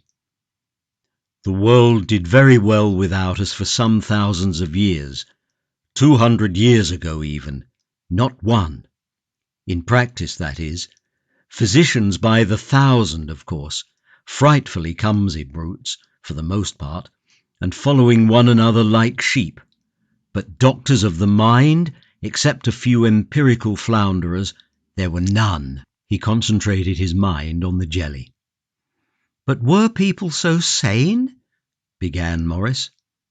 The hypnotist shook his head. It didn't matter then if they were a bit silly or faddy. Life was so easy going then. No competition worth speaking of, no pressure. A human being had to be very lopsided before anything happened. Then, you know, they clapped 'em away in what they call a lunatic asylum. I know, said Morris. In these confounded historical romances that everyone is listening to, they always rescue a beautiful girl from an asylum or something of the sort. I don't know if you attend to that rubbish. I must confess I do, said the hypnotist. It carries one out of oneself to hear those quaint, adventurous, half-civilized days of the 19th century, when men were stout and women simple. I like a good swaggering story before all things. Curious times they were, with their smutty railways and puffing old iron trains, their rum little houses, and their horse vehicles. I suppose you don't read books? Dear no, said Morris. I went to a modern school, and we had none of that old-fashioned nonsense. Phonographs are good enough for me. Of course, said the hypnotist, of course, and surveyed the table for his next choice. You know, he said, helping himself to a dark blue confection that promised well. In those days our business was scarcely thought of. I dare say if any one had told them that in 200 years' time a class of men would be entirely occupied in impressing things upon the memory, effacing unpleasant ideas, controlling and overcoming instinctive but undesirable impulses, and so forth, by means of hypnotism, they would have refused to believe the thing possible. Few people knew that an order made during a mesmeric trance, even an order to forget or an order to desire, could be given so as to be obeyed after the trance was over. Yet there were men alive then who could have told them the thing was as absolutely certain to come about as, well, the transit of Venus. You knew of hypnotism then? Oh dear, yes. They used it for painless dentistry and things like that. This blue stuff is confoundedly good. What is it?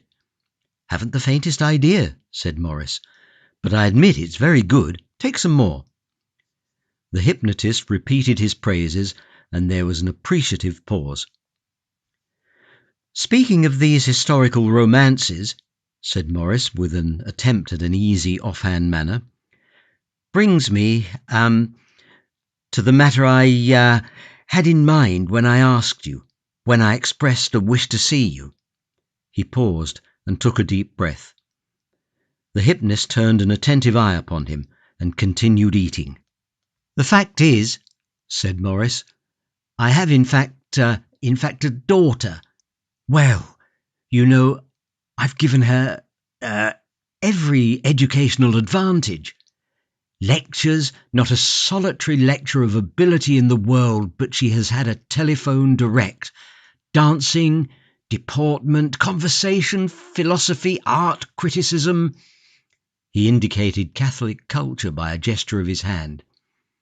I had intended her to marry a very good friend of mine, Bindon, of the Lighting Commission. Plain little man, you know, and a bit unpleasant in some of his ways, but an excellent fellow, really, an excellent fellow. Yes, said the hypnotist. Go on. How old is she? 18. A dangerous age. Well? Well, it seems that she has been indulging in these historical romances. Excessively. even to the neglect of her philosophy, filled her mind with unutterable nonsense about soldiers who fight, what is it? Etruscans. Egyptians. Egyptians, very probably. Hack about with swords and revolvers and things, bloodshed galore, horrible, and about young men on torpedo catchers who blow up Spaniards, I fancy, and all sorts of irregular adventurers, and she has got it into her head that she must marry for love, and that poor little Bindon— "I've met similar cases," said the hypnotist. "Who is the other young man?" Morris maintained an appearance of resigned calm. "You may well ask," he said. "He is—" and his voice sank with shame— "a mere attendant upon the stage on which the flying machines from Paris alight. He has, as they say in the romances, good looks. He is quite young and very eccentric. Affects the antique. He can read and write. So can she. Instead of communicating by telephone, like sensible people, they write and deliver— what is it? Notes? No, not notes. Poems." The hypnotist raised his eyebrows. "How did she meet him?" "Tripped coming down from the flying machine from Paris and fell into his arms. The mischief was done in a moment." "Yes?" "Well, that's all. Things must be stopped. That is what I want to consult you about. What must be done? What can be done? Of course, I'm not a hypnotist. My knowledge is limited. But you—" "Hypnotism is not magic," said the man in green, putting both arms on the table. Oh, precisely. But still— "People cannot be hypnotized without their consent. If she is able to stand out against marrying Bindon, she will probably stand out against being hypnotized. But if once she can be hypnotized, even by somebody else, the thing is done." "You can—" "Oh, certainly. Once we get her amenable, then we can suggest that she must marry Bindon.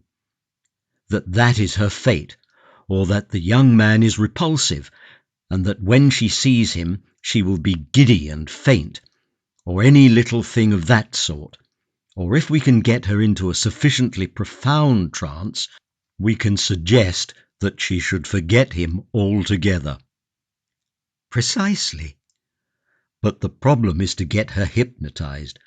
Of course, no sort of proposal or suggestion must come from you, because no doubt she already distrusts you in the matter."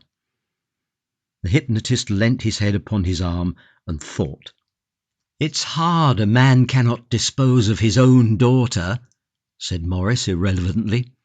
"You must give me the name and address of the young lady," said the hypnotist, "and any information bearing on the matter. And, by the by, is there any money in the affair?" Morris hesitated. "There's a sum, in fact a considerable sum, invested in the Patent Road Company, from her mother. That's what makes the thing so exasperating." "Exactly," said the hypnotist, and he proceeded to cross-examine Morris on the entire affair. It was a lengthy interview, and meanwhile Elizabeth Morris, as she spelt her name, or Elizabeth Morris, as a 19th century person would have put it, was sitting in a quiet waiting place beneath the great stage upon which the flying machine from Paris descended, and beside her sat her slender, handsome lover, reading her the poem he had written that morning while on duty upon the stage. When he had finished, they sat for a time in silence, and then, as if for their special entertainment, the great machine that had come flying through the air from America that morning rushed down out of the sky. At first it was a little oblong, faint and blue amidst the distant fleecy clouds, and then it grew swiftly large and white, and larger and whiter, until they could see the separate tiers of sails, each hundreds of feet wide, and the lank body they supported, and at last even the swinging seats of the passengers in a dotted row. Although it was falling, it seemed to them to be rushing up at the sky, and over the roof spaces of the city below its shadow leapt towards them. They heard the whistling rush of the air about it and its yelling siren, shrill and swelling to warn those who were on its landing stage of its arrival. And abruptly the note fell down a couple of octaves, and it had passed, and the sky was clear and void, and she could turn her sweet eyes again to Denton at her side. Their silence ended, and Denton, speaking in a little language of broken English that was, they fancied, their private possession, though lovers have used such little languages since the world began, told her how they too would leap into the air one morning out of all the obstacles and difficulties about them, and fly to a sunlit city of delight he knew in Japan, halfway about the world. She loved the dream, but she feared the leap, and she put him off with, "Some day, dearest one, some day," to all his pleading that it might be soon. And at last came a shrilling of whistles, and it was time for him to go back to his duties on the stage. They parted, as lovers have been wont to part for thousands of years. She walked down a passage to a lift, and so came to one of the streets of that latter-day London, all glazed in glass from the weather, and with incessant moving platforms that went to all parts of the city, and by one of these she returned to her apartments in the hotel for women where she lived, the apartments that were in telephonic communication with all the best lecturers in the world. But the sunlight of the flying stage was in her heart, and the wisdom of all the best lecturers in the world seemed folly in that. She spent the middle part of the day in the gymnasium, and took her midday meal with two other girls and their common chaperon, for it was still the custom to have a chaperon in the case of motherless girls of the more prosperous classes. The chaperon had a visitor that day, a man in green and yellow, with a white face and vivid eyes, who talked amazingly. Among other things, he fell to praising a new historical romance that one of the great popular storytellers of the day had just put forth. It was, of course, about the spacious times of Queen Victoria, and the author, among other pleasing novelties, made a little argument before each section of the story in imitation of the chapter headings of the old-fashioned books, as, for example, how the cabmen of Pimlico stopped the Victoria omnibuses, and of the great fight in Palace Yard, and how the Piccadilly policeman was slain in the midst of his duty. The man in green and yellow praised this innovation. "These pithy sentences," he said, "are admirable. They show at a glance those headlong, tumultuous times when men and animals jostled in the filthy streets, and death might wait for one at every corner. Life was life then. How great the world must have seemed then! How marvellous! There were still parts of the world absolutely unexplored. Nowadays we have almost abolished wonder. We lead lives so trim and orderly that courage, endurance, faith, all the noble virtues seem fading from mankind." And so on, taking the girl's thoughts with him, until the life they led, life in the vast and intricate London of the 22nd century, a life interspersed with soaring excursions to every part of the globe, seemed to them a monotonous misery compared with the daedal past. At first Elizabeth did not join in the conversation, but after a time the subject became so interesting that she made a few shy interpolations. But he scarcely seemed to notice her. As he talked, he went on to describe a new method of entertaining people. They were hypnotized, and then suggestions were made to them so skillfully that they seemed to be living in ancient times again.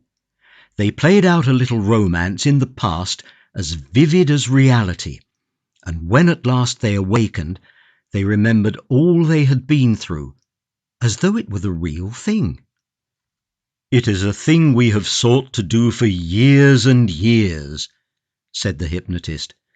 "It is practically an artificial dream, and we know the way at last. Think of all it opens out to us, the enrichment of our experience, the recovery of adventure, the refuge it offers from this sordid, competitive life in which we live. Think!" "And you can do that?" said the chaperone eagerly. "The thing is possible at last," the hypnotist said.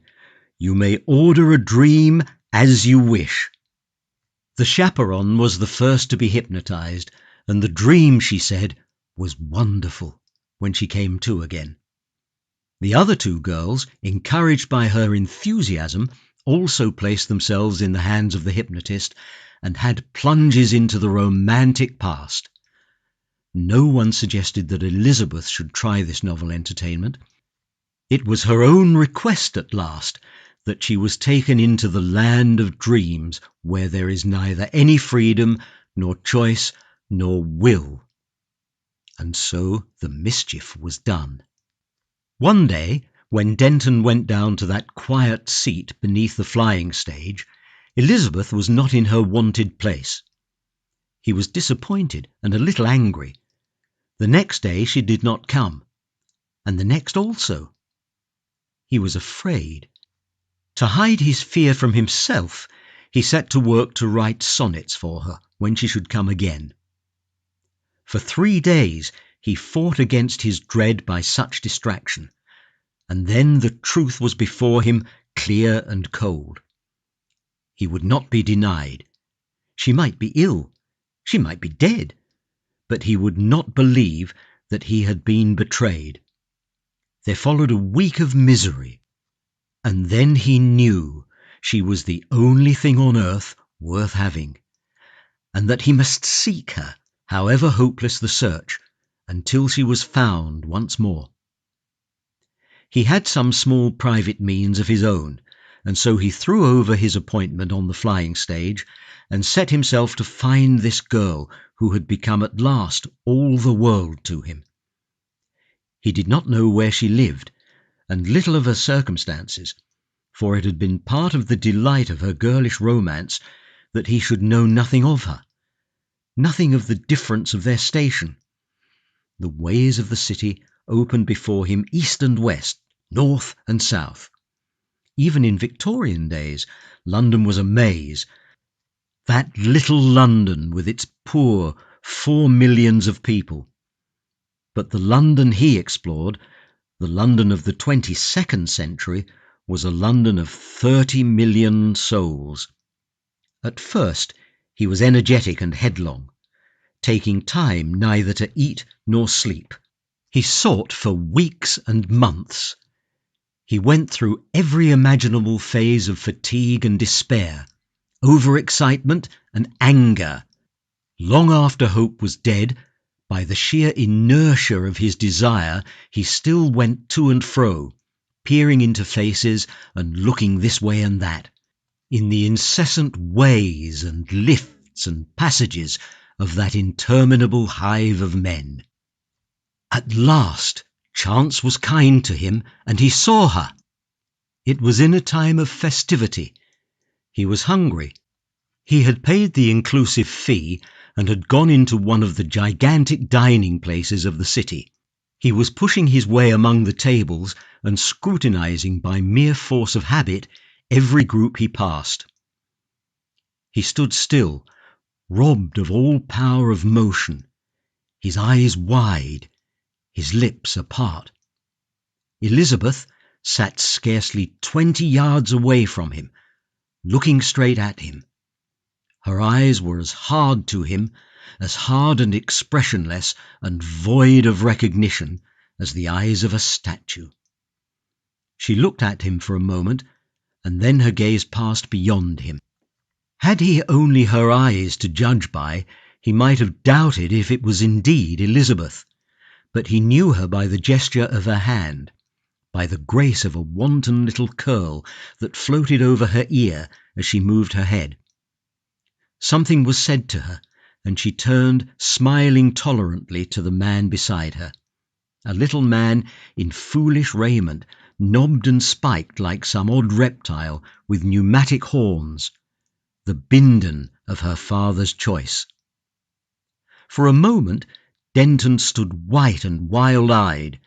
Then came a terrible faintness, and he sat before one of the little tables. He sat down with his back to her, and for a time he did not dare to look at her again. When at last he did, she and Bindon and 2 other people were standing up to go. The others were her father and her chaperon. He sat as if incapable of action until the 4 figures were remote and small, and then he rose up, possessed with the one idea of pursuit. For a space he feared he had lost them, and then he came upon Elizabeth and her chaperon again, in one of the streets of moving platforms that intersected the city. Bindon and Morris had disappeared. He could not control himself to patience.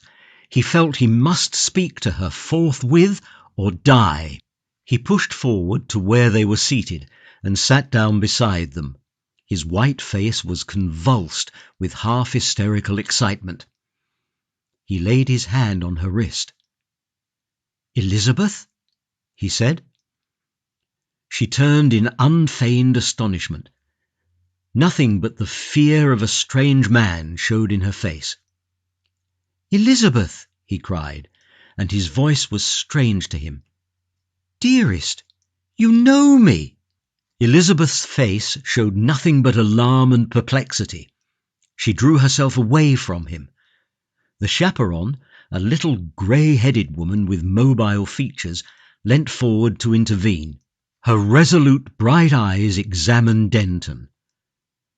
"What do you say?" she asked. "This young lady," said Denton. "She knows me." "Do you know him, dear?"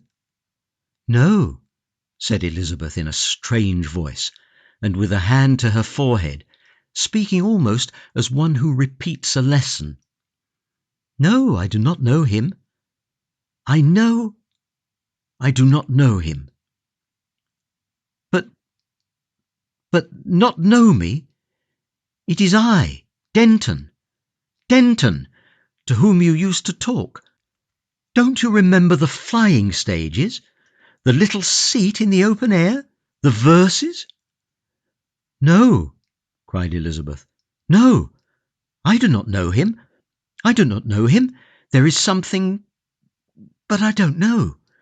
All I know is that I do not know him." Her face was a face of infinite distress. The sharp eyes of the chaperon flitted to and fro from the girl to the man. "You see," she said, with the faint shadow of a smile, "she does not know you." "I do not know you," said Elizabeth. "Of that I am sure." "But, dear, the songs, the little verses." "She does not know you," said the chaperon. "You must not. You have made a mistake. You must not go on talking to us after that. You must not annoy us on the public ways." "But," said Denton, and for a moment his miserably haggard face appealed against fate. "You must not persist, young man," protested the chaperon. "Elizabeth!" he cried. Her face was the face of one who is tormented. "I do not know you," she cried, hand to brow. "Oh, I do not know you." For an instant Denton sat stunned. Then he stood up and groaned aloud. He made a strange gesture of appeal towards the remote glass roof of the public way, and then turned and went plunging recklessly from one moving platform to another, and vanished amidst the swarms of people going to and fro thereon. The chaperon's eyes followed him, and then she looked at the curious faces about her. "Dear," asked Elizabeth, clasping her hand, and too deeply moved to heed observation, "who was that man? Who was that man?" The chaperon raised her eyebrows. She spoke in a clear, audible voice. "Some half-witted creature. I have never set eyes on him before." "Never?" "Never, dear. Do not trouble your mind about a thing like this." And soon after this, the celebrated hypnotist, who dressed in green and yellow, had another client. The young man paced in his consulting room, pale and disordered. "I want to forget," he cried. "I must forget." The hypnotist watched him with quiet eyes, studied his face and clothes and bearing. To forget anything, pleasure or pain, is to be, by so much, less. However, you know your own concern. My fee is high. If only I can forget. That's easy enough with you. You wish it. I've done much harder things. Quite recently, I hardly expected to do it. The thing was done against the will of the hypnotized person. A love affair, too, like yours. A girl. So rest assured. The young man came and sat beside the hypnotist. His manner was a forced calm. He looked into the hypnotist's eyes. "I will tell you. Of course you will want to know what it is. There was a girl. Her name was Elizabeth Morris." "Well?" He stopped. He had seen the instant surprise on the hypnotist's face. In that instant, he knew. He stood up. He seemed to dominate the seated figure by his side. He gripped the shoulders of green and gold. For a time he could not find words. "Give her me back," he said at last. "Give her me back." "What do you mean?" gasped the hypnotist. "Give her me back." "Give whom?" "Elizabeth Morris, the girl." The hypnotist tried to free himself. He rose to his feet. Denton's grip tightened. "Let go!" cried the hypnotist, thrusting an arm against Denton's chest. In a moment the two men were locked in a clumsy wrestle. Neither had the slightest training, for athleticism, except for exhibition and to afford opportunity for betting, had faded out of the earth. But Denton was not only the younger, but the stronger of the two.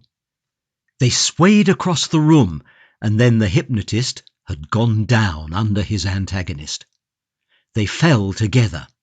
Denton leapt to his feet, dismayed at his own fury, but the hypnotist lay still, and suddenly from a little white mark where his forehead had struck a stool shot a hurrying band of red.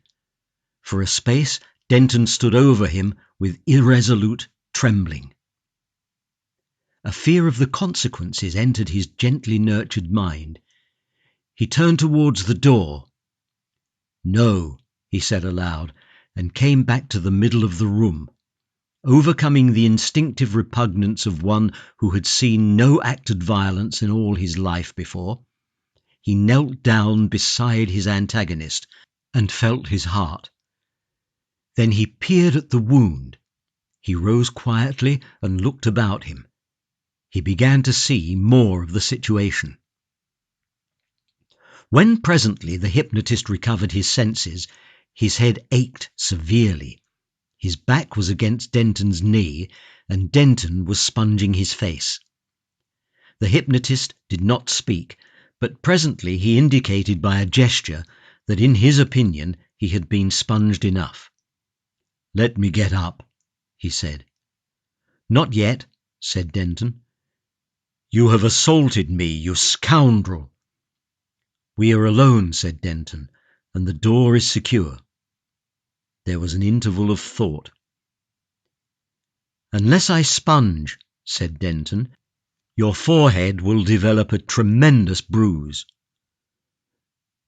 "You can go on sponging," said the hypnotist sulkily. There was another pause. "We might be in the Stone Age," said the hypnotist. "Violence, struggle." "In the Stone Age no man dared to come between man and woman," said Denton. The hypnotist thought again. "What are you going to do?" he asked. "While you were insensible I found the girl's address on your tablets. I did not know it before. I telephoned. She will be here soon. Then she will bring her chaperone." "That is all right." "But what? I don't see. What do you mean to do?" "I looked about for a weapon also. It is an astonishing thing how few weapons there are nowadays, if you consider that in the Stone Age men owned scarcely anything but weapons. I hit at last upon this lamp. I have wrenched off the wires and things, and I hold it so." He extended it over the hypnotist's shoulders. "With that I can quite easily smash your skull." "I will, unless you do as I tell you." "Violence is no remedy," said the hypnotist, quoting from the modern man's book of moral maxims. "It's an undesirable disease," said Denton.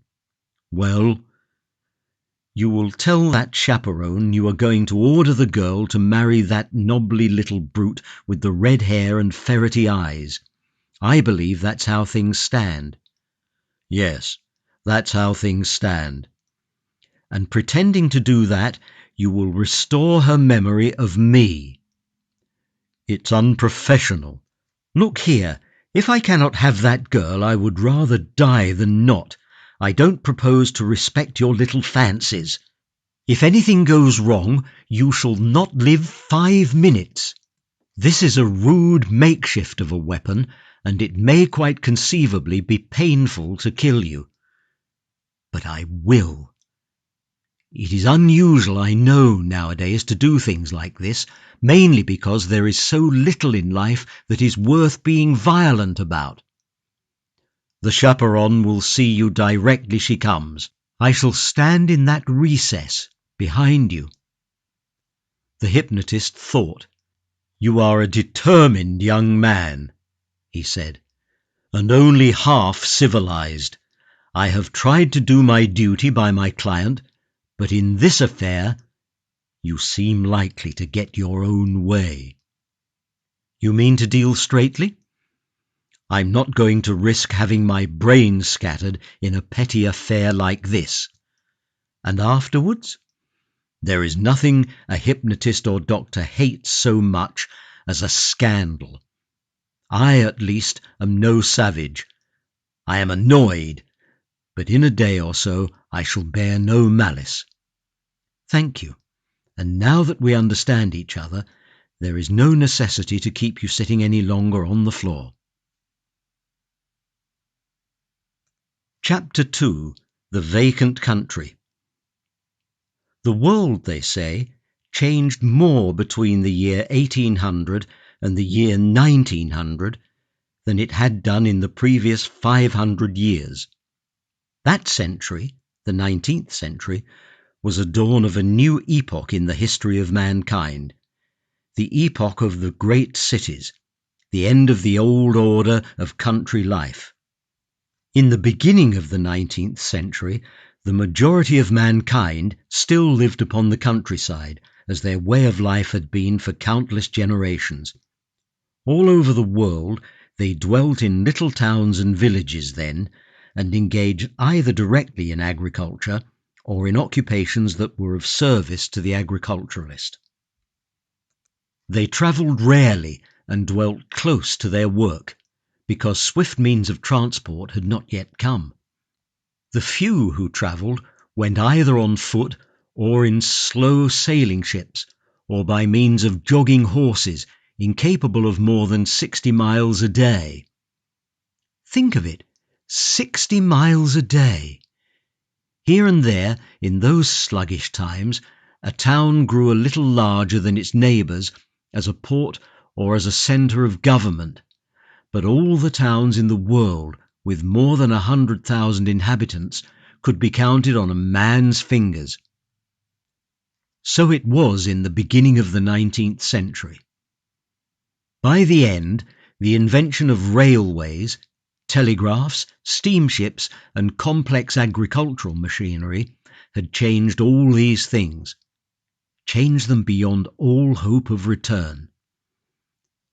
The vast shops, the varied pleasures, the countless conveniences of the larger towns were suddenly possible, and no sooner existed than they were brought into competition with the homely resources of the rural centres. Mankind were drawn to the cities by an overwhelming attraction. The demand for labour fell with the increase of machinery. The local markets were entirely superseded, and there was a rapid growth of the larger centres at the expense of the open country.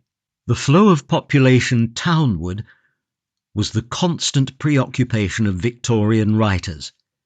In Great Britain and New England, in China and India, the same thing was remarked everywhere. A few swollen towns were visibly replacing the ancient order. That this was an inevitable result of improved means of travel and transport, that, given swift means of transit, these things must be, was realized by few, and the most puerile schemes were devised to overcome the mysterious magnetism of the urban centres and keep people on the land. Yet the developments of the 19th century were only the dawning of the new order. The first great cities of the new time were horribly inconvenient, darkened by smoky fogs, insanitary and noisy. But the discovery of new methods of building, new methods of heating, changed all this. Between 1900 and 2000, the march of change was still more rapid, and between 2000 and 2100, the continually accelerated progress of human invention made the reign of Victoria the Good seem at last an almost incredible vision of idyllic, tranquil days. The introduction of railways was only the first step in that development of those means of locomotion which finally revolutionized human life. By the year 2000, railways and roads had vanished altogether. The railways, robbed of their rails, had become weedy ridges and ditches upon the face of the world. The old roads, strange barbaric tracks of flint and soil, hammered by hand or rolled by rough iron rollers, strewn with miscellaneous filth, and cut by iron hooves and wheels into ruts and puddles, often many inches deep, had been replaced by patent tracks made of a substance called Eadamite. This Eadamite, it was named after its patentee, ranks with the invention of printing and steam as one of the epoch-making discoveries of the world's history. When Edam discovered the substance, he probably thought of it as a mere cheap substitute for India rubber. It cost a few shillings a ton. But you can never tell all an invention will do. It was the genius of a man named Warming that pointed to the possibility of using it not only for the tyres of wheels, but as a road substance, and who organised the enormous network of public ways that speedily covered the world. These public ways were made with longitudinal divisions. On the outer, on either side, went foot cyclists and conveyances travelling at less speed than 25 miles an hour. In the middle, motors capable of speed up to 100, and the inner, warming in the face of enormous ridicule, reserved for vehicles travelling at speeds of 100 miles an hour upward. For 10 years his inner ways were vacant. Before he died, they were the most crowded of all, and vast light frameworks with wheels of 20 and 30 feet in diameter hurled along them at paces that year after year rose steadily towards 200 miles an hour. And by the time this revolution was accomplished, a parallel revolution had transformed the ever-growing cities. Before the development of practical science, the fogs and filth of Victorian times vanished. Electric heating replaced fires. In 2013, the lighting of a fire that did not absolutely consume its own smoke was made an indictable nuisance. And all the city ways, all the public squares and places were covered in with a recently invented glass-like substance. The roofing of London became practically continuous. Certain short-sighted and foolish legislation against tall buildings was abolished, and London, from a squat expanse of petty houses, feebly archaic in design, rose steadily towards the sky. To the municipal responsibility for water, light and drainage was added another, and that was ventilation. But to tell of all the changes in human convenience that these 200 years brought about, to tell of the long unforeseen invention of flying, to describe how life in households was steadily supplanted by life in interminable hotels, how at last even those who were still concerned in agricultural work came to live in the towns and to go to and fro to their work every day, to describe how at last in all England only 4 towns remained, each with many millions of people, and how there were left no inhabited houses in all the countryside. To tell all this would take us far from our story of Denton and his Elizabeth. They had been separated and reunited, and still they could not marry, for Denton, it was his only fault, had no money. Neither had Elizabeth until she was 21, and as yet she was only 18. At 21, all the property of her mother would come to her, for that was the custom of the time.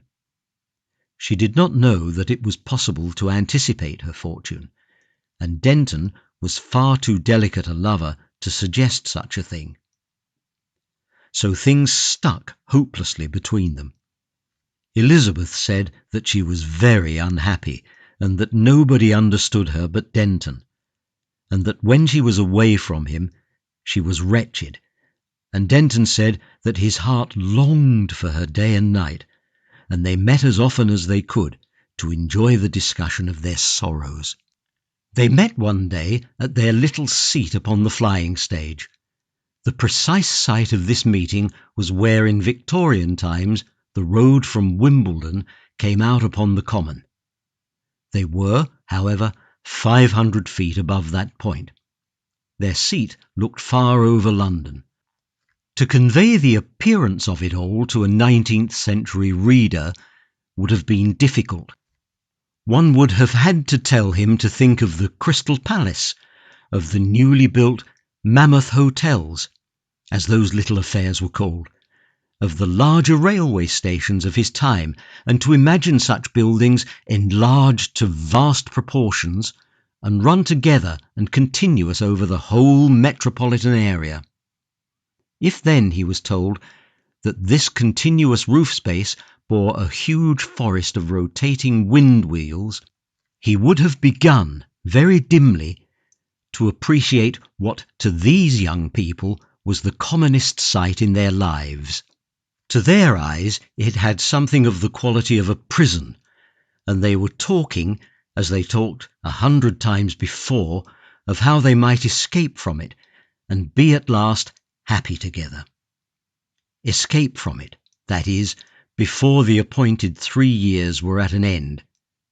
It was, as both agreed, not only impossible, but almost wicked to wait 3 years.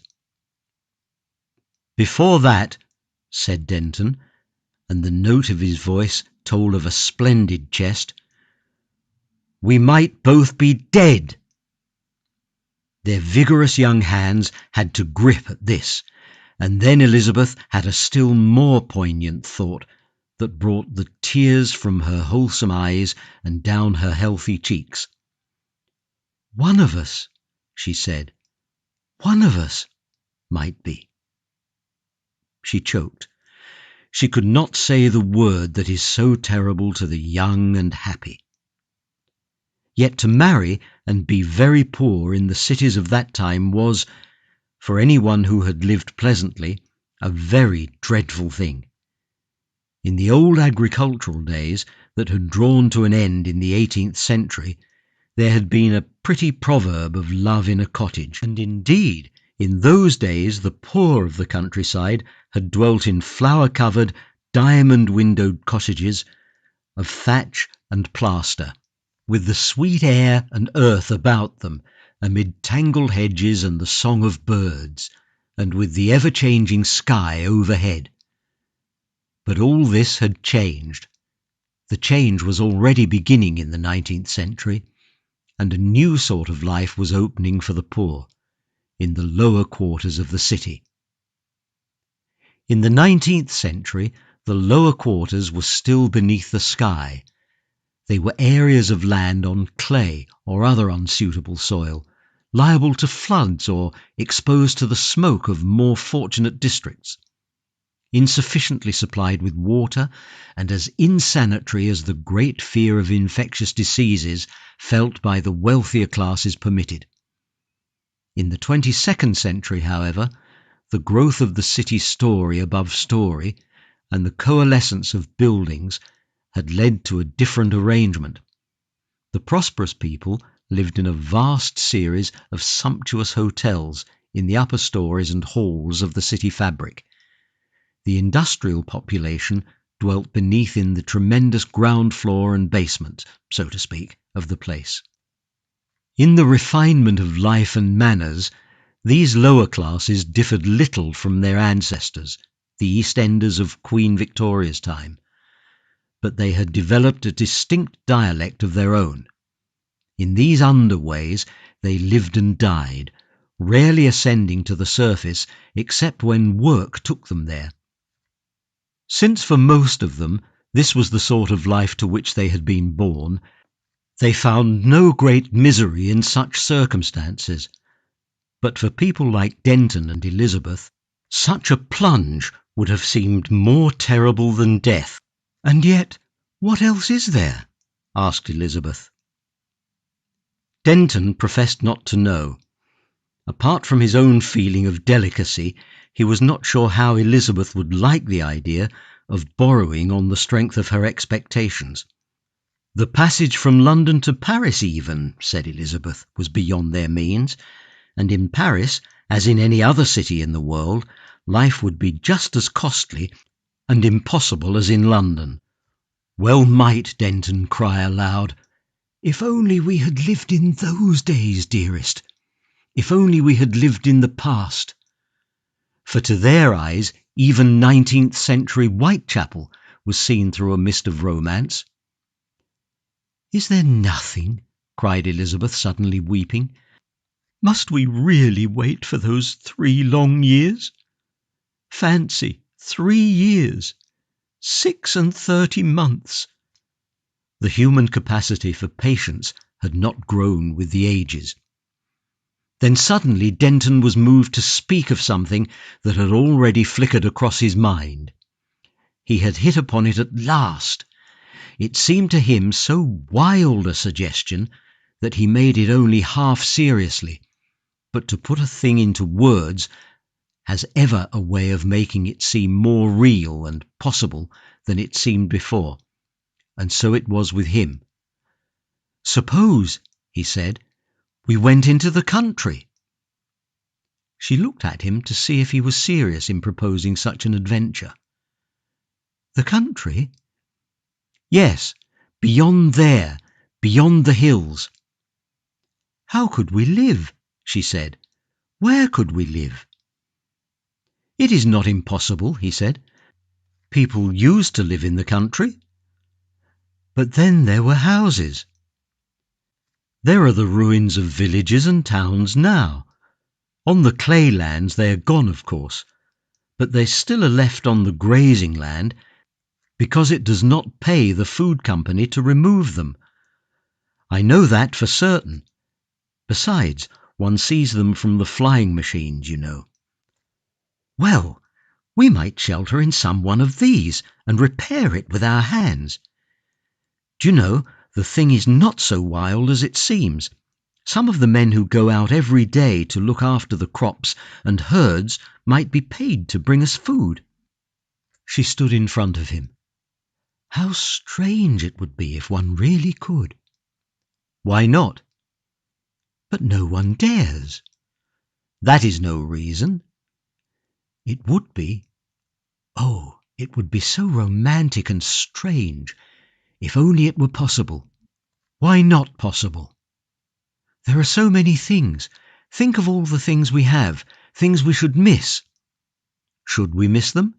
After all, the life we lead is very unreal, very artificial. He began to expand his idea, and as he warmed to his exposition, the fantastic quality of his first proposal faded away. She thought, but I have heard of prowlers, escaped criminals. He nodded.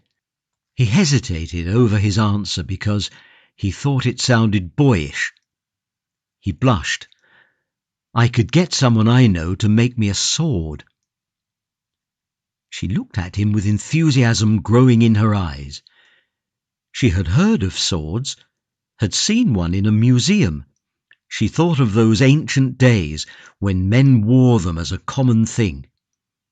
His suggestion seemed an impossible dream to her, and perhaps for that reason she was eager for more detail. And inventing for the most part as he went along, he told her how they might live in the country as the old world people had done. With every detail her interest grew, for she was one of those girls for whom romance and adventure have a fascination. His suggestion seemed, I say, an impossible dream to her on that day. But the next day they talked about it again, and it was strangely less impossible. At first we should take food, said Denton. We could carry food for 10 or 12 days. It was an age of compact, artificial nourishment. Such a provision had none of the unwieldy suggestion it would have had in the 19th century. But until our house, she asked, until it was ready, where should we sleep? It is summer. But what do you mean? There was a time when there were no houses in the world, when all mankind slept always in the open air. But for us, the emptiness, no walls, no ceiling. Dear, he said, in London you have many beautiful ceilings. Artists paint them and stud them with lights. But I have seen a ceiling more beautiful than any in London. But where? It is the ceiling under which we two would be alone. You mean? Dear, he said, it is something the world has forgotten. It is heaven and all the host of stars. Each time they talked, the thing seemed more possible and more desirable to them. In a week or so, it was quite possible. Another week, and it was the inevitable thing they had to do. A great enthusiasm for the country seized hold of them and possessed them. The sordid tumult of the town, they said, overwhelmed them. They marvelled that this simple way out of their troubles had never come upon them before. One morning, near Midsummer Day, there was a new minor official upon the flying stage, and Denton's place was to know him no more. Our two young people had secretly married, and were going forth manfully out of the city in which they and their ancestors before them had lived all their days. She wore a new dress of white cut in an old-fashioned pattern, and he had a bundle of provisions strapped athwart his back, and in his hand he carried, rather shamefacedly it's true, and under his purple cloak, an implement of archaic form, a cross-hilted thing of tempered steel. Imagine that going forth! In their days the sprawling suburbs of Victorian times, with their vile roads, petty houses, foolish little gardens of shrub and geranium, and all their futile, pretentious privacies, had disappeared.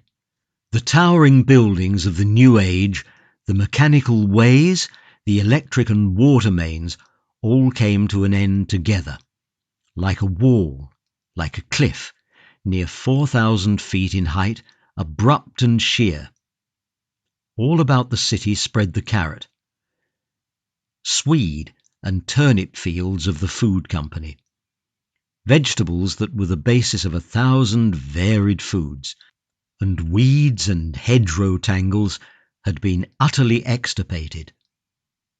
The incessant expense of weeding that went on year after year in the petty, wasteful and barbaric farming of the ancient days, the food company had economized forever more by a campaign of extermination. Here and there, however, neat rows of bramble standards and apple trees with whitewashed stems intersected the fields, and at places groups of gigantic teasels reared their favoured spikes. Here and there huge agricultural machines hunched under waterproof covers. The mingled waters of the Wey and Mole and Wandle ran in rectangular channels, and wherever a gentle elevation of ground permitted, a fountain of deodorized sewage distributed its benefits athwart the land and made a rainbow of the sunlight. By a great archway in that enormous city wall emerged the Edomite road to Portsmouth, swarming in the morning sunshine with an enormous traffic bearing the blue-clad servants of the food company to their toil. A rushing traffic beside which they seemed two scarce-moving dots. Along the outer tracks hummed and rattled the tardy little old-fashioned motors of such as had duties within 20 miles or so of the city. The inner ways were filled with vaster mechanisms. Swift motorcycles bearing a score of men, lank motorcycles, quadricycles sagging with heavy loads, empty gigantic produce carts that would come back again, filled before the sun was setting, all with throbbing engines and noiseless wheels, and a perpetual wild melody of horns and gongs. Along the very verge of the outermost way, our young people went in silence, newly wed and oddly shy of one another's company. Many were the things shouted to them as they tramped along, for in 2100 a foot passenger on an English road was almost as strange a sight as a motor car would have been in 1800. But they went on with steadfast eyes into the country, paying no heed to such cries. Before them, in the south, rose the downs, blue at first, and as they came nearer changing to green, surmounted by the row of gigantic wind wheels that supplemented the wind wheels upon the roof spaces of the city, and broken and restless with the long morning shadows of those whirling vanes. By midday they had come so near that they could see here and there little patches of pallid dots. The sheep the meat department of the food company owned. In another hour they had passed the clay and the root crops, and the single fence that hedged them in, and the prohibition against trespass no longer held. The levelled roadway plunged into a cutting with all its traffic, and they could leave it and walk over the greensward and up the open hillside. Never had these children of the latter days been together in such a lonely place. They were both very hungry and footsore, for walking was a rare exercise, and presently they sat down on the weedless, close-cropped grass and looked back for the first time at the city from which they had come, shining wide and splendid in the blue haze of the valley of the Thames. Elizabeth was a little afraid of the unenclosed sheep away up the slope. She had never been near big unrestrained animals before, but Denton reassured her, and overhead a white-winged bird circled in the blue. They talked but little until they had eaten, and then their tongues were loosened. He spoke of the happiness that was now certainly theirs, of the folly of not breaking sooner out of that magnificent prison of latter-day life, of the old romantic days that had passed from the world for ever. And then he became boastful.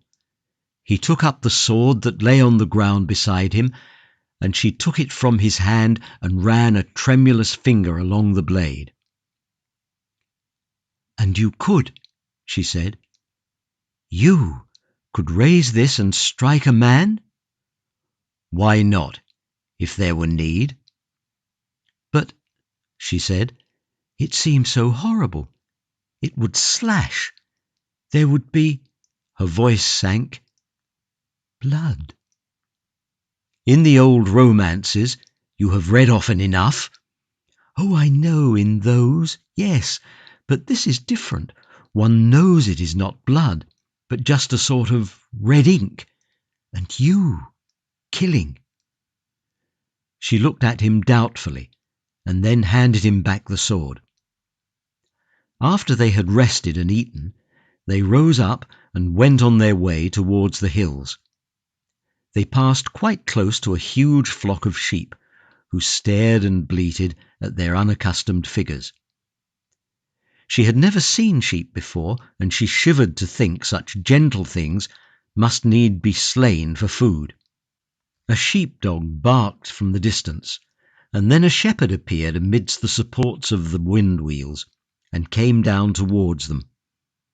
When he drew near, he called out, asking whither they were going. Denton hesitated, and told him briefly that they sought some ruined house among the downs, in which they might live together. He tried to speak in an offhand manner, as though it was a usual thing to do. The man stared incredulously. "Have you done anything?" he asked. "Nothing," said Denton. "Only we don't want to live in a city any longer. Why should we live in cities?" The shepherd stared more incredulously than ever. "You can't live here," he said. "We mean to try." The shepherd stared from one to the other. "You'll go back tomorrow," he said. "It looks pleasant enough in the sunlight. Are you sure you've done nothing? We shepherds are not such great friends of the police."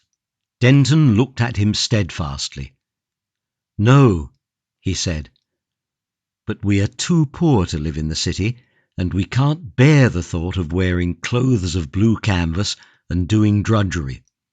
We are going to live a simple life here, like the people of old." The shepherd was a bearded man with a thoughtful face. He glanced at Elizabeth's fragile beauty. "They had simple minds," he said. "So have we," said Denton. The shepherd smiled. "If you go along here," he said, "along the crest beneath the wind-wheels, you'll see a heap of mounds and ruins on your right-hand side. That was once a town called Epsom. There are no houses there now, and the bricks have been used for a sheep pen. Go on, and another heap on the ledge of the root land is Leatherhead, and then the hills turn away along the border of a valley, and there are woods of beech. Keep along the crest, you will come to quite wild places. In some parts, in spite of all the weeding that is done, ferns and bluebells and other such useless plants are growing still. and through it all, underneath the wind wheels, paved with stones, a roadway of the Romans 2,000 years old. Go to the right of that, down into the valley, and follow it along by the banks of the river. You come presently to a street of houses, many with the roofs still sound upon 'em. There you may find shelter." They thanked him. "But it's a quiet place. There is no light after dark there, and I have heard tell of robbers. It's lonely. Nothing happens there. The phonographs of the storytellers, the kinematograph entertainments, the news machines, none of them are to be found there. If you are hungry, there is no food. If you are ill, no doctor." He stopped. "We shall try it," said Denton, moving to go on. Then a thought struck him, and he made an agreement with the shepherd, and learnt where they might find him, to buy and bring them anything of which they stood in need out of the city. And in the evening they came to the deserted village, with its houses that seemed so small and odd to them. They found it golden in the glory of the sunset, and desolate and still. They went from one deserted house to another, marvelling at their quaint simplicity, and debating which they should choose. And at last, in a sunlit corner of a room that had lost its outer wall, they came upon a wild flower, a little flower of blue that the weeders of the food company had overlooked. That house they decided upon. But they did not remain in it long that night, because they were resolved to feast upon nature. And moreover, the houses became very gaunt and shadowy after the sunlight had faded out of the sky. So after they had rested a little time, they went to the crest of the hill again to see with their own eyes the silence of heaven set with stars, about which the old poets had had so many things to tell. It was a wonderful sight, and Denton talked like the stars. And when they went down the hill at last, the sky was pale with dawn. They slept but little, and in the morning when they woke, a thrush was singing in a tree. So these young people of the 22nd century began their exile. That morning they were very busy exploring the resources of this new home, in which they were going to live the simple life. They did not explore very fast or very far, because they went everywhere hand in hand. But they found the beginnings of some furniture. Beyond the village was a store of winter fodder for the sheep of the food company, and Denton dragged great armfuls to the house to make a bed. And in several of the houses were old, fungus-eaten chairs and tables, rough, barbaric, clumsy furniture, it seemed to them, and made of wood. They repeated many of the things they had said on the previous day, and towards evening they found another flower, a harebell. In the late afternoon, some company shepherds went down to the river valley, riding on a big multicycle, but they hid from them, because their presence, Elizabeth said, seemed to spoil the romance of this old-world place altogether. In this fashion they lived a week. For all that week the days were cloudless, and the nights of starry glory, that were invaded each a little more by a crescent moon. Yet something of the first splendour of their coming faded imperceptibly day after day. Denton's eloquence became fitful and lacked fresh topics of inspiration. The fatigue of their long march from London told in a certain stiffness of the limbs, and each suffered from a slight, unaccountable cold. Moreover, Denton became aware of unoccupied time. In one place, among the carelessly heaped lumber of old times, he found a rust-eaten spade, and with this he made a fitful attack on the raised and grass-grown garden, though he had nothing to plant or sow. he returned to Elizabeth with a sweat-streaming face after half an hour of such work.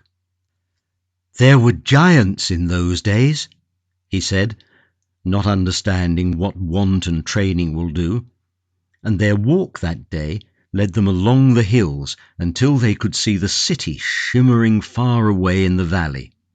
"I wonder how things are going on there," he said. And then came a change in the weather.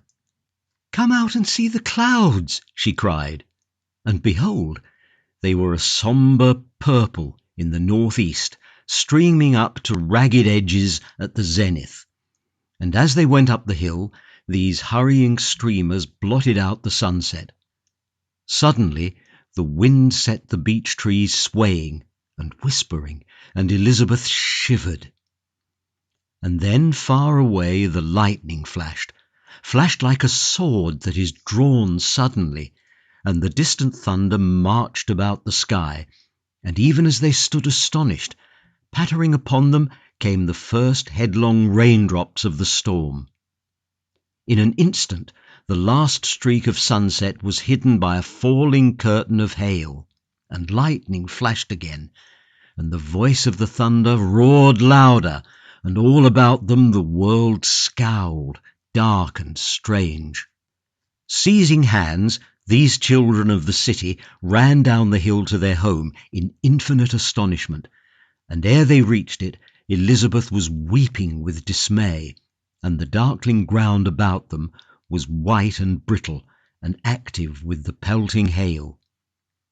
Then began a strange and terrible night for them. For the first time in their civilized lives, they were in absolute darkness. They were wet and cold and shivering, and all about them hissed the hail, and through the long neglected ceilings of the derelict home came noisy spouts of water, and formed pools and rivulets on the creaking floors. As the gusts of the storm struck the worn-out building, it groaned and shuddered, and now a mass of plaster from the wall would slide and smash, and now some loosened tile would rattle down the roof and crash into the empty greenhouse below. Elizabeth shuddered and was still. Denton wrapped his gay and flimsy city cloak about her, and so they crouched in the darkness, and ever the thunder broke louder and nearer, and ever more lurid flashed the lightning, jerking into a momentary gaunt clearness the steaming, dripping room in which they sheltered. Never before had they been in the open air, save when the sun was shining. All their time had been spent in the warm and airy ways and halls and rooms of the latter-day city. It was to them that night as if they were in some other world, some disordered chaos of stress and tumult, and almost beyond hoping that they should ever see the city ways again. The storm seemed to last interminably, until at last they dozed between the thunderclaps, and then, very swiftly, it fell and ceased. And as the last patter of the rain died away, they heard an unfamiliar sound. "What is that?" cried Elizabeth. It came again. It was the barking of dogs. It drove down the desert lane and past, and through the window, whitening the wall before them and throwing upon it the shadow of the window frame and of a tree in black silhouette, shone the light of the waxing moon. Just as the pale dawn was drawing the things about them into sight, the fitful barking of dogs came near again and stopped. They listened. After a pause they heard the quick pattering of feet seeking round the house, and short, half-smothered barks. Then again everything was still. "Shh!" whispered Elizabeth, and pointed to the door of their room. Denton went halfway towards the door and stood listening. He came back with a face of affected unconcern. "They must be sheepdogs of the food company," he said. "They will do us no harm." He sat down again beside her. "What a night it has been," he said, to hide how keenly he was listening. "I don't like dogs," answered Elizabeth after a long silence. "Dogs never hurt anyone," said Denton. "In the old days, in the 19th century, everybody had a dog. There was a romance I heard once. A dog killed a man." "Not this sort of dog," said Denton confidently. "Some of those romances are exaggerated." Suddenly, a half bark and a pattering up the staircase. The sound of panting. Denton sprang to his feet and drew the sword out of the damp straw upon which it had been lying. Then, in the doorway appeared a gaunt sheepdog and halted there. Behind it stared another. For an instant, man and brute faced each other, hesitating. Then Denton, being ignorant of dogs, made a sharp step forward. "Go away!" he said, with a clumsy motion of his sword. The dog started and growled. Denton stopped sharply. "Good dog," he said. The growling jerked into a bark. "Good dog," said Denton. The second dog growled and barked. A third, out of sight down the staircase, took up the barking also. Outside, others gave tongue. A large number, it seemed to Denton. "This is annoying," said Denton, without taking his eye off the brutes before him. "Of course, the shepherds won't come out of the city for hours yet. Naturally, these dogs don't quite make us out." "I can't hear," shouted Elizabeth. She stood up and came to him. Denton tried again, but the barking still drowned his voice. The sound had a curious effect upon his blood. Odd, disused emotions began to stir. His face changed as he shouted. He tried again. The barking seemed to mock him, and one dog danced a pace forward, bristling. Suddenly he turned, and uttering certain words in the dialect of the underways, words incomprehensible to Elizabeth, he made for the dogs. There was a sudden cessation of the barking, a growl and a snapping. Elizabeth saw the snarling head of the foremost dog, its white teeth and retracted ears, and the flash of the thrust blade. The brute leapt into the air and was flung back. Then Denton, with a shout, was driving the dogs before him. The sword flashed above his head with a sudden new freedom of gesture, and then he vanished down the staircase. She made 6 steps to follow him, and on the landing there was blood. She stopped, and hearing the tumult of dogs and Denton's shouts pass out of the house, ran to the window. 9 wolfish sheepdogs were scattering. One writhed before the porch, and Denton, tasting that strange delight of combat that slumbers still in the blood of even the most civilized man, was shouting and running across the garden space. And then she saw something that for a moment he did not see. The dogs circled round this way and that, and came again. They had him in the open. In an instant she divined the situation. She would have called to him. For a moment she felt sick and helpless, and then, obeying a strange impulse, she gathered up her white skirt and ran downstairs. In the hall was the rusting spade. That was it. She seized it and ran out. She came none too soon. One dog rolled before him, well nigh slashed in half, but a second had him by the thigh, a third gripped his collar from behind, and a fourth had the blade of the sword between his teeth, tasting his own blood. He parried the leap of a fifth with his left arm. It might have been the 1st century instead of the 22nd, so far as she was concerned. All the gentleness of her 18 years of city life vanished before this primordial need. The spade smote hard and sure, and cleft a dog's skull, Another, crouching for a spring, yelped with dismay at this unexpected antagonist and rushed aside. Two wasted precious moments on the binding of a feminine skirt. The collar of Denton's cloak tore and parted as he staggered back, and that dog too felt the spade, and ceased to trouble him. He sheathed his sword, in the brute, at his thigh. "To the wall!" cried Elizabeth, and in 3 seconds the fight was at an end, and our young people stood side by side, while a remnant of 5 dogs, with ears and tails of disaster, fled shamefully from the stricken field. For a moment they stood panting and victorious, and then Elizabeth, dropping her spade, covered her face and sank to the ground in a paroxysm of weeping. Denton looked about him, thrust the point of his sword into the ground so that it was at hand, and stooped to comfort her. At last their more tumultuous emotions subsided, and they could talk again. She leaned upon the wall, and he sat upon it so that he could keep an eye open for any returning dogs. 2, at any rate, were up on the hillside and keeping up a vexatious barking.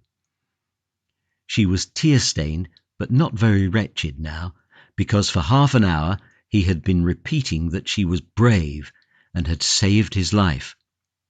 But a new fear was growing in her mind. "They are the dogs of the food company," she said. "There will be trouble." "I'm afraid so. Very likely they will prosecute us for trespass." A pause.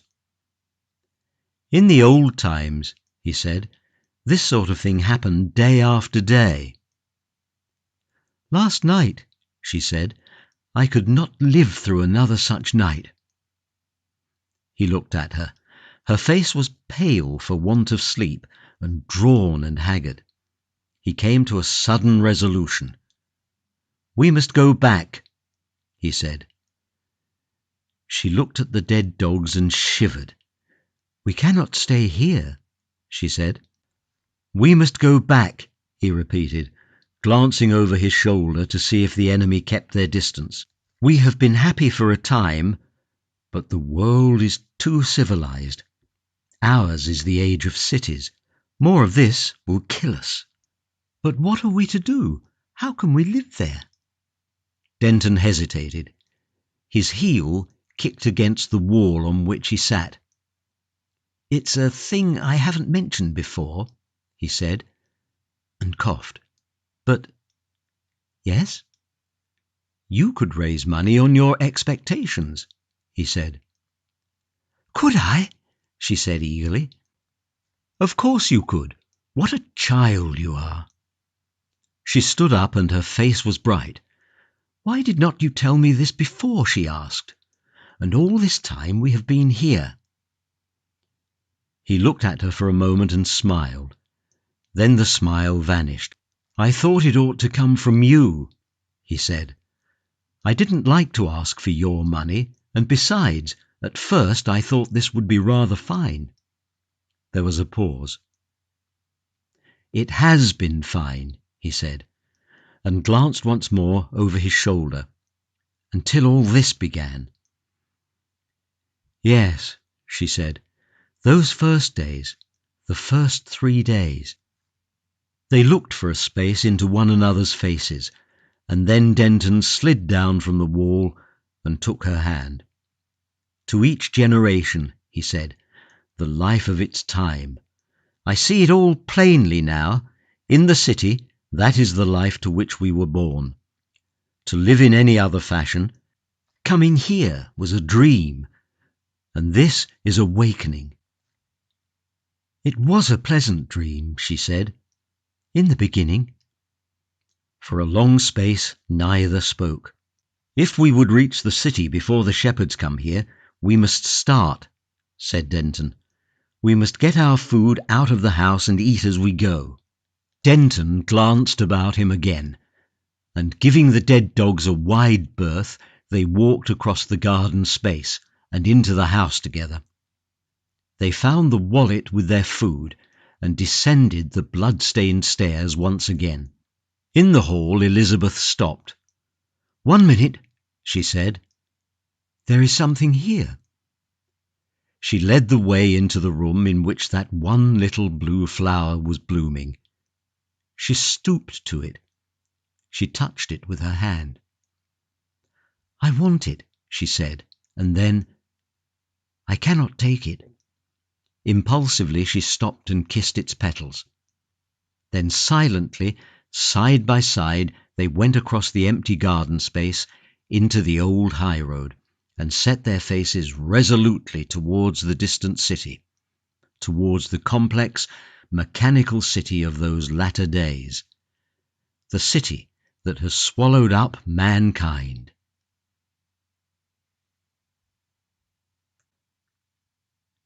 Chapter 3. The Ways of the City. Prominent, if not paramount, among the world-changing inventions in the history of man is that series of contrivances in locomotion that began with the railways and ended for a century or more with the motor and the patent road. That these contrivances, together with the device of limited liability stock companies and the supersession of agricultural labourers by skilled men with ingenious machinery, would necessarily concentrate mankind in cities of unparalleled magnitude and work an entire revolution in human life, became, after the event, a thing so obvious that it is a matter of astonishment it was not more clearly anticipated.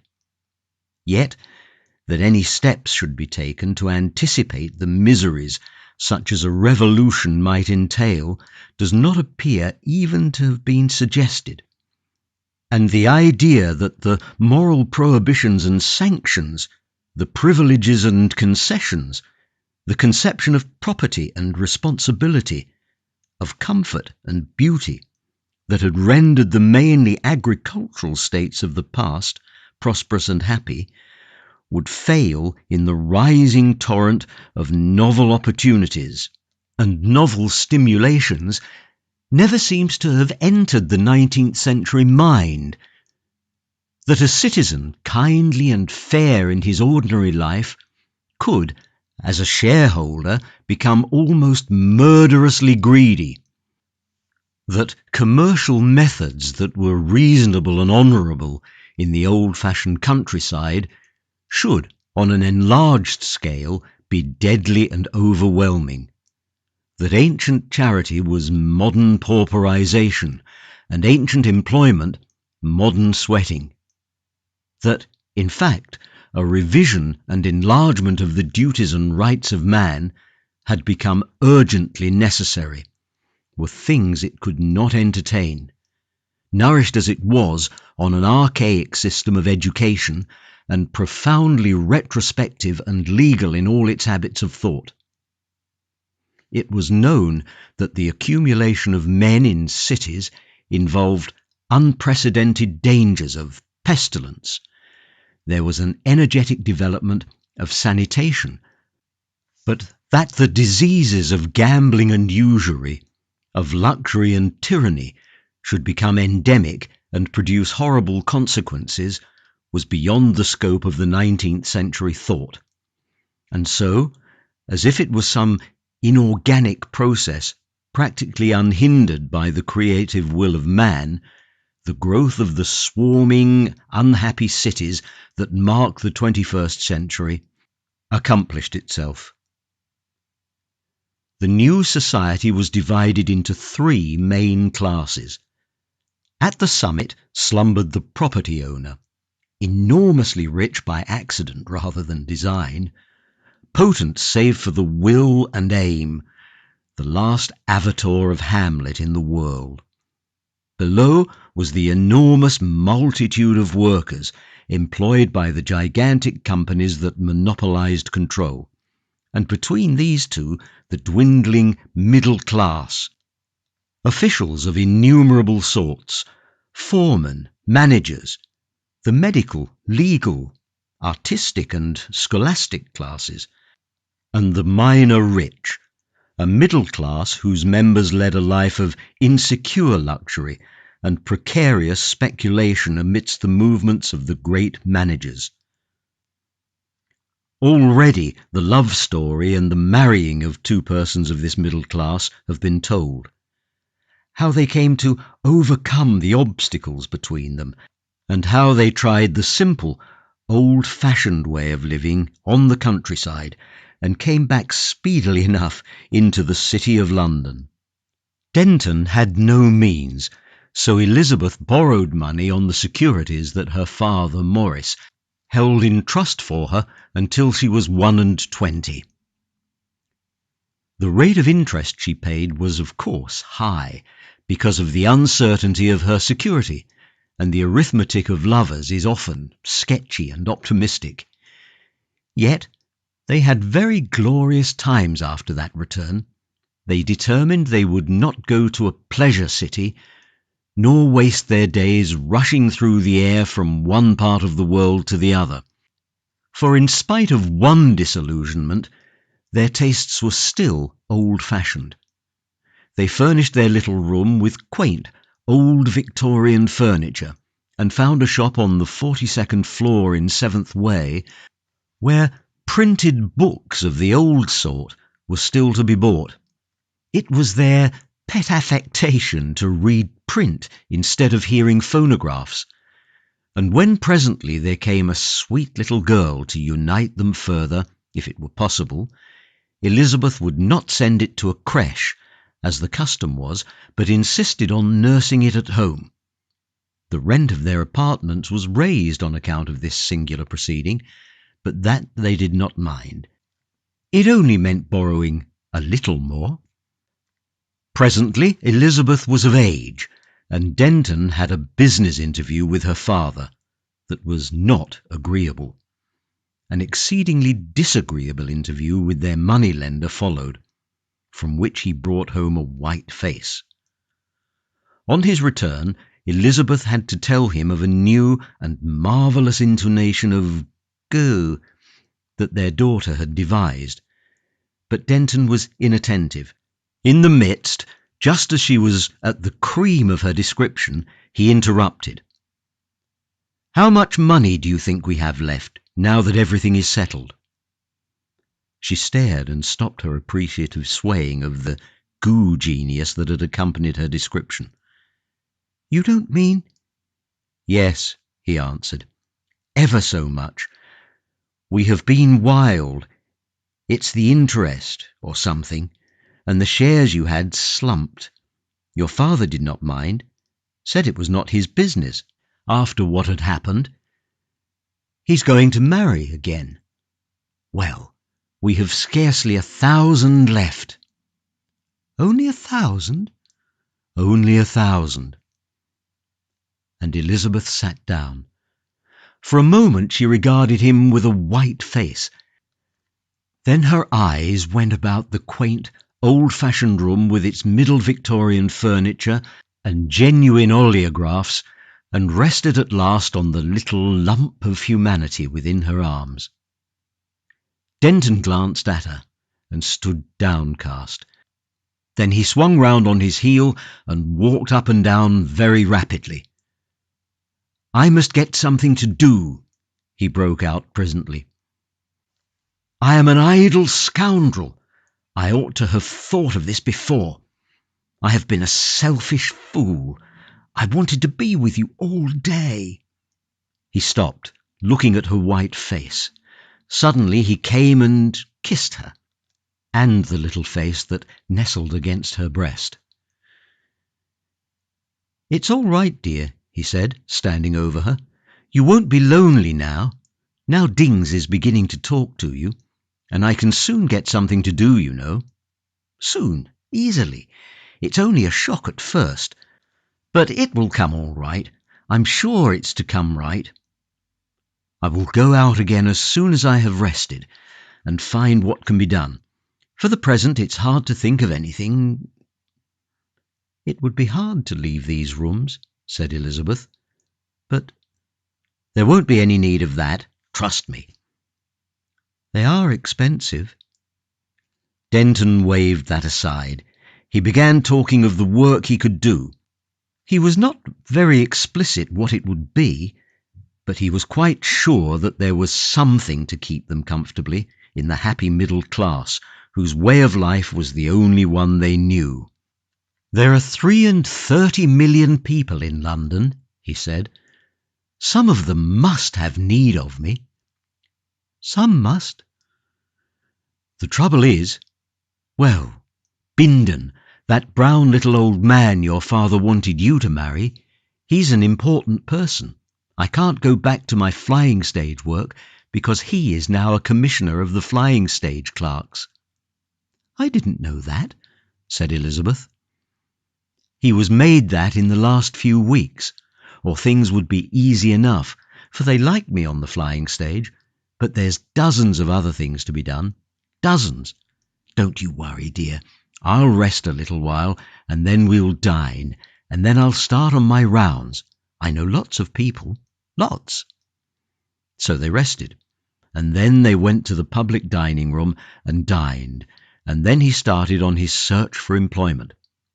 But they soon realized that, in the matter of one convenience, the world was just as badly off as it had ever been, and that was a nice, secure, honourable, remunerative employment, leaving ample leisure for the private life, and demanding no special ability, no violent exertion nor risk, and no sacrifice of any sort for its attainment. He evolved a number of brilliant projects and spent many days hurrying from one part of the enormous city to another in search of influential friends. And all his influential friends were glad to see him, and very sanguine, until it came to definite proposals, and then they became guarded and vague.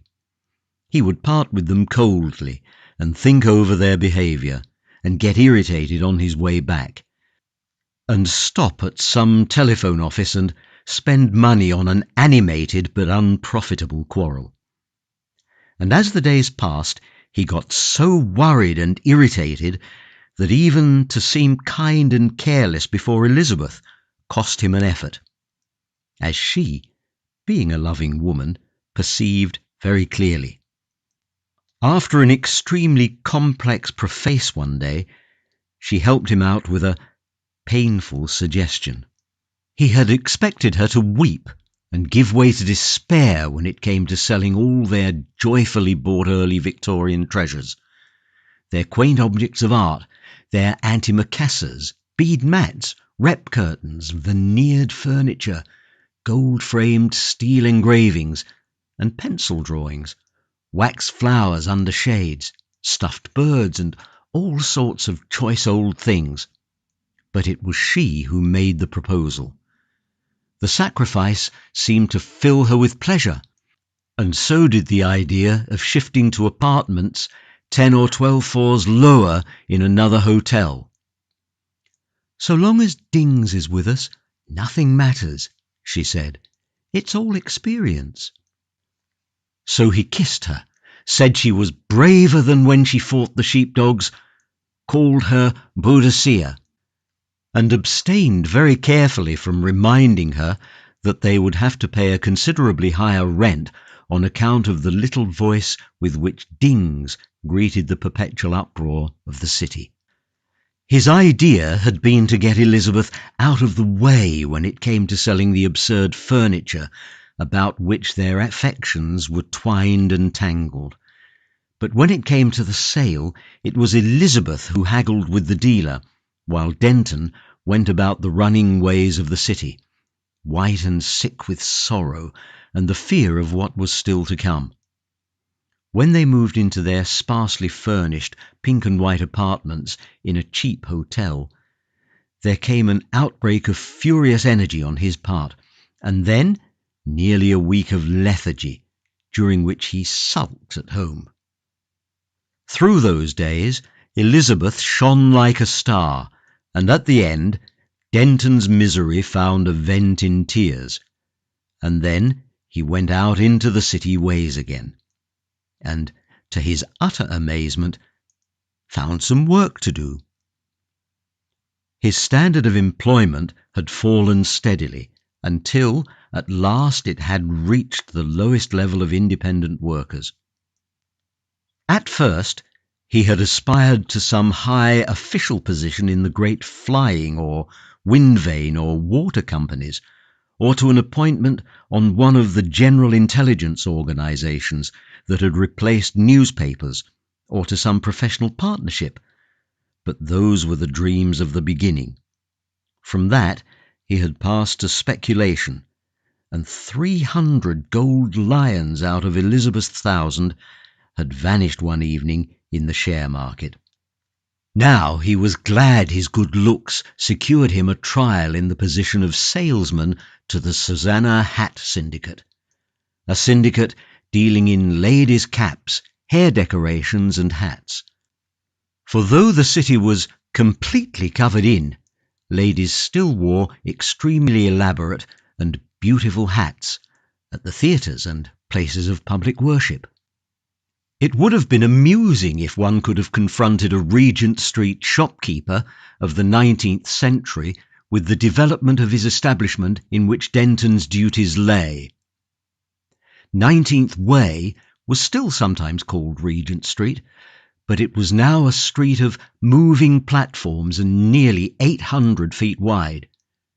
The middle space was immovable and gave access by staircases descending into subterranean ways to the houses on either side. Right and left were an ascending series of continuous platforms, each of which travelled about 5 miles an hour faster than the one internal to it, so that one could step from platform to platform until one reached the swiftest outer way and so go about the city. The establishment of the Susanna Hat Syndicate projected a vast facade upon the outer way, sending out overhead at either end an overlapping series of huge white glass screens on which gigantic animated pictures of the faces of well-known beautiful living women wearing novelty hats were thrown.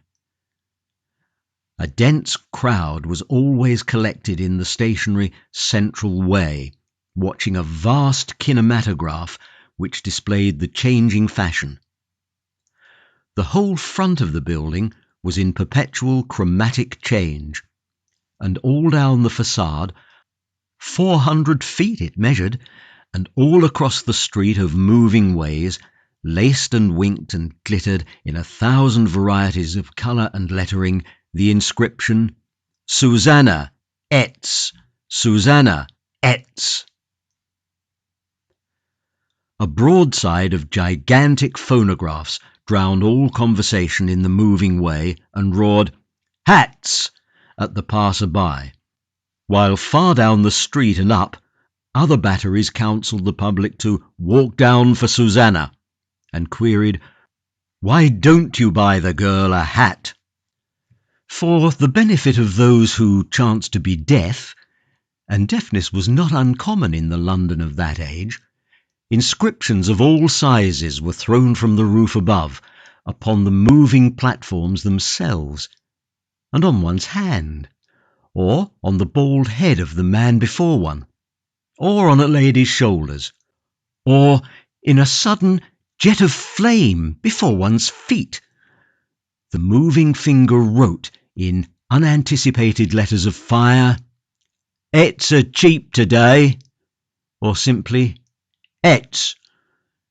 And spite of all these efforts, so high was the pitch at which the city lived, so trained became one's eyes and ears to ignore all sorts of advertisement, that many a citizen had passed that place thousands of times and was still unaware of the existence of the Susanna Hat Syndicate. To enter the building, one descended the staircase in the middle way and walked through a public passage in which pretty girls promenaded. Girls who were willing to wear a ticketed hat for a small fee.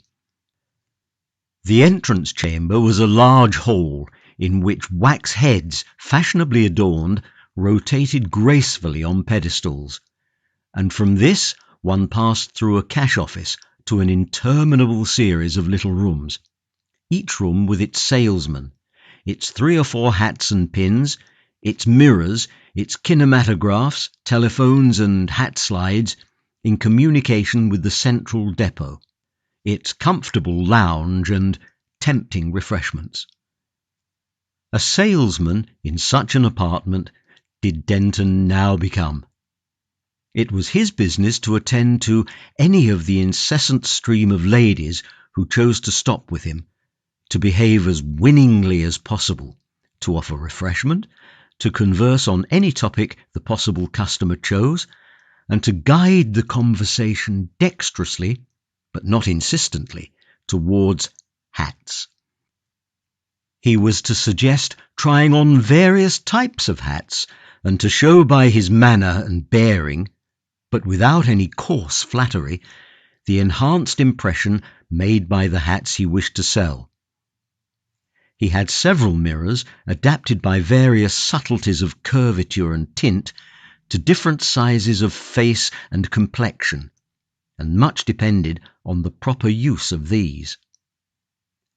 Denton flung himself at these curious and not very congenial duties with a good will and energy that would have amazed him a year before, but all to no purpose.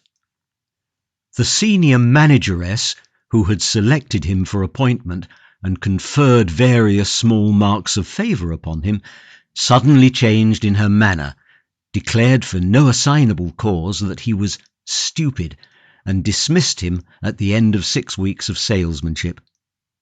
So Denton had to resume his ineffectual search for employment. This second search did not last very long. Their money was at an ebb. To eke it out a little longer, they resolved to part with their darling Dings, and took that small person to one of the public creches that abounded in the city. That was the common use of the time.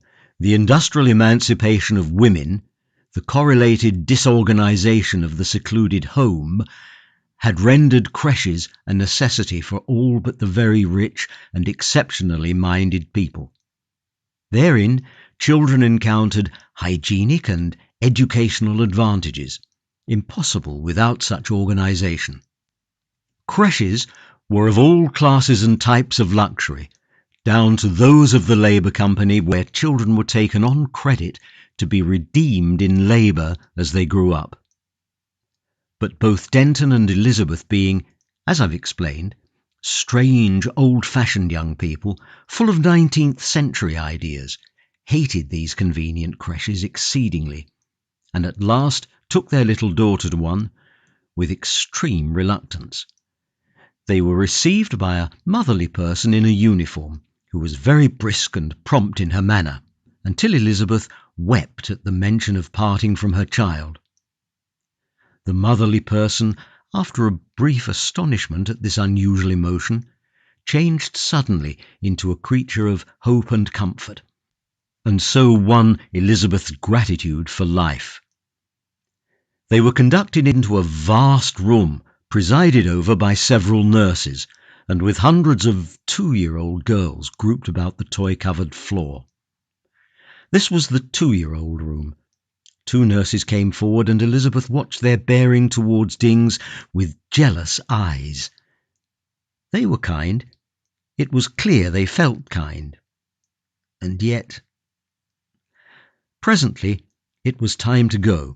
By that time Dings was happily established in a corner, sitting on the floor with her arms filled, and herself, indeed, for the most part, hidden by an unaccustomed wealth of toys.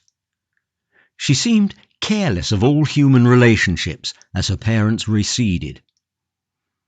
They were forbidden to upset her by saying goodbye.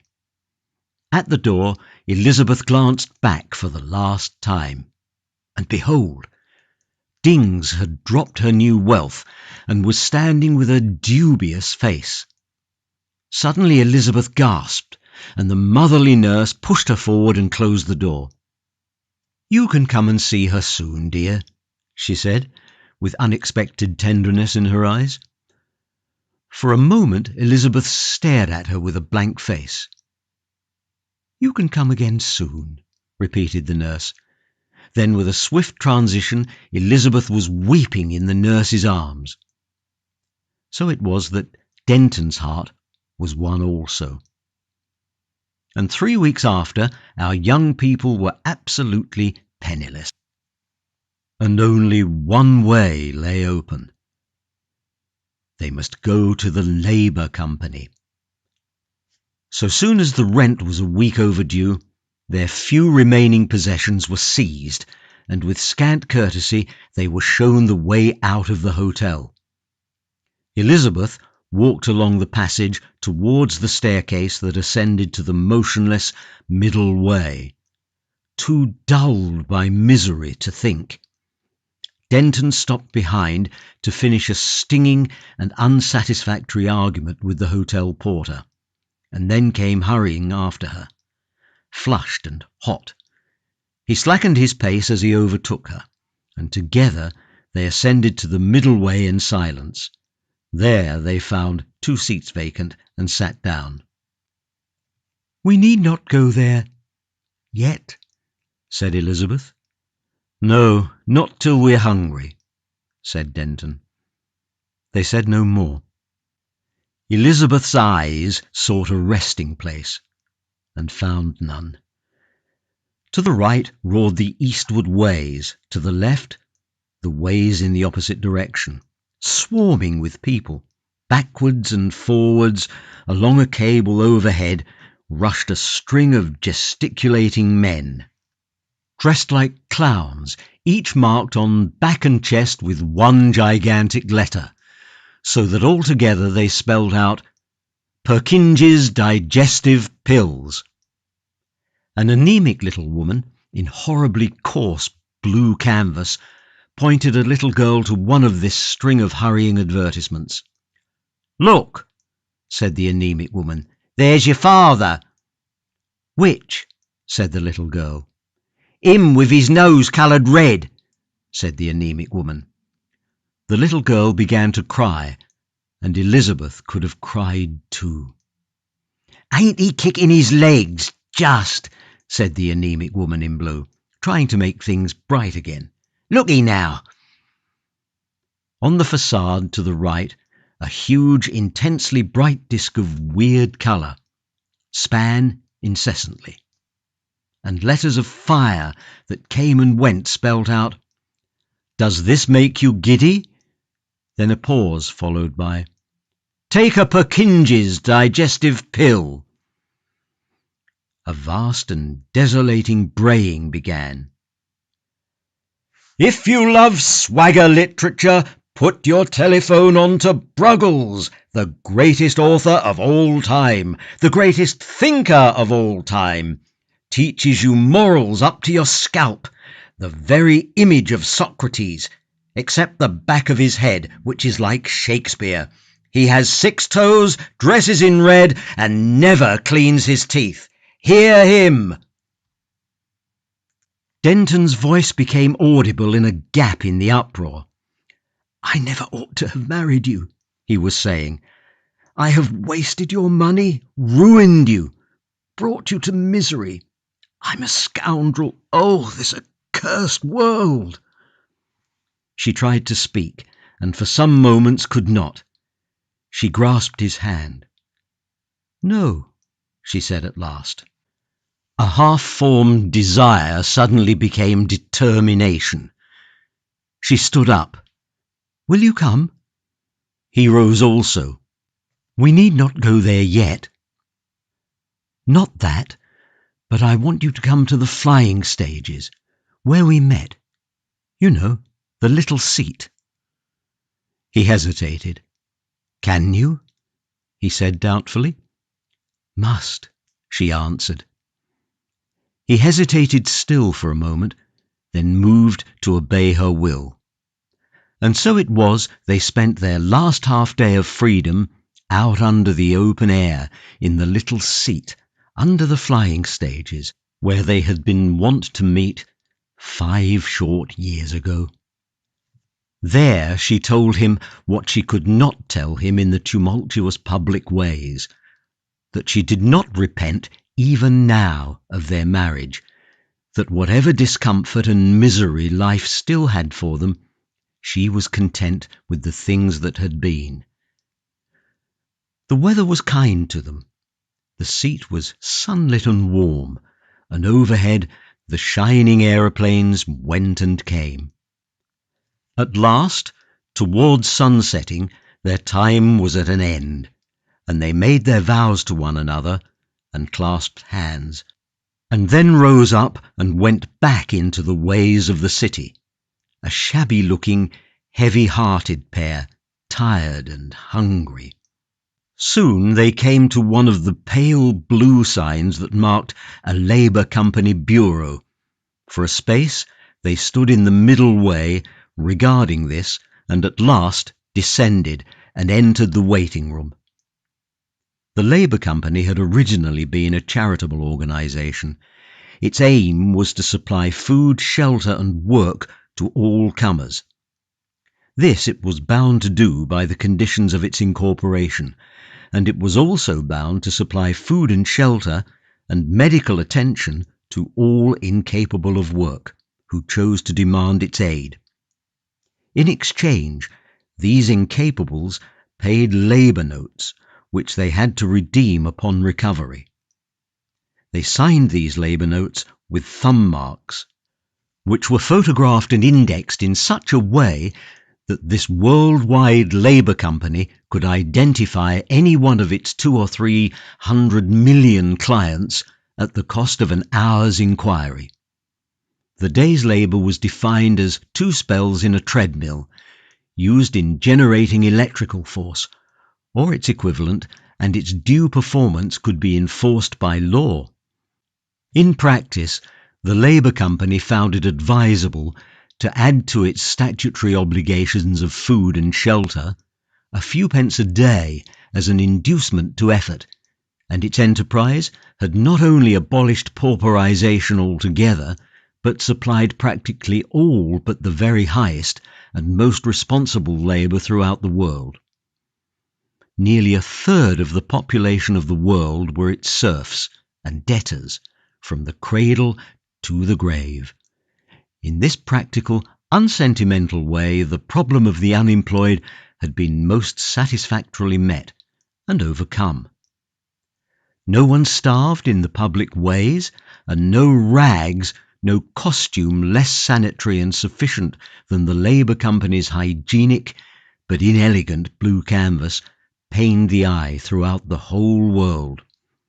It was the constant theme of the phonographic newspapers how much the world had progressed since 19th century days, when the bodies of those killed by the vehicular traffic or dead of starvation were, they alleged, a common feature in all the busier streets.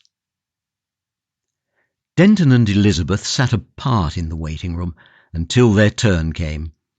Most of the others collected there seemed limp and taciturn, but 3 or 4 young people, gaudily dressed, made up for the quietude of their companions. They were life clients of the company, born in the company's creche and destined to die in its hospital, and they had been out for a spree with some shillings or so of extra pay. They talked vociferously in a later development of the Cockney dialect, manifestly very proud of themselves. Elizabeth's eye went from these to the less assertive figures. One seemed exceptionally pitiful to her. It was a woman of perhaps 45, with gold-stained hair and a painted face, down which abundant tears had trickled. She had a pinched nose, hungry eyes, lean hands and shoulders, and her dusty, worn-out finery told the story of her life. Another was a grey-bearded old man in the costume of a bishop of one of the high episcopal sects, for religion was now also a business, and had its ups and downs, and beside him a sickly, dissipated-looking boy of perhaps 22 glared at fate. Presently Elizabeth and then Denton interviewed the manageress, for the company preferred women in this capacity and found she possessed an energetic face, a contemptuous manner, and a particularly unpleasant voice. They were given various checks, including one to certify that they need not have their heads cropped, learnt the number corresponding thereunto, and exchanged their shabby middle-class clothes for duly numbered blue canvas suits. They repaired to the huge plain dining room for their first meal under these new conditions. Afterwards, they were to return to her for instructions about their work. When they had made the exchange of their clothing, Elizabeth did not seem to be able to look at Denton at first. But he looked at her, and saw with astonishment that even in blue canvas she was still beautiful. And then their soup and bread came, sliding on its little rail down the long table towards them, and stopped with a jerk, and he forgot the matter, for they had had no proper meal for 3 days. After they had dined, they rested for a time. Neither talked, and there was nothing to say, and presently they got up and went back to the manageress to learn what they had to do. The manageress referred to a tablet. "Your rooms won't be here. It'll be in the Highbury ward, 97th Way, number 2017. Better make a note of it on your card. You, 000, type 7, 64 BCD, gamma 41, female. You have to go to the metal beating company and try that for a day. 4pence bonus if you're satisfactory. And you, 071, type 4, 709, GFB, pi 5 and 90, male. You have to go to the photographic company on 81st Way and learn something or other, I don't know what. 3pence. Here's your cards. That's all. Next." "What?" "Didn't catch it all. Lord, so I suppose I must go over it all again. Why don't you listen? Careless, unprovident people. One 'ud think these things didn't matter." Their ways to their work lay together for a time, and now they found they could talk. Curiously enough, the worst of their depression seemed over, now that they had actually donned the blue. Denton could talk with interest, even of the work that lay before them. "Whatever it is," he said, "it can't be so hateful as that hat shop, and after we have paid for dings, we shall still have a whole penny a day between us, even now. Afterwards, we may improve, get more money." Elizabeth was less inclined to speech. "I wonder why work should seem so hateful," she said. "It's odd," said Denton. "I suppose it wouldn't be if it were not for the thought of being ordered about. I hope we shall have decent managers." Elizabeth did not answer. She was not thinking of that. She was tracing out some thoughts of her own. "Of course," she said presently, "we have been using up work all our lives.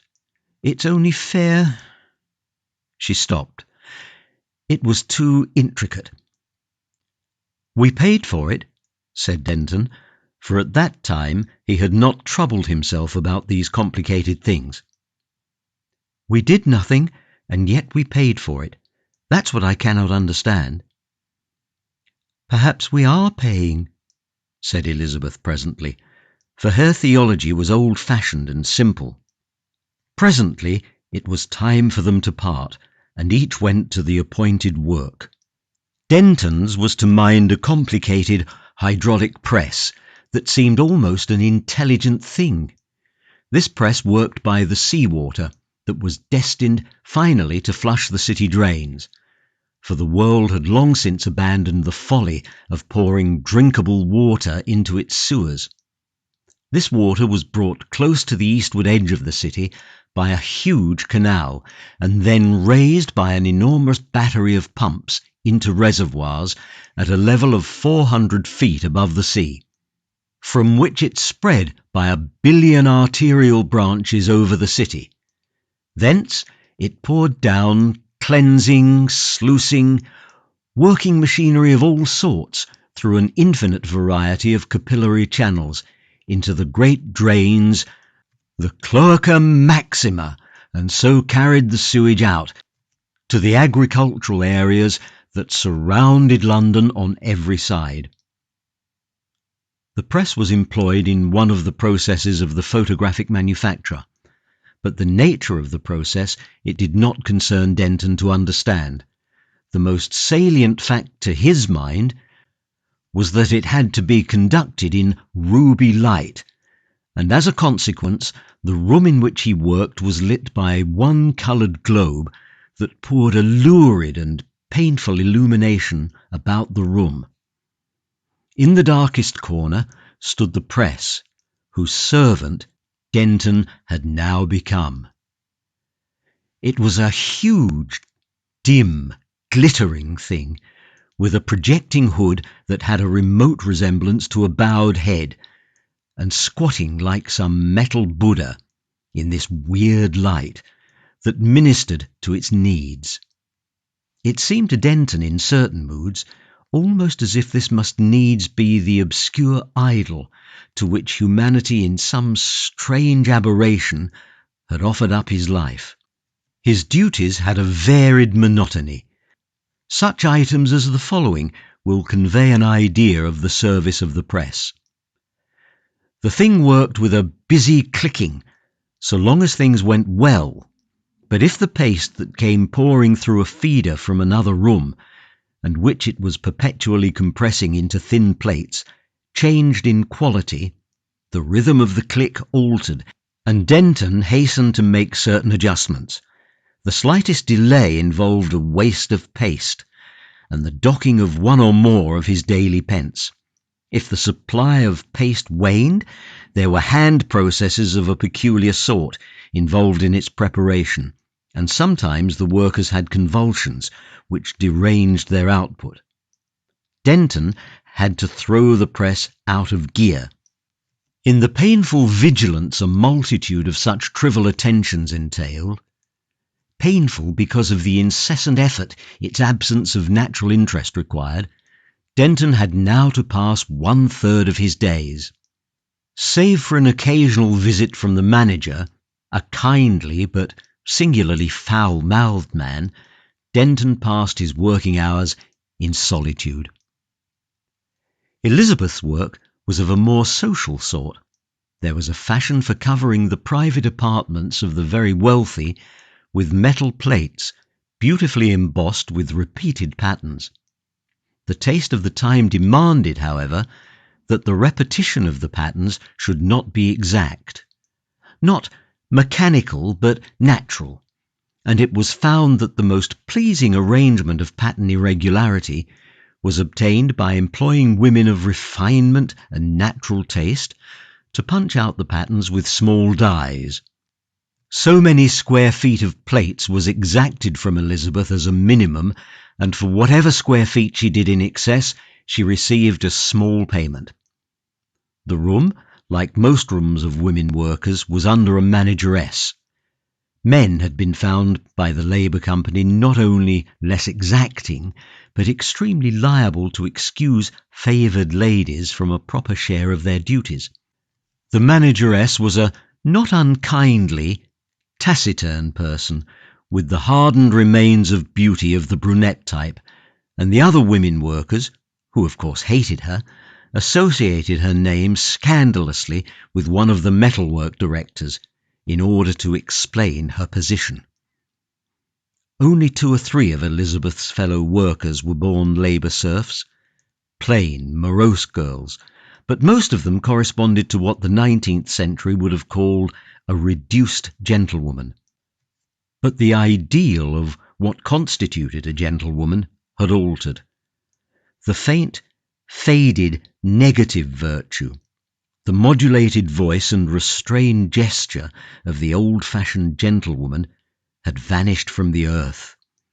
Most of her companions showed in discoloured hair, ruined complexions, and the texture of their reminiscent conversations the vanished glories of a conquering youth.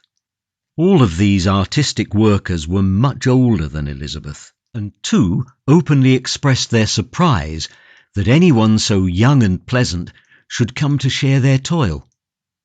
But Elizabeth did not trouble them with her old-world moral conceptions.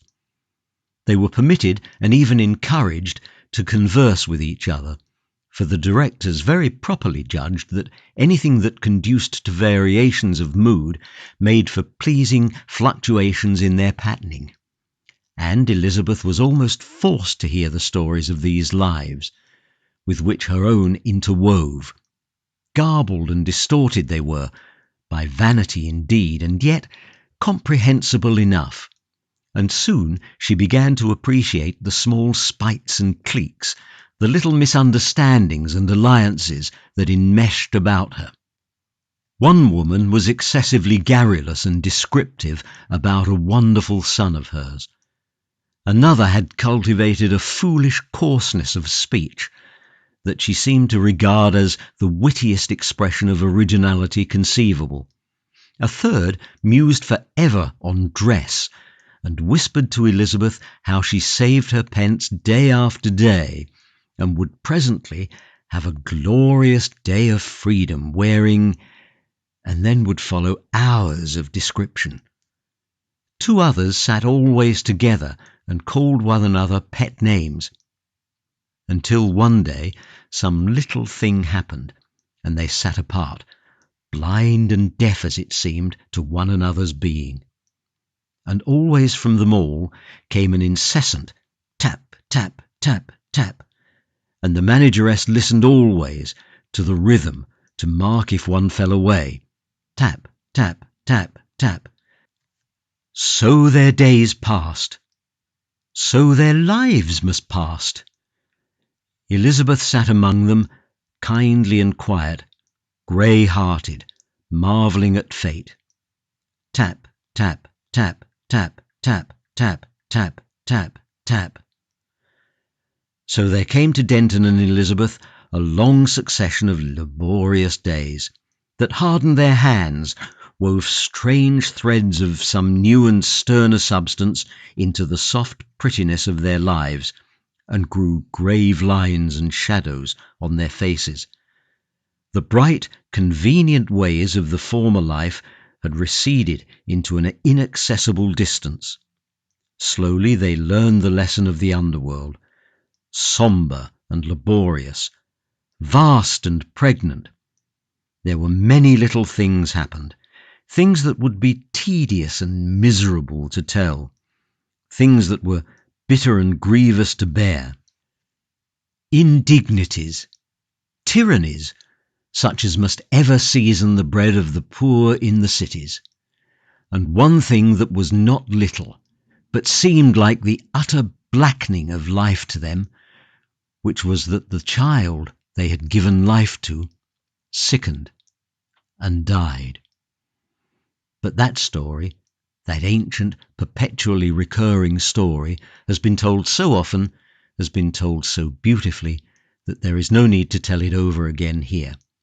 There was the same sharp fear, the same long anxiety, the deferred, inevitable blow, and the black silence. It has always been the same. It will always be the same. It is one of the things that must be. And it was Elizabeth who was the first to speak after an aching, dull interspace of days. Not indeed of the foolish little name that was a name no longer, but of the darkness that brooded over her soul. They had come through the shrieking, tumultuous ways of the city together, the clamour of trade, of yelling, competitive religions, of political appeal, had beat upon deaf ears. The glare of focused lights, of dancing letters and fiery advertisements, had fallen upon the set, miserable faces unheeded. They took their dinner in the dining hall at a place apart. "I want," said Elizabeth clumsily, "to go out to the flying stages, to that seat. Here, one can say nothing." Denton looked at her. "It will be night," he said. "I have asked. It is a fine night." She stopped. He perceived she could find no words to explain herself. Suddenly he understood that she wished to see the stars once more, the stars they had watched together from the open downland in that wild honeymoon of theirs 5 years ago. Something caught at his throat. He looked away from her. "There will be plenty of time to go," he said in a matter-of-fact tone. And at last they came out into their little seat on the flying stage and sat there for a long time in silence. The little seat was in shadow, but the zenith was pale blue with the effulgence of the stage overhead, and all the city spread below them, squares and circles and patches of brilliance caught in a meshwork of light. The little stars seemed very faint and small. Near as they had been to the old world watcher, they had become now infinitely remote. Yet one could see them in the darkened patches amidst the glare, and especially in the northward sky, the ancient constellations gliding steadfast and patient about the pole. Long our two people sat in silence, and at last Elizabeth sighed. "If I understood," she said, "if I could understand. When one is down there, the city seems everything. The noise, the hurry, the voices. You must live. You must scramble. Here it is nothing, a thing that passes. One can think in peace." "Yes," said Denton. "How flimsy it all is. From here, more than half of it is swallowed by the night." "It will pass." "We shall pass first," said Elizabeth. "I know," said Denton. "If life were not a moment, the whole of history would seem like the happening of a day. Yes, we shall pass, and the city will pass, and all the things that are to come. Man and the overman, and wonders unspeakable. And yet—" He paused, and then began afresh. "I know what you feel, at least I fancy. Down there one thinks of one's work, one's little vexations and pleasures, one's eating and drinking, and ease and pain. One lives and one must die. Down there and every day, our sorrow seemed the end of life. Up here it is different. For instance, down there it would seem impossible almost to go on living if one were horribly disfigured, horribly crippled, disgraced. Up here, under these stars, none of those things would matter. They don't matter. They are a part of something. One seems just to touch that something. Under the stars." He stopped. The vague, impalpable things in his mind, cloudy emotions, half-shaped towards ideas, vanished before the rough grasp of words. "It is hard to express," he said lamely. They sat through a long stillness. "It is well to come here," he said at last. "We stop. Our minds are very finite. After all, we are just poor animals rising out of the brute, each with a mind, the poor beginning of a mind. We are so stupid, so much hurts. And yet—" I know, and some day we shall see. All this frightful stress, all this discord will resolve to harmony, and we shall know it. Nothing is but it makes for that. Nothing. All the failures, every little thing, makes for that harmony. Everything is necessary to it. We shall find. We shall find. Nothing, not even the most dreadful thing, could be left out, not even the most trivial. Every tap of your hammer on the brass, every moment of work, my idleness even, dear one, every movement of our poor little one, all these things go on forever, and the faint, impalpable things, we sitting here together, everything, the passion that joined us, and what has become since, it is not passion now, more than anything else, it is sorrow.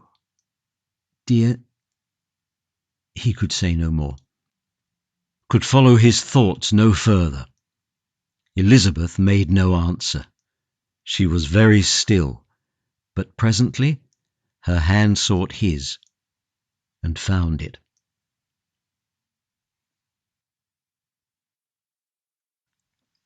Chapter 4.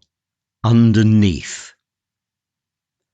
Under the stars one may reach upward and touch resignation, whatever the evil thing may be, but in the heat and stress of the day's work we lapse again, come disgust and anger and intolerable moods.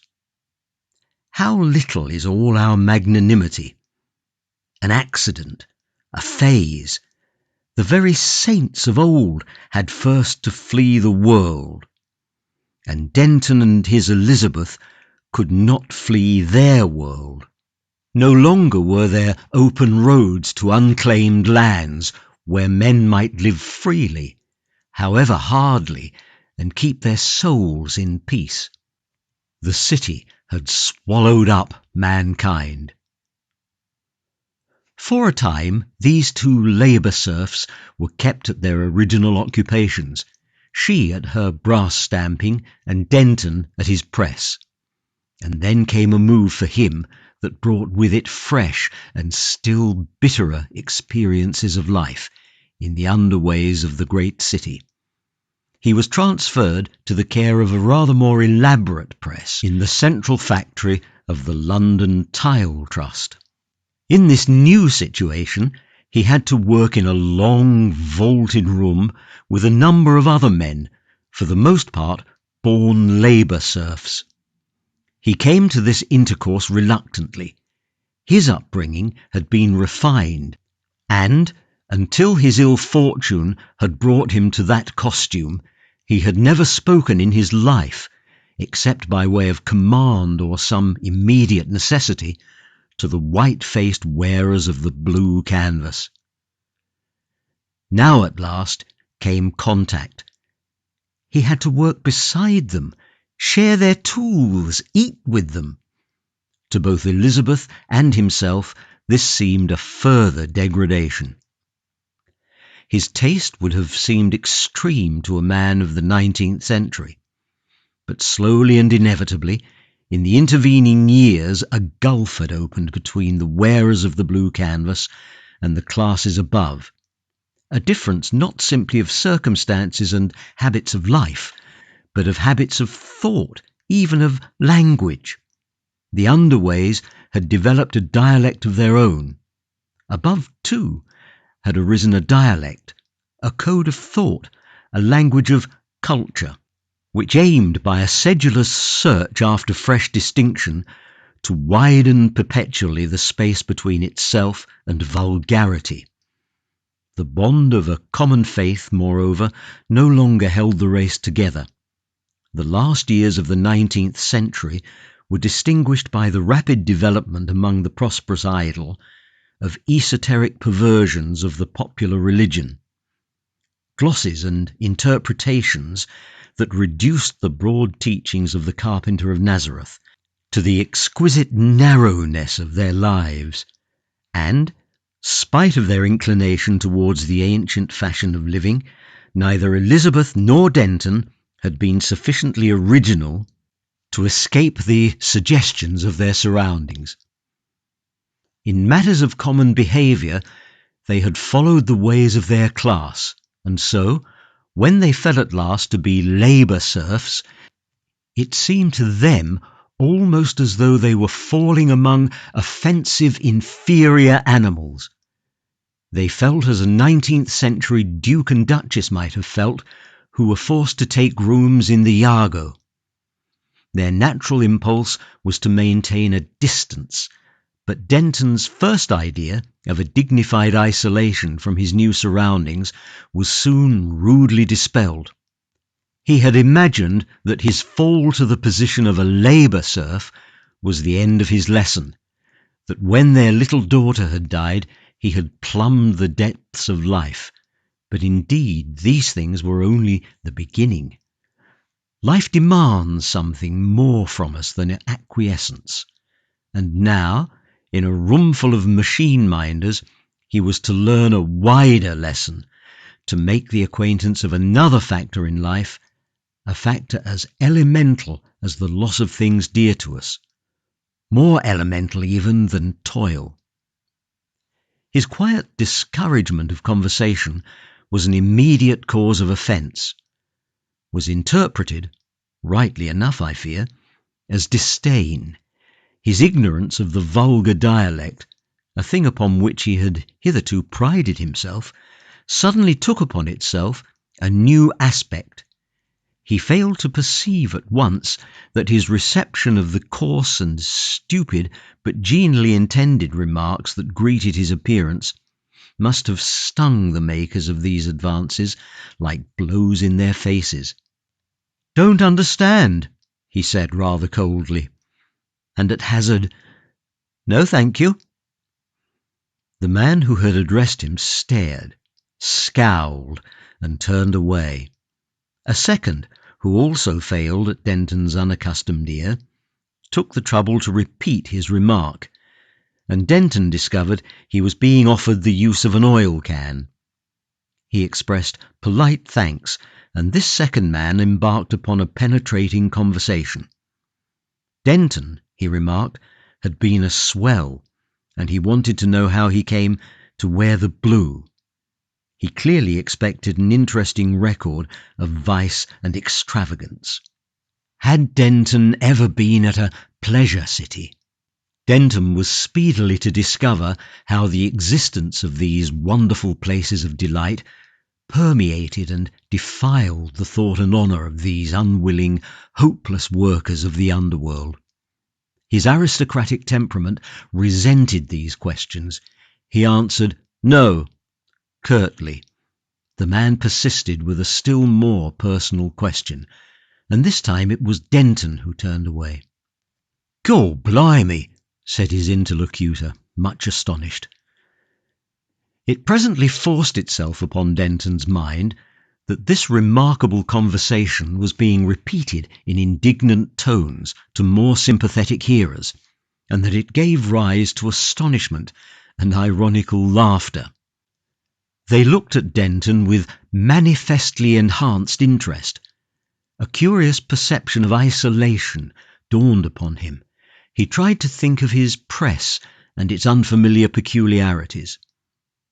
The machines kept everybody pretty busy during the first spell, and then came a recess. It was only an interval for refreshment, too brief for anyone to go out to a Labour Company dining room. Denton followed his fellow workers into a short gallery, in which were a number of bins of refuse from the presses. Each man produced a packet of food. Denton had no packet. The manager, a careless young man who held his position by influence, had omitted to warn Denton that it would be necessary to apply for this provision. He stood apart, feeling hungry. The others drew together in a group and talked in undertones, glancing at him ever and again. He became uneasy. His appearance of disregard cost him an increasing effort. He tried to think of the levers of his new press. Presently one, a man shorter but much broader and stouter than Denton, came forward to him. Denton turned to him as unconcernedly as possible. "Here," said the delegate, as Denton judged him to be, extending a cube of bread in a not-too-clean hand. He had a swart, broad-nosed face, and his mouth hung down towards one corner. Denton felt doubtful for the instant whether this was meant for civility or insult. His impulse was to decline.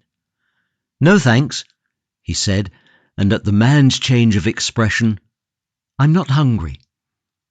There came a laugh from the group behind. "Told you so," said the man who had offered Denton the loan of an oil can. "He's topside, he is. You ain't good enough for him." The swart face grew a shade darker. "Here," said its owner, still extending the bread and speaking in a lower tone. "You got to eat this, see?" Denton looked into the threatening face before him, and odd little currents of energy seemed to be running through his limbs and body. "I don't want it," he said, trying a pleasant smile that twitched and failed. The thick-set man advanced his face, and the bread became a physical threat in his hand. Denton's mind rushed together to the one problem of his antagonist's eyes. "Eat it," said the swart man. There came a pause, and then they both moved quickly. The cube of bread described a complicated path, a curve that would have ended in Denton's face. And then his fist hit the wrist of the hand that gripped it, and it flew upward and out of the conflict, its part played.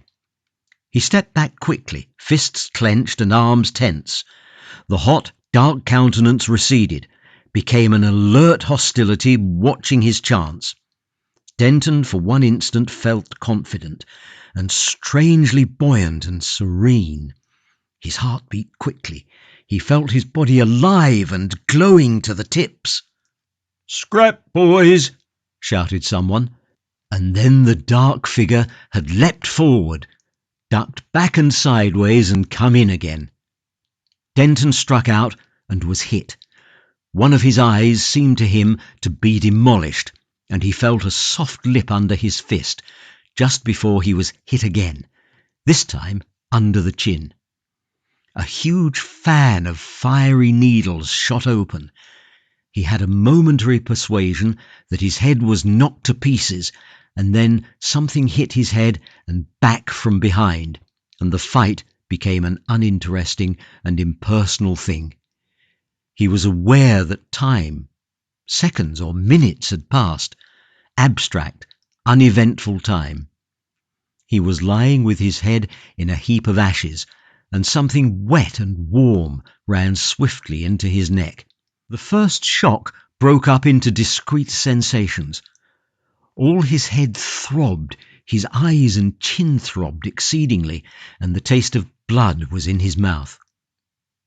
"He's all right," said a voice. "He's opening his eyes." "Serve him dashed well right," said a second. His mates were standing about him. He made an effort and sat up. He put his hand to the back of his head, and his hair was wet and full of cinders. A laugh greeted this gesture. His eye was partially closed. He perceived what had happened. His momentary anticipation of a final victory had vanished. "Look surprised," said someone. "Have any more?" said a wit, and then imitating Denton's refined accent, "No, thank you." Denton perceived the swart man with a blood-stained handkerchief before his face, and somewhat in the background. "Where's that bit of bread he's got to eat?" said the little ferret-faced creature, and sought with his foot in the ashes of the adjacent bin. Denton had a moment of internal debate. He knew the code of honour requires a man to pursue a fight he has begun to the bitter end, but this was his first taste of the bitterness. He was resolved to rise again, but he felt no passionate impulse. It occurred to him, and the thought was no very violent spur, that he was perhaps after all a coward. For a moment his will was heavy, a lump of lead. "Here it is," said the little ferret-faced man, and stooped to pick up a cindery cube. He looked at Denton, then at the others.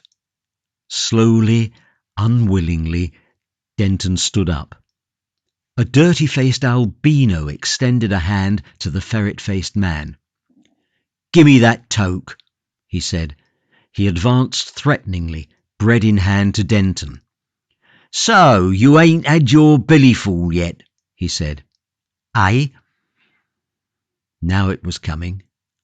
"No, I haven't," said Denton, with a catching of the breath, and resolved to try this brute behind the ear before he himself got stunned again.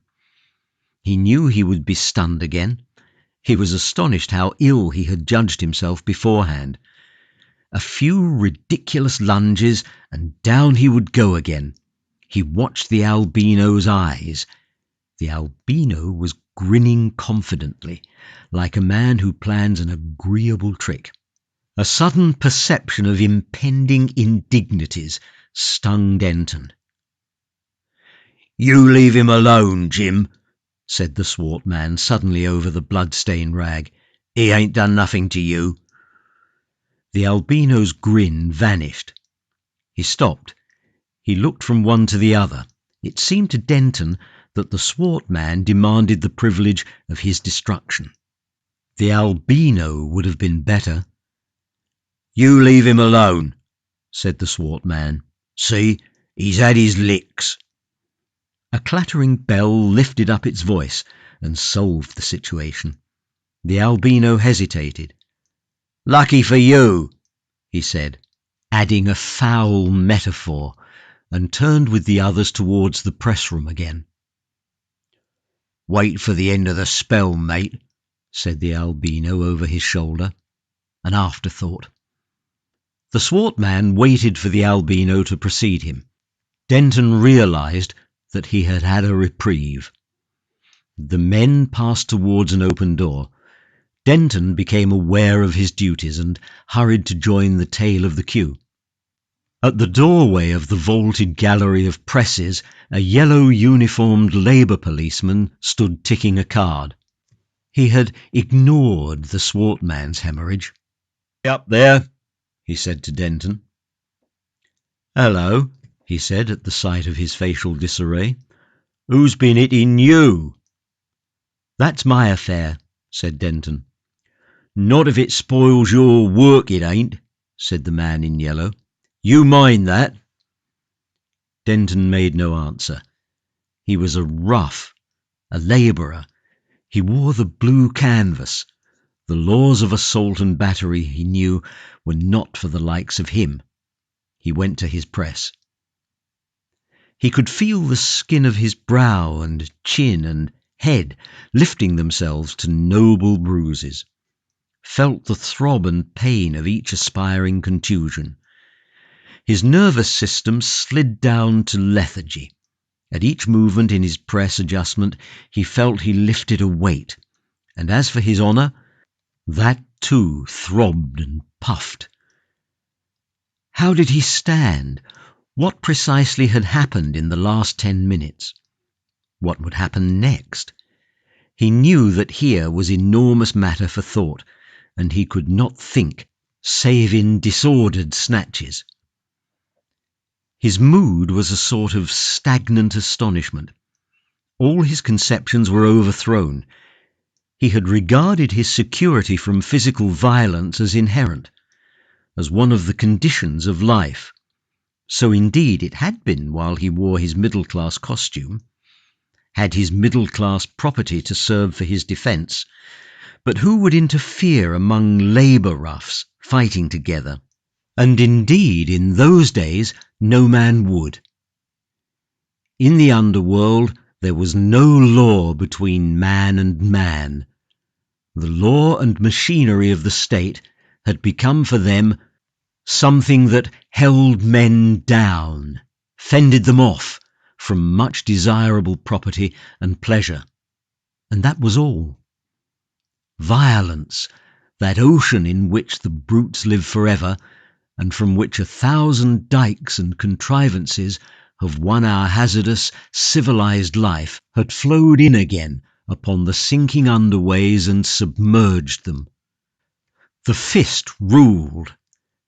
Denton had come right down at last to the elemental. Fist and trick, and the stubborn heart and fellowship, even as it was in the beginning. The rhythm of his machine changed, and his thoughts were interrupted. Presently he could think again. Strange how quickly things had happened. He bore these men who had thrashed him no very vivid ill will. He was bruised and enlightened. He saw with absolute fairness now the reasonableness of his unpopularity. He had behaved like a fool. Disdain, seclusion are the privilege of the strong. The fallen aristocrat, still clinging to his pointless distinction, is surely the most pitiful creature of pretence in all this clamant universe. Good heavens! What was there for him to despise in these men? What a pity he had not appreciated all this better 5 hours ago. What would happen at the end of the spell? He could not tell. He could not imagine. He could not imagine the thoughts of these men. He was sensible only of their hostility and utter want of sympathy. Vague possibilities of shame and violence chased one another across his mind. Could he devise some weapon? He recalled his assault upon the hypnotist, but there was no detachable lamps here. He could see nothing that he could catch up in his defence. For a space he thought of a headlong bolt for the security of the public ways directly the spell was over. Apart from the trivial consideration of his self-respect, he perceived that this would be only a foolish postponement and aggravation of his trouble. He perceived the ferret-faced man and the albino talking together, with their eyes towards him. Presently they were talking to the swart man, who stood with his broad back studiously towards Denton. At last came the end of the second spell. The lender of oil cans stopped his press sharply and turned around, wiping his mouth with the back of his hand. His eyes had the quiet expectation of one who seats himself in a theatre. Now was the crisis, and all the little nerves of Denton's being seemed leaping and dancing. He had decided to show fight if any fresh indignity was offered him. He stopped his press and turned. With an enormous affectation of ease, he walked down the vault and entered the passage of the ash pits, only to discover he had left his jacket, which he had taken off because of the heat of the vault, beside his press. He walked back. He met the albino eye to eye. He heard the ferret-faced man in expostulation. "He really ought to eat it," said the ferret-faced man. "He did, really." "No, you leave him alone," said the swart man. Apparently nothing further was to happen to him that day. He passed out to the passage and staircase that led up to the moving platforms of the city. He emerged on the livid brilliance and streaming movement of the public street. He became acutely aware of his disfigured face, and felt his swelling bruises with a limp, investigatory hand. He went up to the swiftest platform and seated himself on a Labour Company bench. He lapsed into a pensive torpor. The immediate dangers and stresses of his position he saw with a sort of static clearness. What would they do tomorrow? He could not tell. What would Elizabeth think of his brutalization? He could not tell. He was exhausted. He was aroused presently by a hand upon his arm. He looked up and saw the swart man seated beside him. He started. Surely he was safe from violence in the public way. The swart man's face retained no traces of his share in the fight. His expression was free from hostility, seemed almost deferential. "Excuse me," he said, with a total absence of truculence. Denton realized that no assault was intended. He stared, awaiting the next development. It was evident the next sentence was premeditated. What What I was going to say was this, said the swart man, and sought through a silence for further words. What I was going to say was this, he repeated. Finally he abandoned that gambit. You're all right, he cried, laying a grimy hand on Denton's grimy sleeve. You're all right. You're a gentleman. Sorry, very sorry. Wanted to tell you that. Denton realised that there must exist motives beyond a mere impulse to abominable proceedings in the man. He meditated and swallowed an unworthy pride. I did not mean to be offensive to you, he said, in refusing that bit of bread. Meant it friendly, said the swart man, recalling the scene. But in front of that blasted Whitney and his snigger, whoa, I had to scrap. Yes, said Denton with sudden fervour. I was a fool. Ah, said the swart man with great satisfaction. That's all right. Shake. And Denton shook. The moving platform was rushing by the establishment of a face moulder, and its lower front was a huge display of mirror, designed to stimulate the thirst for more symmetrical features. Denton caught the reflection of himself and his new friend enormously twisted and broadened. His own face was puffed, one-sided and blood-stained. A grin of idiotic and insincere amiability distorted its latitude.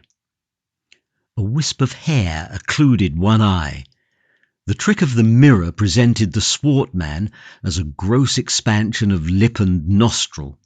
They were linked by shaking hands, then abruptly this vision passed, to return to memory in the anemic meditations of a waking dawn. As he shook, the swart man made some muddled remark to the effect that he had always known he could get on with a gentleman if one came his way. He prolonged the shaking until Denton, under the influence of the mirror, withdrew his hand. The swart man became pensive, spat impressively on the platform, and resumed his theme. What I was going to say was this, he said, was gravelled, and shook his head at his foot.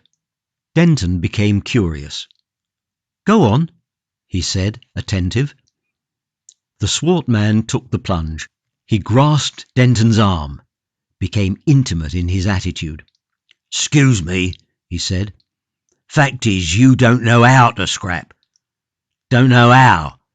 Why, you don't know how to begin.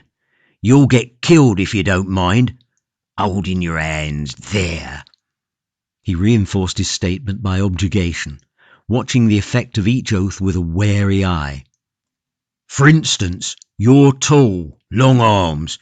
You get a longer reach than any one of the blasted vault. God blimey, but I thought I'd got a tough on. Stead of which, excuse me, I wouldn't have hit you if I'd known. It's like fighting sacks. T'int right. Your arms seemed hung on hooks. Regular, hung on hooks, there. Denton stared, and then, surprised and hurt his battered chin by a sudden laugh. Bitter tears came into his eyes. Go on, he said. The swart man reverted to his formula. He was good enough to say he liked the look of Denton, thought he had stood up amazing plucky, only pluck ain't no good, ain't no brasted good, if you don't hold your hands. What I was going to say was this, he said. Let me show you how to scrap. Just let me.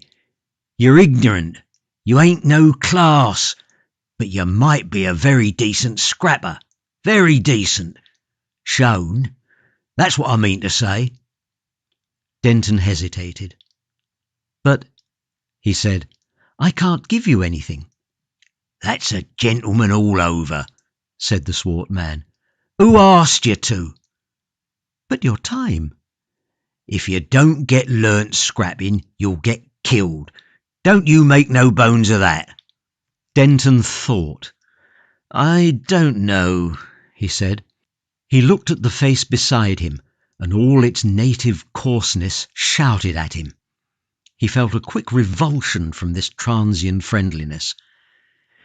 It seemed to him incredible that it should be necessary for him to be indebted to such a creature.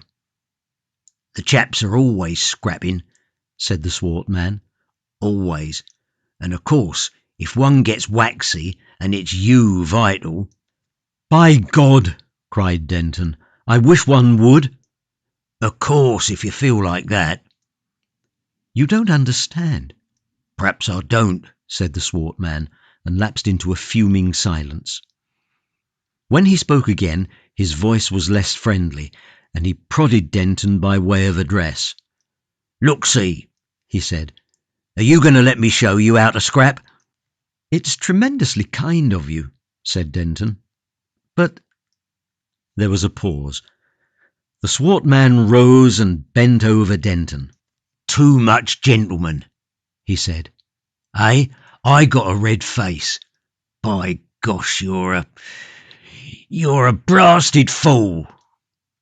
He turned away, and instantly Denton realised the truth of this remark.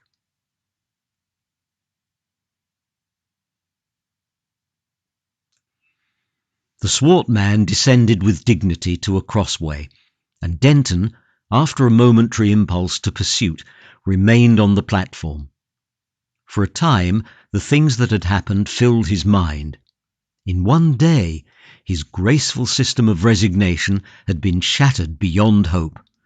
Brute force, the final, the fundamental, had thrust its face through all his explanations and glosses and consolations, and grinned enigmatically. Though he was hungry and tired, he did not go directly to the Labour Hotel where he would meet Elizabeth.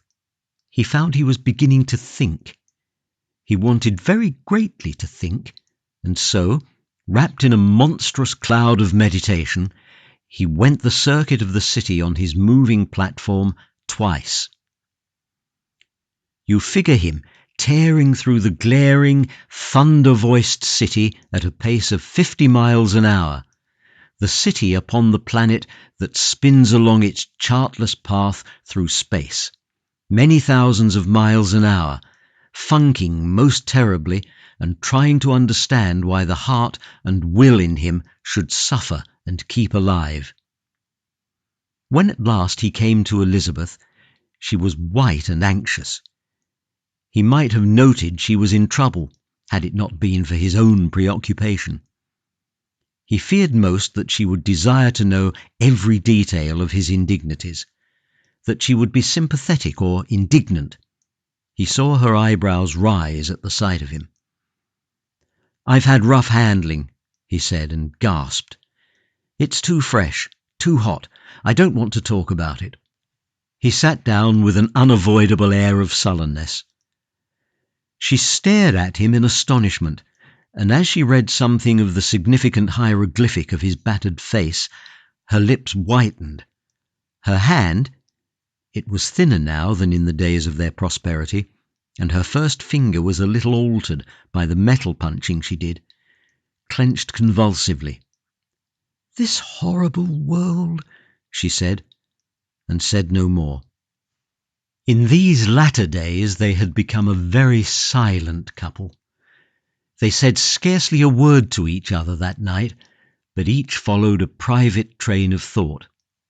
In the small hours, as Elizabeth lay awake, Denton started up beside her suddenly. He had been lying as still as a dead man. "I cannot stand it!" cried Denton. "I will not stand it." She saw him dimly, sitting up, saw his arm lunge as if in a furious blow at the enshrouding night. Then for a space he was still. "It is too much. It is more than one can bear." She could say nothing. To her, also, it seemed that this was as far as one could go. She waited through a long stillness. She could see that Denton sat with his arms about his knees, his chin almost touching them. Then he laughed. "No," he said at last, "I'm going to stand it. That's the peculiar thing. There isn't a grain of suicide in us. Not a grain. I suppose all the people with a turn that way have gone. We're going through with it, to the end." Elizabeth thought greyly and realised that this was also true. We're going through with it. To think of all who have gone through with it. All the generations, endless, endless. Little beasts that snapped and snarled, snapping and snarling, snapping and snarling, generation after generation. His monotone ended abruptly, resumed after a vast interval. There were 90,000 years of Stone Age. A Denton somewhere in all those years. Apostolic succession. The grace of going through. Let me see. 90, 900, 3 nines, 27.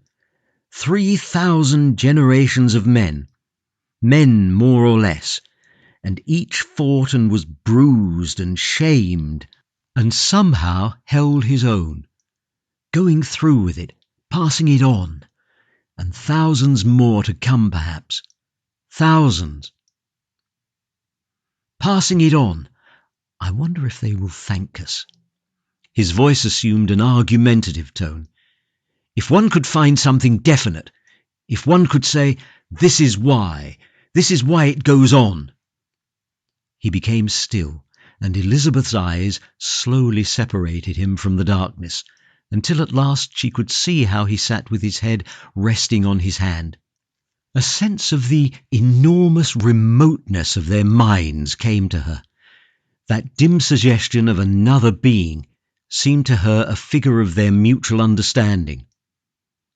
What could he be thinking now? What might he not say next?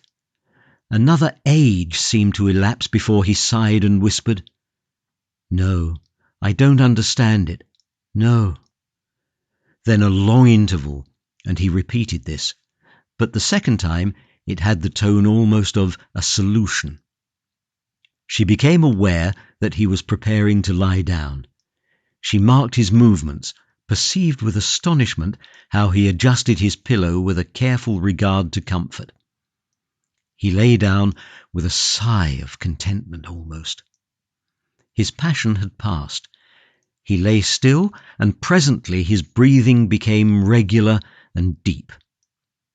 But Elizabeth remained with eyes wide open in the darkness, until the clamour of a bell and the sudden brilliance of the electric light warned them that the Labour Company had need of them for yet another day. That day came a scuffle with the albino Whitey and the little ferret-faced man. Blunt, the swart artist in scrapping, having first let Denton grasp the bearing of his lesson, intervened, not without a certain quality of patronage. "Drop his hair, Whitey, and let the man be," said his gross voice through a shower of indignities. "Can't you see he don't know how to scrap?"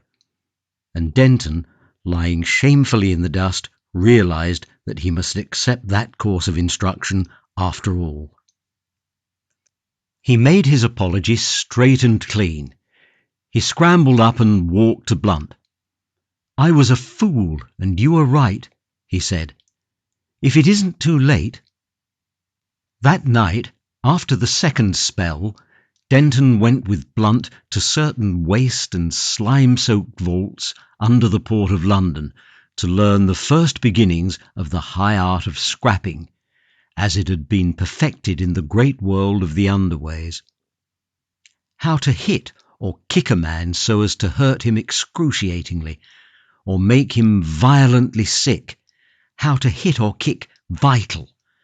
How to use glass in one's garments as a club, and to spread red ruin with various domestic implements.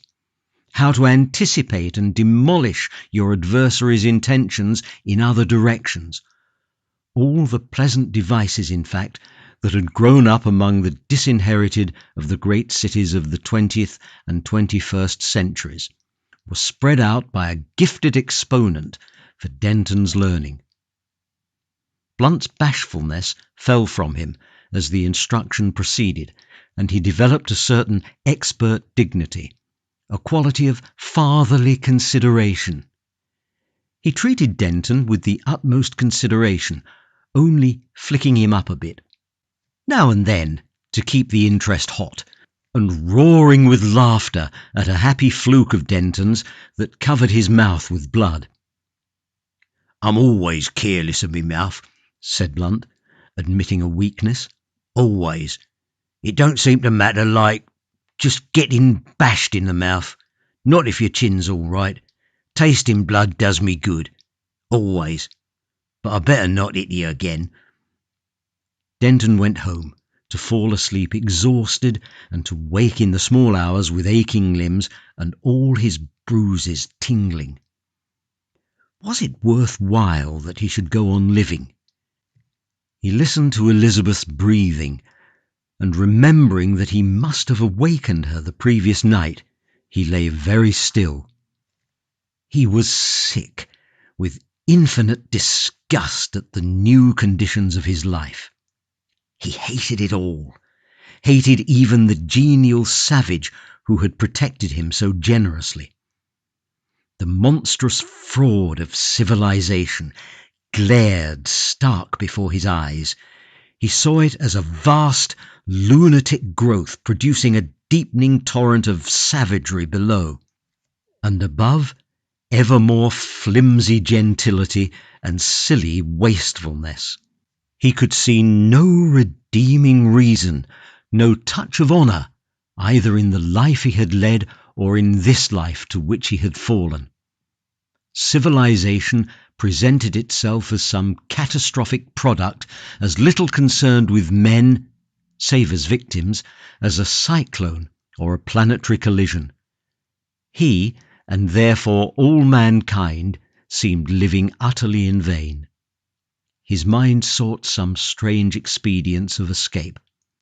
If not for himself, then at least for Elizabeth.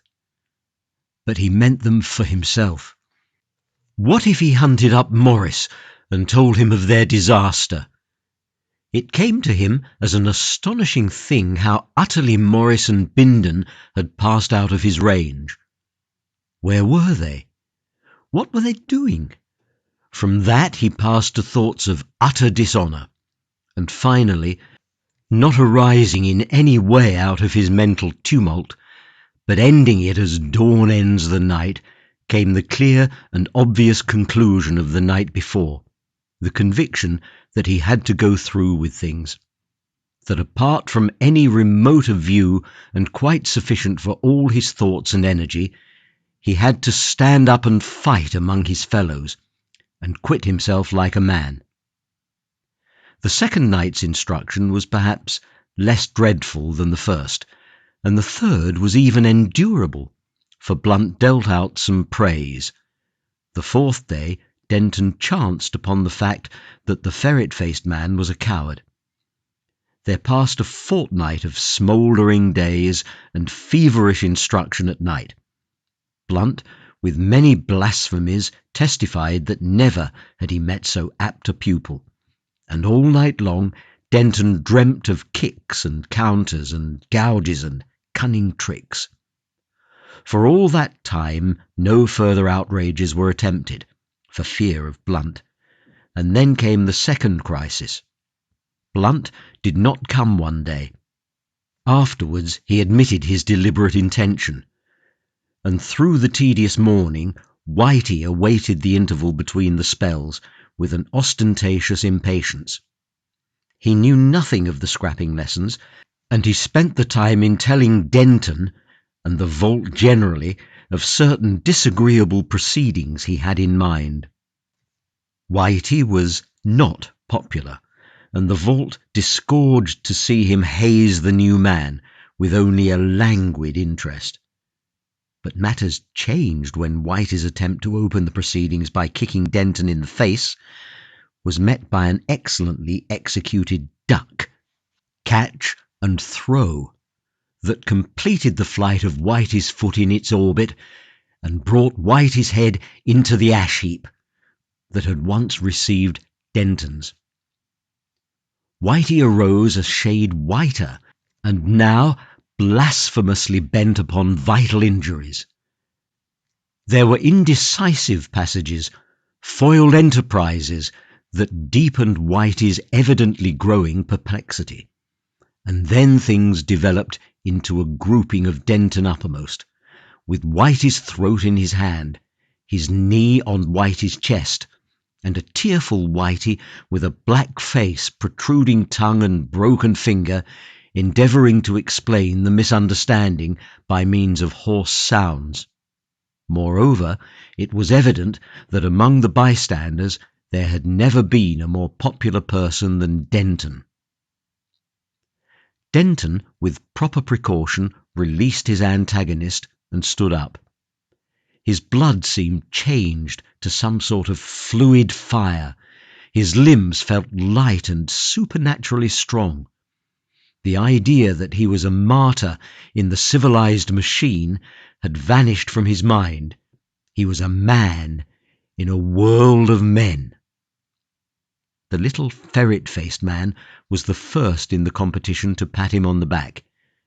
The lender of oil cans was a radiant son of genial congratulations. It seemed incredible to Denton that he had ever thought of despair. Denton was convinced that not only had he to go through with things, but that he could. He sat on the canvas pallet, expounding his new aspect to Elizabeth. One side of his face was bruised. She had not recently fought. She had not been patted on the back. There were no hot bruises upon her face, only a pallor and a new line or so about the mouth. She was taking the woman's share. She looked steadfastly at Denton in his new mood of prophecy. "I feel there is something," he was saying, "something that goes on, a being of life, in which we live and move and have our being, something that began 50, 100 million years ago perhaps, that goes on, growing, spreading to things beyond us, things that will justify us all, that will explain and justify my fighting, these bruises, and all the pain of it. It's the chisel. Yes, the chisel of the Maker. If only I could make you feel as I feel, if I could make you... You will, dear, I know you will." "No," she said in a low voice. "No, I shall not." "So I might have thought—" She shook her head. "No," she said. "I have thought as well. What you say doesn't convince me." She looked at his face resolutely. "I hate it," she said, and caught at her breath. "You do not understand. You do not think. There was a time when you said things and I believed them. I am growing wiser. You are a man. You can fight, force your way. You do not mind bruises. You can be coarse and ugly and still a man. Yes, it makes you. It makes you. You are right. Only a woman is not like that. We are different. We have let ourselves get civilized too soon. This underworld is not for us." She paused and began again. "I hate it. I hate this horrible canvas. I hate it more than the worst that can happen. It hurts my fingers to touch it. It is horrible to the skin. And the women I work with day after day, I lie awake at nights and think how I may be growing like them." She stopped. "I am growing like them," she cried passionately. Denton stared at her distress. "But—" he said, and stopped. You don't understand. What have I? What have I to save me? You can fight. Fighting is man's work, but women? Women are different. I have thought it all out. I have done nothing but think day and night. Look at the colour of my face. I cannot go on. I cannot endure this life. I cannot endure it. She stopped. She hesitated. You do not know all, she said abruptly, and for an instant her lips had a bitter smile. I have been asked to leave you. Leave me? She made no answer, save an affirmative movement of the head. Denton stood up sharply. They stared at one another through a long silence. Suddenly she turned herself about and flung her face downward upon the canvas bed. She did not sob, she made no sound. She lay still upon her face. After a vast, distressful void, her shoulders heaved, and she began to weep silently. Elizabeth, he whispered. Elizabeth. Very softly he sat down beside her, bent down, put his arm across her in a doubtful caress, seeking vainly for some clue to this intolerable situation. Elizabeth, he whispered in her ear. She thrust him from her with her hand. I cannot bear a child to be a slave, and broke out into loud and bitter weeping. Denton's face changed, became blank dismay. Presently he slipped from the bed and stood on his feet. All the complacency had vanished from his face, had given place to impotent rage. He began to rave and curse at the intolerable forces which pressed upon him, at all the accidents and hot desires and heedlessness that mock the life of man. His little voice rose in that little room, this animalcule of the earth, at all that environed about him, at the millions about him, at his past and future, and all the insensate vastness of the overwhelming city.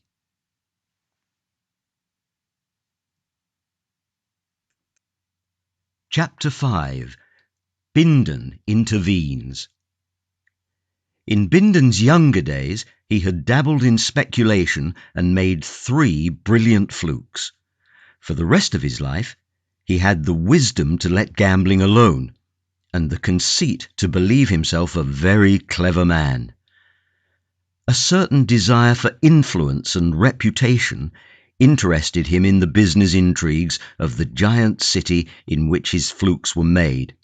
He became at last one of the most influential shareholders in the company that owned the London flying stages, to which the aeroplanes came from all parts of the world. This much for his public activities. In his private life he was a man of pleasure, and this is the story of his heart. But before proceeding to such depths, one must devote a little time to the exterior of this person. Its physical basis was slender and short and dark, and the face, which was fine-featured and assisted by pigments, varied from an insecure self-complacency to an intellectual uneasiness. His face and head had been depilated, according to the cleanly and hygienic fashion of the time, so that the colour and contour of his hair varied with his costume. This he was constantly changing. At times he would distend himself with pneumatic vestments in the Rococo vein. From among the billowy developments of this style, and beneath the translucent and illuminated headdress, his eye watched jealously for the respect of the less fashionable world. At other times he emphasized his elegant slenderness in close-fitting garments of black satin. For effects of dignity he would assume broad pneumatic shoulders, from which hung a robe of carefully arranged folds of China silk, and a classical Bindon in pink tights was also a transient phenomenon in the eternal pageant of destiny. In the days when he hoped to marry Elizabeth, he sought to impress and charm her, and at the same time to take off something of his burthen of 40 years, by wearing the last fancy of the contemporary buck, a costume of elastic material with distensible warts and horns, changing in colour as he walked by an ingenious arrangement of versatile chromatophores. And no doubt if Elizabeth's affection had not been already engaged by the worthless Denton, and if her tastes had not had that odd bias for old-fashioned ways, this extremely chic conception would have ravished her. Bindon had consulted Elizabeth's father before presenting himself in this garb.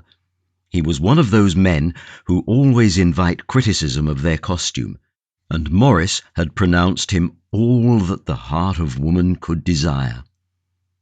But the affair of the hypnotist proved that his knowledge of the heart of women was incomplete. Bindon's idea of marrying had been formed some little time before Morris threw Elizabeth's budding womanhood in his way. It was one of Bindon's most cherished secrets that he had a considerable capacity for a pure and simple life of a grossly sentimental type. The thought imparted a sort of pathetic seriousness to the offensive and quite inconsequent and unmeaning excesses which he was pleased to regard as dashing wickedness, and to which a number of good people also were so unwise as to treat in that desirable manner. As a consequence of these excesses, and perhaps by reason also of an inherited tendency to early decay, his liver became seriously affected, and he suffered increasing inconvenience when travelling by aeroplane. It was during this convalescence from a protracted bilious attack that it occurred to him that, in spite of all the terrible fascination of vice, if he found a beautiful, gentle, good young woman, of a not too violently intellectual type, to devote her life to him, he might yet be saved to goodness, and even rear a spirited family in his likeness to solace his declining years. But like so many experienced men of the world, he doubted if there were any good women. Of such as he had heard tell, he was outwardly sceptical, and privately much afraid. When the aspiring Morris effected his introduction to Elizabeth, it seemed to him that his good fortune was complete. He fell in love with her at once. Of course, he had always been falling in love since he was 16, in accordance with the extremely varied recipes to be found in the accumulated literature of many centuries. But this was different. This was real love. It seemed to him to call forth all the lurking goodness in his nature. He felt that for her sake he could give up a way of life that had already produced the gravest lesions on his liver and nervous system. His imagination presented him with idyllic pictures of the life of a reformed rake. He would never be sentimental with her, or silly, but always a little cynical and bitter, as became the past. Yet he was sure she would have an intuition of his real greatness and goodness, and in due course he would confess things to her, pour his version of what he regarded as his wickedness, showing what a complex of Goethe and Benvenuto Cellini and Shelley and all those other chaps he really was, into her shocked, very beautiful and no doubt sympathetic ear. And preparatory to these things, he wooed her with infinite subtlety and respect, and the reserve with which Elizabeth treated him seemed nothing more or less than an exquisite modesty, touched and enhanced by an equally exquisite lack of ideas. Bindon knew nothing of her wandering affections, nor of the attempts made by Morris to utilize hypnotism as a corrective to this digression of her heart. He conceived he was on the best of terms with Elizabeth, and made her quite successfully various significant presents of jewellery and the more virtuous cosmetics when her elopement with Denton threw the world out of gear for him. His first aspect of the matter was rage, begotten of wounded vanity, and as Morris was the most convenient person, he vented the first brunt of it upon him. He went immediately and insulted the desolate father grossly, and then spent an active and determined day going to and fro about the city and interviewing people in a consistent and partly successful attempt to ruin that matrimonial speculator. The effectual nature of these activities gave him a temporary exhilaration, and he went to the dining table he had frequented in his wicked days in a devil-may-care frame of mind, and dined altogether too amply and cheerfully with two other golden youths in their early 40s. He threw up the game. No woman was worth being good for, and he astonished even himself by the strain of witty cynicism he developed. One of the other desperate blades, warmed with wine, made a facetious allusion to his disappointment, but at the time this did not seem unpleasant. The next morning found his liver and temper inflamed. He kicked his phonographic news machine to pieces, dismissed his valet, and resolved that he would perpetrate a terrible revenge upon Elizabeth. Or Denton, or somebody, but anyhow, it was to be a terrible revenge, and the friend who had made fun at him should no longer see him in the light of a foolish girl's victim. He knew something of the little property that was due to her, and that this would be the only support of the young couple until Morris should relent. And if Morris did not relent, and if unpropitious things should happen to the affair in which Elizabeth's expectations lay, they would come upon evil times and be sufficiently amenable to temptation of a sinister sort. Bindon's imagination, abandoning its beautiful idealism altogether, expanded the idea of temptation of a sinister sort.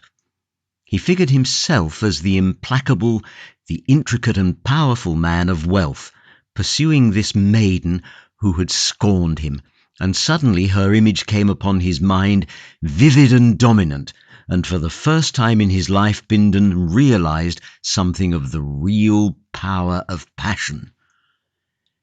His imagination stood like a respectful footman who had done his work in ushering in the emotion.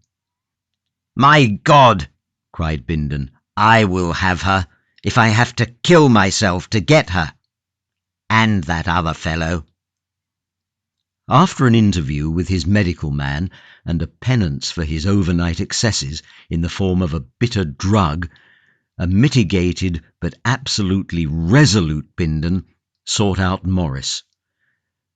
Morris he found properly smashed and impoverished and humble, in a mood of frantic self-preservation, ready to sell himself body and soul, much more any interest in a disobedient daughter, to recover his lost position in the world. In the reasonable discussion that followed, it was agreed that these misguided young people should be left to sink in distress, or possibly even assisted towards that improving discipline by Bindon's financial influence. "And then?" said Morris. "They will come to the Labour Company," said Bindon. "They will wear blue canvas." "And then?" "She will divorce him," he said, and sat for a moment intent upon that prospect. For in those days the austere limitations of divorce of Victorian times were extraordinarily relaxed, and a couple might separate on 100 different scores. Then suddenly Bindon astonished himself and Morris by jumping to his feet. "She shall divorce him," he cried. I will have it so. I will work to it. By God, it shall be so. He will be disgraced so that she must. He shall be smashed and pulverized. The idea of smashing and pulverizing inflamed him further. He began a Jovian pacing up and down the little office. I will have her, he cried. I will have her. Heaven and hell shall not save her from me. His passion evaporated in its expression and left him at the end simply histrionic. He struck an attitude and ignored with heroic determination a sharp twinge of pain about the diaphragm. And Morris sat with his pneumatic cap deflated, and himself very visibly impressed. And so, with a fair persistency, Bindon sat himself to the work of being Elizabeth's malignant providence, using with ingenious dexterity every particle of advantage wealth in those days gave a man over his fellow creatures.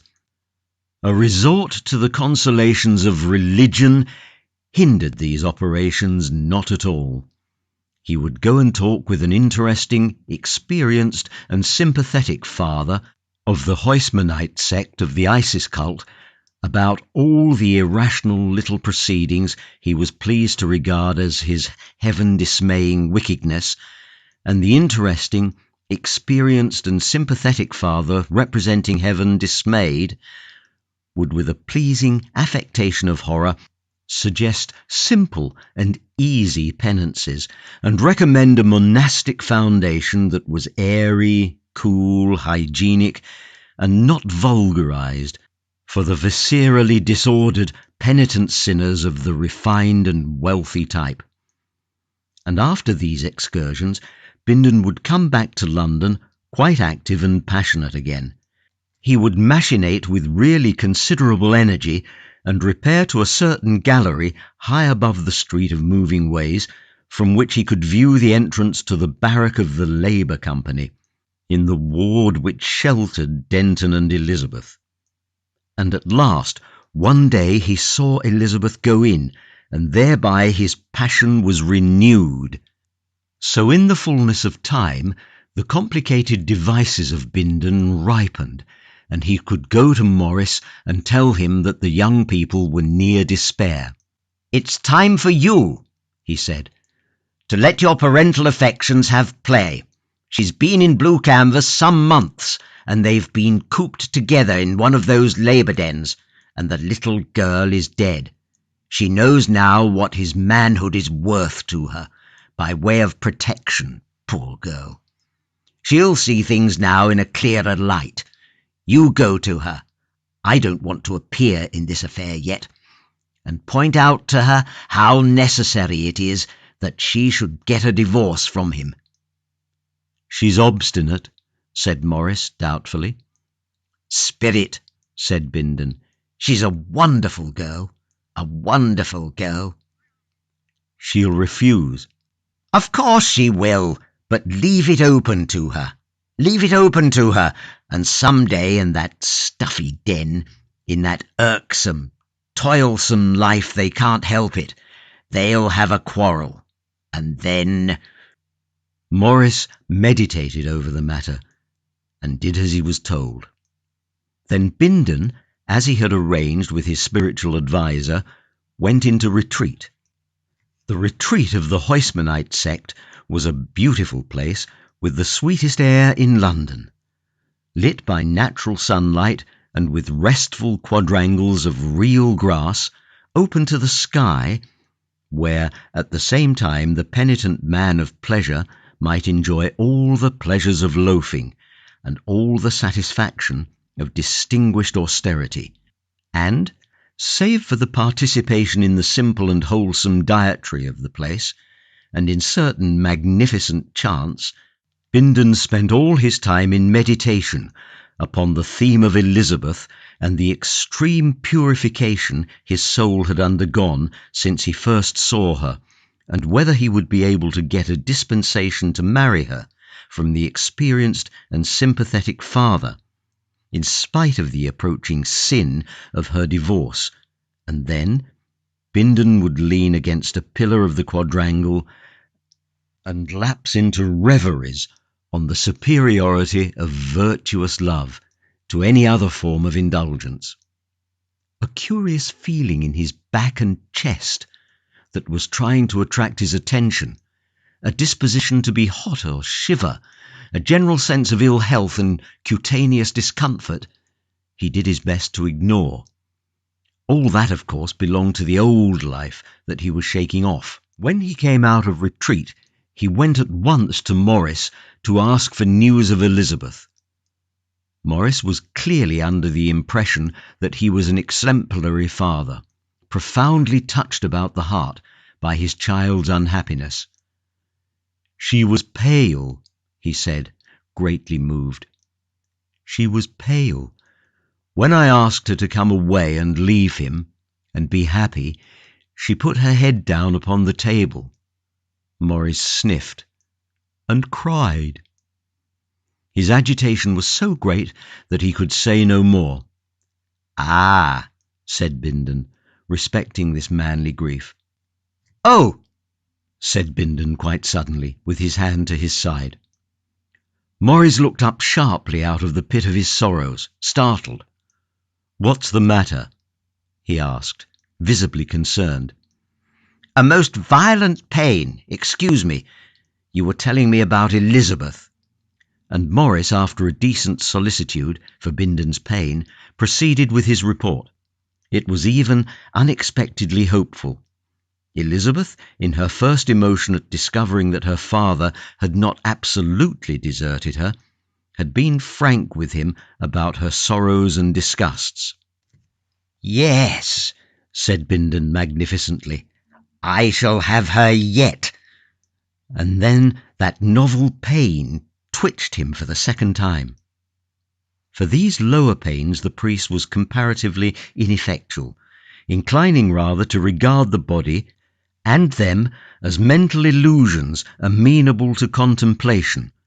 So Bindon took it to a man of a class he loathed, a medical man of extraordinary repute and incivility. "We must go all over you," said the medical man, and did so with the most disgusting frankness. "Did you ever bring any children into the world?" asked this gross materialist among other impertinent questions. "Not that I know of," said Bindon, too amazed to stand upon dignity. "Ah," said the medical man, and proceeded with his punching and sounding. Medical science in those days was just reaching the beginnings of precision. "You'd better go right away," said the medical man, "and make the euthanasia. Sooner the better." Bindon gasped. He had been trying not to understand the technical explanations and anticipations in which the medical man had indulged. "I say," he said, "but do you mean to say your science?" "Nothing," said the medical man. "A few opiates. The thing is your own doing, you know, to a certain extent." "I was sorely tempted in my youth." "It's not that so much, but you come of bad stock. Even if you'd have taken precautions, you'd have had bad times to wind up with. The mistake was getting born, the indiscretions of the parents, and you've shirked exercise and so forth." "I had no one to advise me." "Medical men are always willing." "I was a spirited young fellow." "We won't argue. The mischief's done now. You've lived. We can't start you again. You ought never to have started at all. Frankly, the euthanasia." Bindon hated him in silence for a space. Every word of this brutal expert jarred upon his refinements. He was so gross, so impermeable to all the subtler issues of being. But it is no good picking a quarrel with a doctor. "My religious beliefs," he said. "I don't approve of suicide." "You've been doing it all your life." Well, anyhow, I've come to take a serious view of life now. You're bound to if you go on living. You'll hurt, but for practical purposes it's late. However, if you mean to do that, perhaps I'd better mix you a little something. You'll hurt a great deal. These little twinges. Twinges? Mere preliminary notices. How long can I go on? I mean, before I hurt, really? You'll get it hot soon. Perhaps 3 days? Bindon tried to argue for an extension of time, and in the midst of his pleading, gasped, put his hand to his side. Suddenly, the extraordinary pathos of his life came to him clear and vivid. "It's hard," he said. "It's infernally hard. I've been no man's enemy but my own. I've always treated everybody quite fairly." The medical man stared at him without any sympathy for some seconds. He was reflecting how excellent it was that there were no more Bindons to carry on that line of pathos. He felt quite optimistic. Then he turned to his telephone and ordered up a prescription from the central pharmacy. He was interrupted by a voice behind him. "By God!" cried Bindon. "I'll have her yet." The physician stared over his shoulder at Bindon's expression and then altered the prescription. So soon as this painful interview was over, Bindon gave way to rage. He settled that the medical man was not only an unsympathetic brute and wanting in the first beginnings of a gentleman, but also highly incompetent, and he went off to 4 other practitioners in succession with a view to the establishment of this intuition. But to guard against surprises, he kept that little prescription in his pocket. With each, he began by expressing the grave doubts of the first doctor's intelligence, honesty, and professional knowledge, and then stated his symptoms, suppressing only a few more material facts in each case. These were always subsequently elicited by the doctor. In spite of the welcome depreciation of another practitioner, none of these eminent specialists would give Bindon any hope of eluding the anguish and helplessness that loomed now close upon him.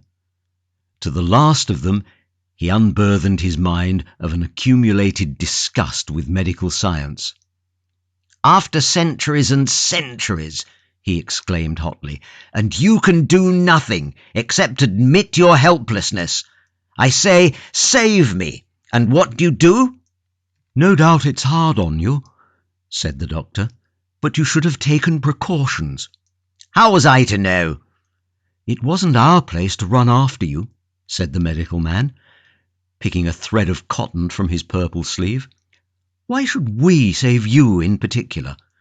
You see, from one point of view, people with imaginations and passions like yours have to go. They have to go." "Go?" "Die out. It's an eddy." He was a young man with a serene face. He smiled at Bindon. "We get on with our research, you know. We give advice when people have the sense to ask for it, and we bide our time." "Bide your time?" "We hardly know enough yet to take over the management, you know." "The management?" "You needn't be anxious. Science is young yet. It's got to keep on growing for a few generations. We know enough now to know we don't know enough yet. But the time is coming all the same. You won't see the time. But, between ourselves, you rich men and party bosses, with your natural play of the passions and patriotism and religion and so forth, have made rather a mess of things, haven't you? These underways and all that sort of thing. Some of us have a sort of fancy that in time we may know enough to take over a little more than the ventilation and drains. Knowledge keeps on piling up, you know. It keeps on growing, and there's not the slightest hurry for a generation or so. Some day, men will live in a different way." He looked at Bindon and meditated. There'll be a lot of dying out before that day can come." Bindon attempted to point out to this young man how silly and irrelevant such talk was to a sick man like himself, how impertinent and uncivil it was to him, an older man occupying a position in the official world of extraordinary power and influence. He insisted that a doctor was paid to cure people. He laid great stress on the paid, and had no business to glance, even for a moment, at "those other questions." "But we do," said the young man, insisting upon facts, and Bindon lost his temper.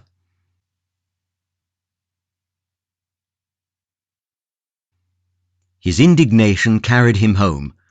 That these incompetent impostors, who were unable to save the life of a really influential man like himself, should dream of some day robbing the legitimate property owners of social control, of inflicting one knew not what tyranny upon the world. "Curse science!" he fumed over the intolerable prospect for some time, and then the pain returned, and he recalled the made-up prescription of the first doctor, still happily in his pocket. He took a dose forthwith. It calmed and soothed him greatly, and he could sit down in his most comfortable chair beside his library of phonographic records and think over the altered aspect of affairs. His indignation passed. His anger and his passion crumbled under the subtle attack of that prescription. Pathos became his sole ruler. He stared about him. At his magnificent and voluptuously appointed apartment, at his statuary and discreetly veiled pictures, and all the evidences of a cultivated and elegant wickedness. He touched a stud, and the sad pipings of Tristan's shepherd filled the air. His eye wandered from one object to another. They were costly and gross and florid, but they were his. They presented in concrete form his ideals, his conceptions of beauty and desire, his idea of all that is precious in life, and now he must leave it all like a common man. He was, he felt, a slender and delicate flame burning out. "So must all life flame up and pass," he thought, his eyes filled with tears. Then it came into his head that he was alone. Nobody cared for him. Nobody needed him. At any moment he might begin to hurt vividly. He might even howl. Nobody would mind. According to all the doctors, he would have excellent reason for howling in a day or so. It recalled what his spiritual adviser had said of the decline of faith and fidelity, the degeneration of the age. He beheld himself as a pathetic proof of this.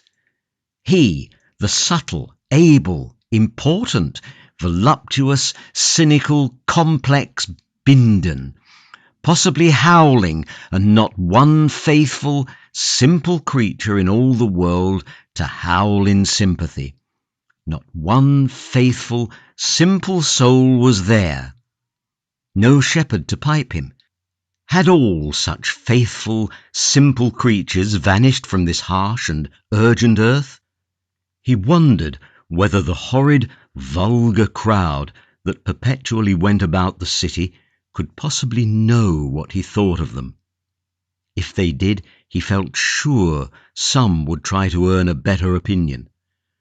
Surely the world went from bad to worse. It was becoming impossible for Bindons. Perhaps some day. He was quite sure that the one thing he had needed in life was sympathy. For a time he regretted that he left no sonnets, no enigmatical pictures or something of that sort behind him to carry on his being, until at last the sympathetic mind should come. It seemed incredible to him that this that came was extinction. Yet his sympathetic, spiritual guide was in this matter annoyingly figurative and vague. Curse science! It had undermined all faith, all hope. To go out, to vanish from theatre and street, from office and dining place, from the dear eyes of womankind, and not to be missed, on the whole, to leave the world happier. He reflected that he had never worn his heart upon his sleeves. Had he, after all, been too unsympathetic? Few people could suspect how subtly profound he really was, beneath the mask of that cynical gaiety of his. They would not understand the loss they had suffered. Elizabeth, for example, had not suspected. He had reserved that. His thoughts, having come to Elizabeth, gravitated about her for some time. How little Elizabeth understood him! That thought became intolerable. Before all other things, he must set that right. He realized that there was still something for him to do in life. His struggle against Elizabeth was even yet not over. He could never overcome her now, as he had hoped and prayed, but he might still impress her. From that idea he expanded. He might impress her profoundly. He might impress her so that she should evermore regret her treatment of him. The thing that she must realize before everything else was his magnanimity. His magnanimity, yes. He had loved her with amazing greatness of heart. He had not seen it so clearly before, but of course he was going to leave her all his property. He saw it instantly, as a thing determined and inevitable. She would think how good he was, how spaciously generous, surrounded by all that makes life tolerable. From his hand she would recall with infinite regret her scorn and coldness, and when she sought expression for that regret, she would find that occasion gone forever. She should be met by a locked door, by a disdainful stillness, by a white, dead face. He closed his eyes and remained for a space, imagining himself that white, dead face. From that he passed to other aspects of the matter, but his determination was assured. He meditated elaborately before he took action, for the drug he had taken inclined him to a lethargic and dignified melancholy. In certain respects he modified details. If he left all his property to Elizabeth, it would include the voluptuously appointed room he occupied, and for many reasons he did not care to leave that to her. On the other hand, it had to be left to someone. In his clogged condition, this worried him extremely. In the end, he decided to leave it to the sympathetic exponent of the fashionable religious cult, whose conversation had been so pleasing in the past. "He will understand," said Bindon, with a sentimental sigh. "He knows what evil means. He understands something of the stupendous fascination of the Sphinx of Sin. Yes, he will understand." By that phrase it was that Bindon was pleased to dignify certain unhealthy and undignified departures from sane conduct, to which a misguided vanity and an ill-controlled curiosity had led him.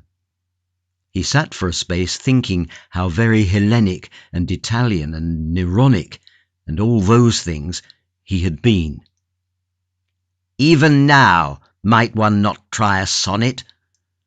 A penetrating voice to echo down the ages, sensuous, sinister and sad. For a space he forgot Elizabeth. In the course of half an hour he spoiled 3 phonographic coils, got a headache, took a second dose to calm himself, and reverted to magnanimity and his former design. At last he faced the unpalatable problem of Denton. It needed all his newborn magnanimity before he could swallow the thought of Denton. But at last this greatly misunderstood man, assisted by his sedative and the near approach of death, effected even that. If he was at all exclusive about Denton, if he should display the slightest distrust, if he attempted any specific exclusion of that young man, she might misunderstand. Yes, she should have her Denton still. His magnanimity must go even to that. He tried to think only of Elizabeth in the matter. He rose with a sigh and limped across to the telephonic apparatus that communicated with his solicitor.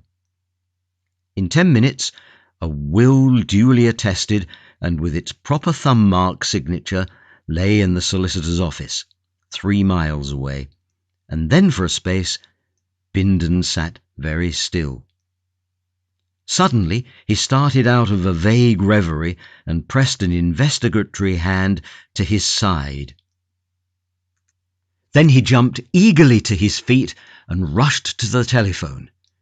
The euthanasia company had rarely been called by a client in a greater hurry.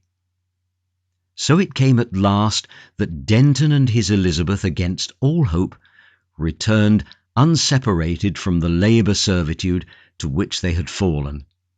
Elizabeth came out of her cramped subterranean den of metal beaters and all the sordid circumstances of blue canvas as one comes out of a nightmare. Back toward the sunlight their fortune took them. Once the bequest was known to them, the bare thought of another day's hammering became intolerable. They went up long lifts and stairs to levels they had not seen since the days of their disaster. At first she was full of this sensation of escape. Even to think of the underways was intolerable. Only after many months could she begin to recall with sympathy the faded women who were still below there, murmuring scandals and reminiscences and folly, and tapping away their lives. Her choice of the apartments they presently took expressed the vehemence of her release. They were rooms upon the very verge of the city. They had a roof space and a balcony upon the city wall, wide open to the sun and wind, the country and the sky. And in that balcony comes the last scene in this story. It was a summer sunsetting, and the hills of Surrey were very blue and clear. Denton leant upon the balcony, regarding them, and Elizabeth sat by his side. Very wide and spacious was the view, for their balcony hung 500 feet above the ancient level of the ground.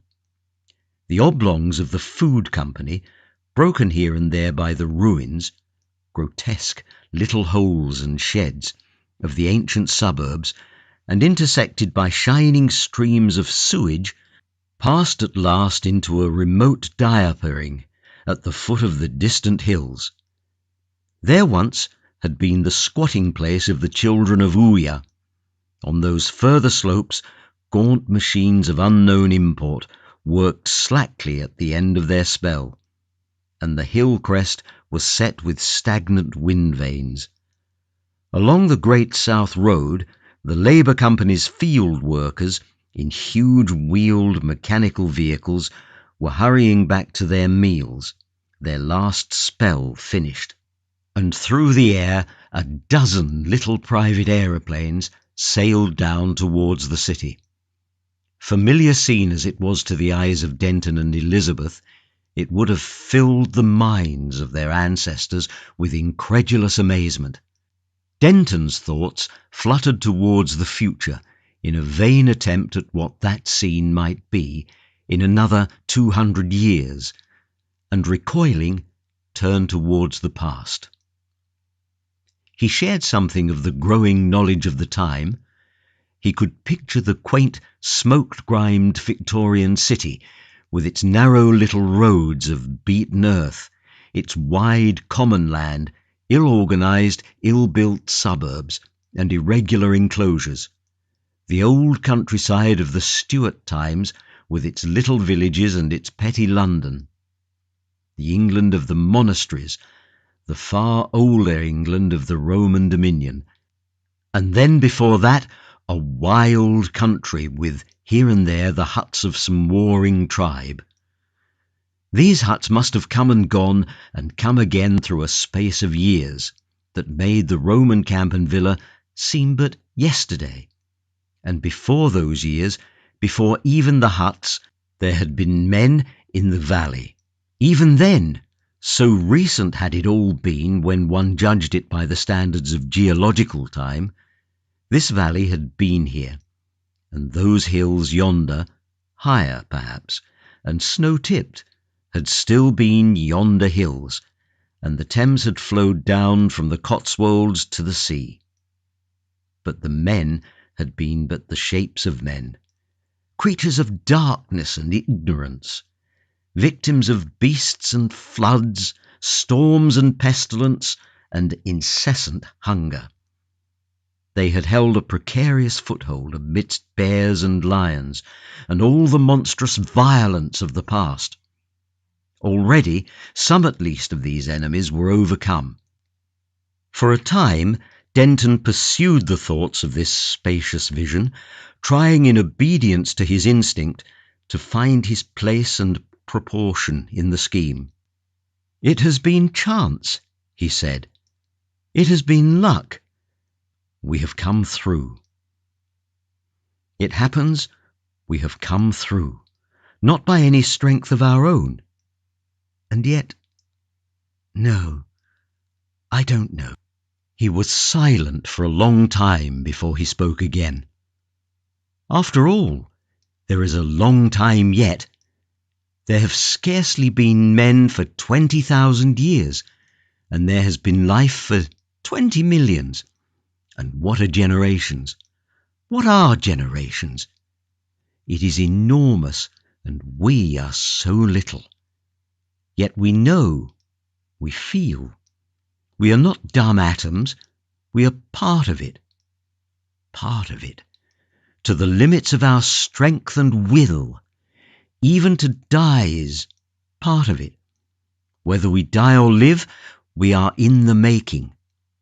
As time goes on, perhaps men will be wiser. Wiser. Will they ever understand? He became silent again. Elizabeth said nothing to these things, but she regarded his dreaming face with infinite affection. Her mind was not very active that evening. A great contentment possessed her. After a time, she laid a gentle hand on his beside her. He fondled it softly, still looking out upon the spacious, gold-woven view. So they sat as the sun went down, until presently Elizabeth shivered. Denton recalled himself abruptly from these spacious issues of his leisure, and went to fetch her a shawl.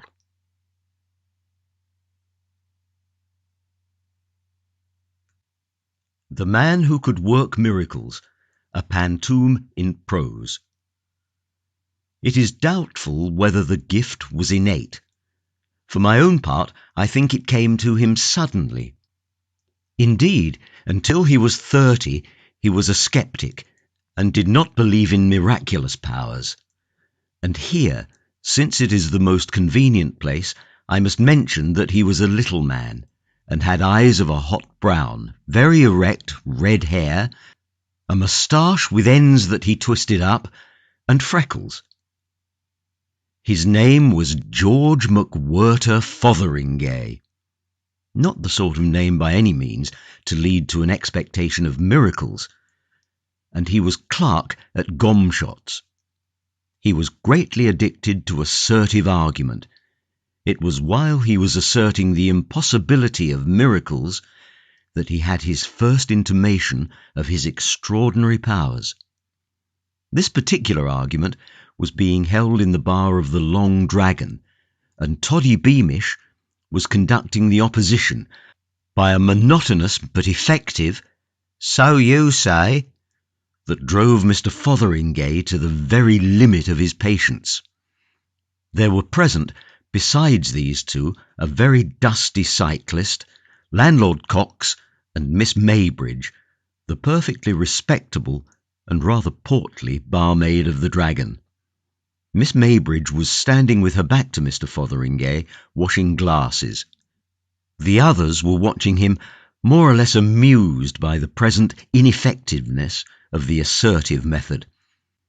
Goaded by the Torres Vedras tactics of Mr. Beamish, Mr. Fotheringay determined to make an unusual rhetorical effort. "Look here, Mr. Beamish," said Mr. Fotheringay. "Let us clearly understand what a miracle is.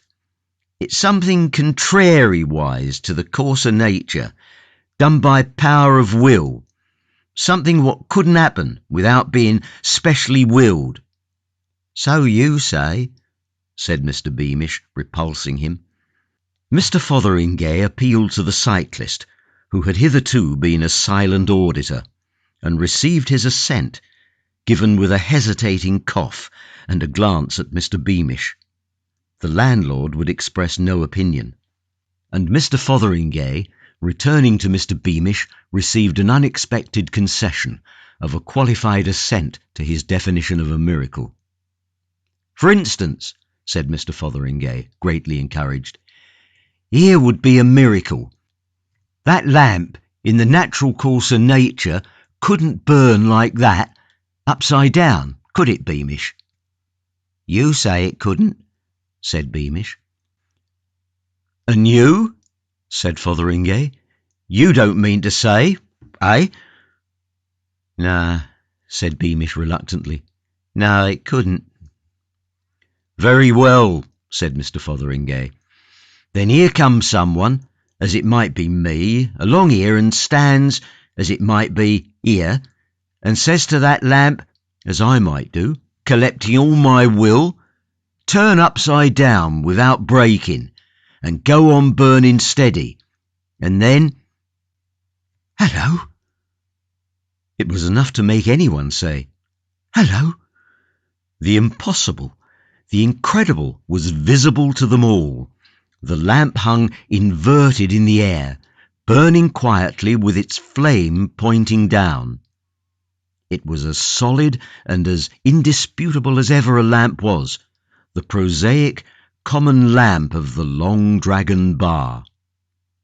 Mr. Fotheringay stood with an extended forefinger and the knitted brows of one anticipating a catastrophic smash.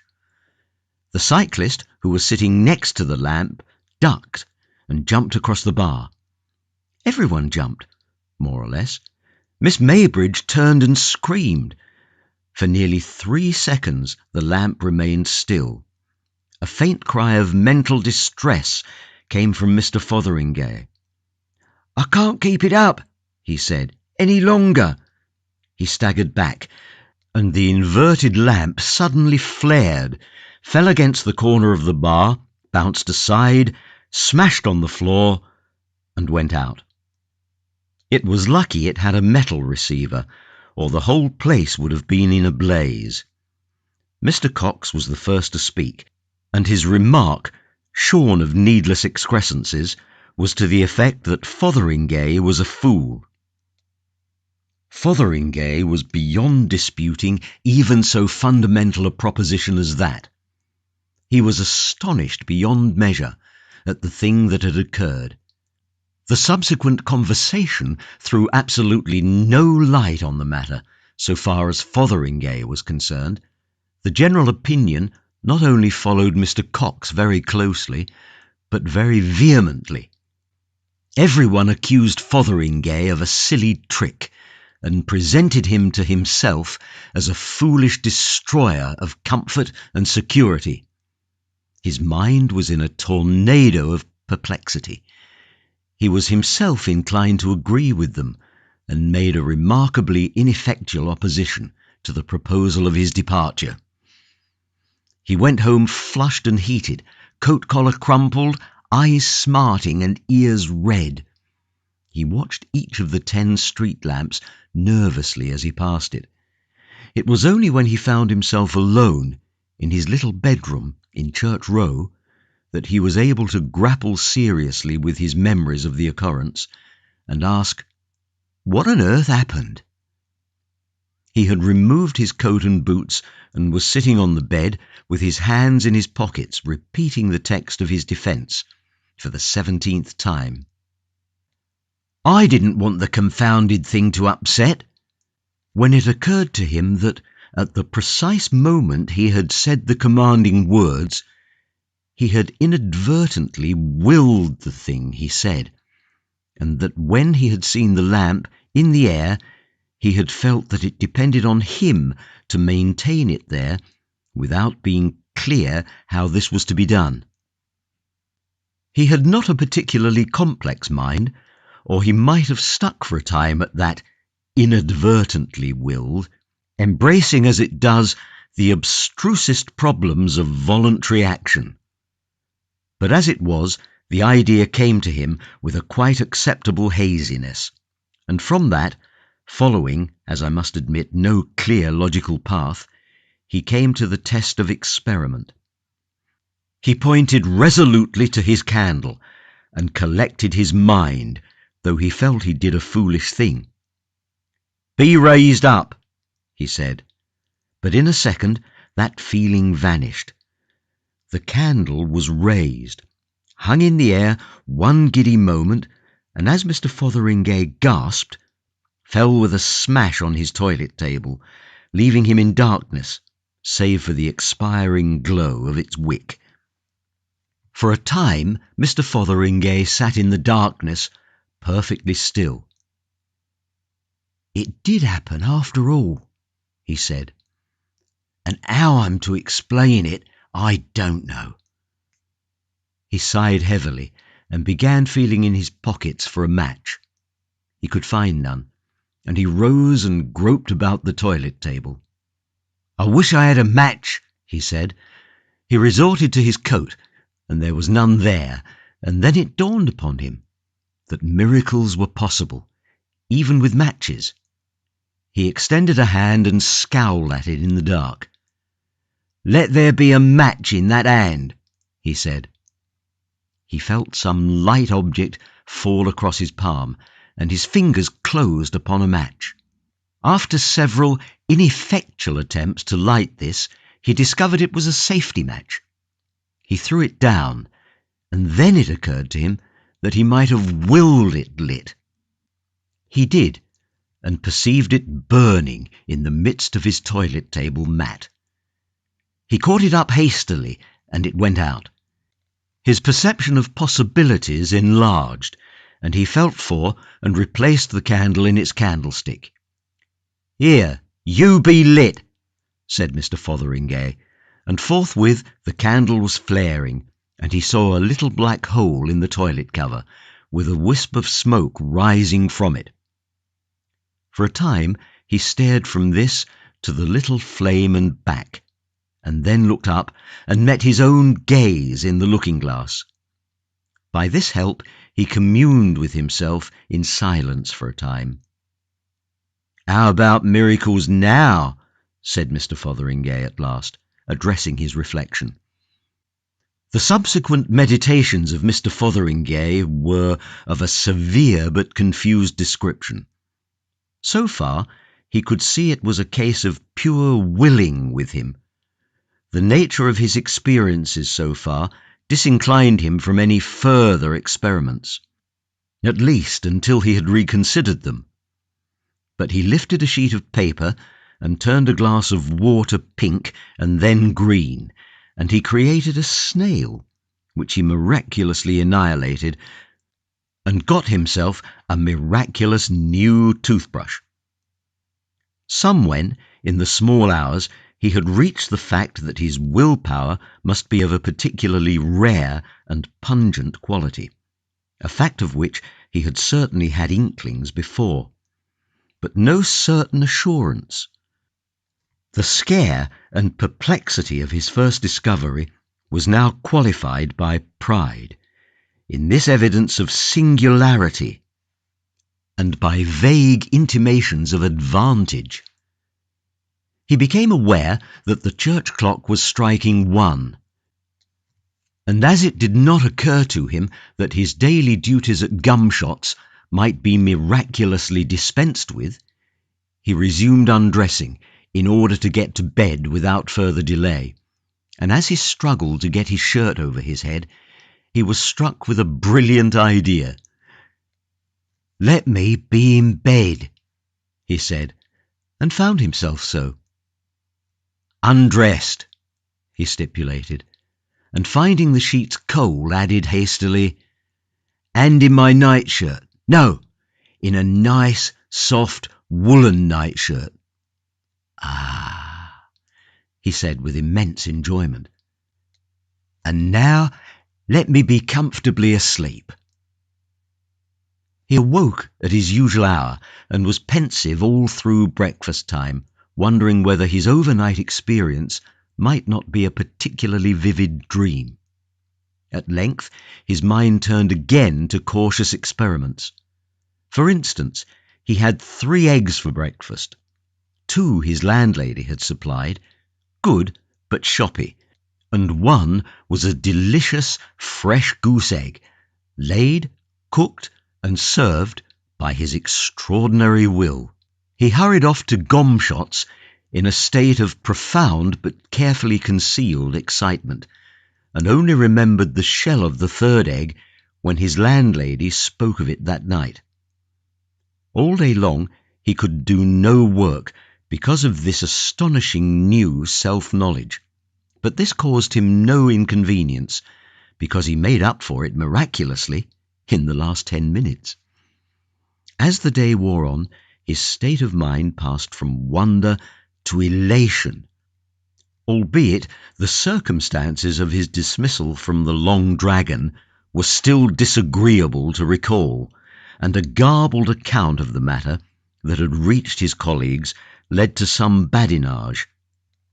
It was evident he must be careful how he lifted frangible articles, but in other ways his gift promised more and more as he turned it over in his mind. He intended, among other things, to increase his personal property by unostentatious acts of creation.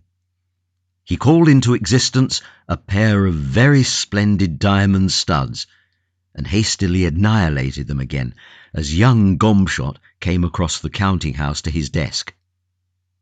He was afraid young Gomshot might wonder how he had come by them. He saw quite clearly the gift required caution and watchfulness in its exercise, but so far as he could judge, the difficulties attending its mastery would be no greater than those he had already faced in the study of cycling. It was that analogy, perhaps, quite as much as the feeling that he would be unwelcome in the Long Dragon, that drove him out after supper into the lane beyond the gasworks to rehearse a few miracles in private. There was possibly a certain want of originality in his attempts, for apart from his willpower, Mr. Fotheringay was not a very exceptional man. The miracle of Moses' rod came to his mind, but the night was dark and unfavourable to the proper control of large, miraculous snakes. Then he recollected the story of Tannhäuser that he had read on the back of the Philharmonic programme. That seemed to him singularly attractive and harmless. He stuck his walking stick, a very nice Poona Penang lawyer, into the turf that edged the footpath, and commanded the dry wood to blossom.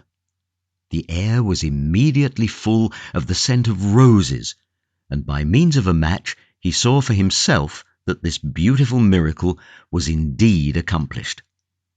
His satisfaction was ended by advancing footsteps. Afraid of a premature discovery of his powers, he addressed the blossoming stick hastily. "Go back!" What he meant was, "change back," but of course he was confused. The stick receded at a considerable velocity, and incontinently came a cry of anger and a bad word from the approaching person. "Who are you throwing brambles at, you fool?" cried a voice. "That got me on the shin." "I'm sorry, old chap," said Mr. Fotheringay, and then realising the awkward nature of the explanation, caught nervously at his moustache. He saw Winch, one of the 3 Immering constables, advancing. "What do you mean by it?" asked the constable. "Hello, it's you, is it? The gent that broke the lamp at the Long Dragon?" "I don't mean anything by it," said Mr. Fotheringay. "Nothing at all." "What'd you do it for, then?" "Oh, bother," said Mr. Fotheringay. "Bother indeed. D'you know that stick hurt? What'd you do it for, eh?" For a moment Mr. Fotheringay could not think what he had done it for. His silence seemed to irritate Mr. Winch. "You've been assaulting the police, young man, this time. That's what you done." "Look here, Mr. Winch," said Mr. Fotheringay, annoyed and confused. "I'm very sorry. The fact is—" "Well?" He could think of no way but the truth. "I was working a miracle." He tried to speak in an offhand way, but try as he would, he couldn't. "Working a... Here, don't you talk rot. Working a miracle, indeed. Miracle? Well, that's downright funny. Why, you's the chap that don't believe in miracles. Fact is, this is another of your silly conjuring tricks. That's what this is. Now I'll tell you." But Mr. Fotheringay never heard what Mr. Winch was going to tell him. He realised he had given himself away, flung his valuable secret to all the winds of heaven. A violent gust of irritation swept him into action. He turned to the constable swiftly and fiercely. "Here," he said, "I've had enough of this, I have. I'll show you a silly conjuring trick, I will. Go to Hades. Go now." He was alone. Mr. Fotheringay performed no more miracles that night, nor did he trouble to see what had become of his flowering stick. He returned to the town, scared and very quiet, and went to his bedroom. "Lord," he said, "it's a powerful gift. An extremely powerful gift. I didn't hardly mean as much as that. Not really. I wonder what Hades is like."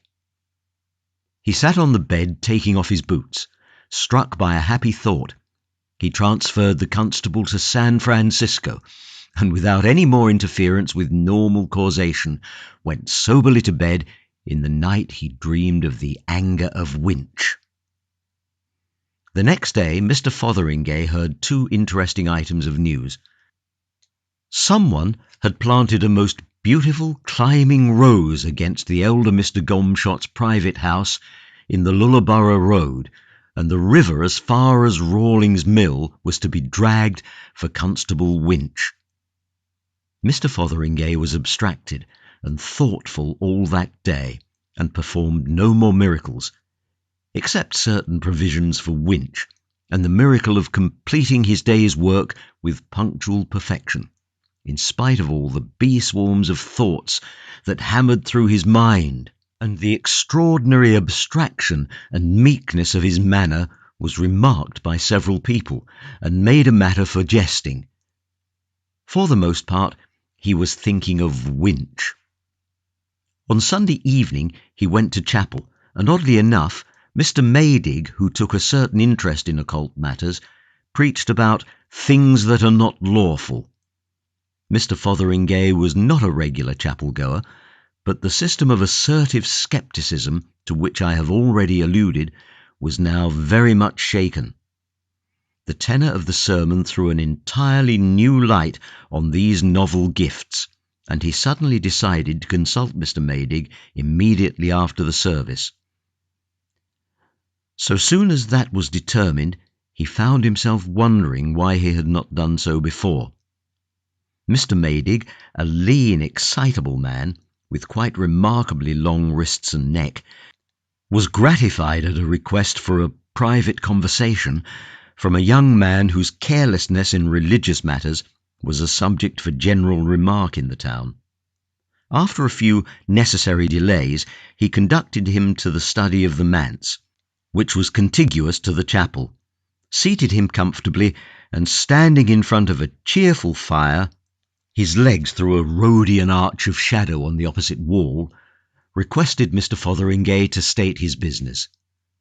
At first, Mr. Fotheringay was a little abashed, and found some difficulty in opening the matter. "You'll scarcely believe me, Mr. Maydig, I'm afraid," and so forth for some time. He tried a question at last, and asked Mr. Maydig his opinion of miracles. Mr. Maydig was still saying, "Well," in an extremely judicial tone, when Mr. Fotheringay interrupted again. "You don't believe, I suppose, that some common sort of person like myself, for instance, as just might be sitting here now, might have some sort of twist inside him that made him able to do things by his will?" "It's possible," said Mr. Maydig. "Something of the sort, perhaps, is possible." "If I might make free with something here, I think I might show you by a sort of experiment," said Mr. Fotheringay. "Now, take that tobacco jar on the table, for instance. What I want to know is whether what I'm going to do with it is a miracle or not. Just half a minute, Mr. Maydig, please." He knitted his brows, pointed to the tobacco jar, and said, "Be a bowl of violets." The tobacco jar did as it was ordered. Mr. Maydig started violently at the change, and stood looking from the thaumatologist to the bowl of flowers. He said nothing. Presently he ventured to lean over the table and smell the violets. They were fresh-picked and very fine ones. Then he stared at Mr. Fotheringay again. "How did you do that?" he asked. Mr. Fotheringay pulled his moustache. "Just like I told it. And there you are. Is that a miracle, or is it black art, or what is it? And what do you think's the matter with me? That's what I want to ask. It's a most extraordinary occurrence. And this day last week I knew no more that I could do things like that than you did. It came quite sudden. It's something odd about my will, I suppose, and that's as far as I can see." "Is that the only thing? Could you do other things besides that?" "Lord, yes," said Mr. Fotheringay. "Just anything," he thought, and suddenly recalled a conjuring entertainment he had seen. "Here," he pointed. "Change into a bowl of fish. No, not that. Change into a glass bowl full of water with goldfish swimming in it. That's better. You see that, Mr. Maydig? It's astonishing. It's incredible. You are either a most extraordinary... But no. I could change it into anything," said Mr. Fotheringay. "Just anything. Here, be a pigeon, will you?" In another moment a blue pigeon was fluttering round the room, and making Mr. Maydig duck every time it came near him. "Stop there, will you?" said Mr. Fotheringay, and the pigeon hung motionless in the air. "I could change it back to a bowl of flowers," he said, and after replacing the pigeon on the table, worked that miracle. "I expect you'll want a pipe in a bit," he said, and restored the tobacco jar. Mr. Maydig had followed all these later changes in a sort of ejaculatory silence, stared at Mr. Fotheringay, and in a very gingerly manner picked up the tobacco jar, examined it, replaced it on the table. "Well," was his only expression of his feelings. "Now after that it's easier to explain what I came about," said Mr. Fotheringay, and proceeded to a lengthy and involved narrative of his strange experiences, beginning with the affair of the lamp in the Long Dragon, and complicated by persistent allusions to Winch. As he went on, The transient pride Mr. Maydig's consternation had caused passed away. He became the very ordinary Mr. Fotheringay of everyday intercourse again. Mr. Maydig listened intently, the tobacco jar in his hand, and his bearing changed also with the course of the narrative. Presently, while Mr. Fotheringay was dealing with the miracle of the third egg, the minister interrupted with a fluttering extended hand. "Is it possible?" he said. "Is it credible? It is amazing, of course, but it reconciles a number of amazing difficulties. The power to work miracles is a gift, a peculiar quality, like genius or second sight. Hitherto it has come very rarely and to exceptional people. But in this case, I have always wondered at the miracles of Mohammed, and at Yogi's miracles, and the miracles of Madame Blavatsky. But, of course, yes, it is simply a gift. It carries out so beautifully the arguments of that great thinker." Mr. Maydig's voice sank. "His Grace the Duke of Argyll.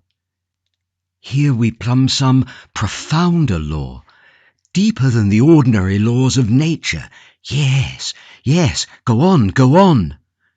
Mr. Fotheringay proceeded to tell of his misadventure with Winch, and Mr. Maydig, no longer overawed or scared, began to jerk his limbs about and interject astonishment.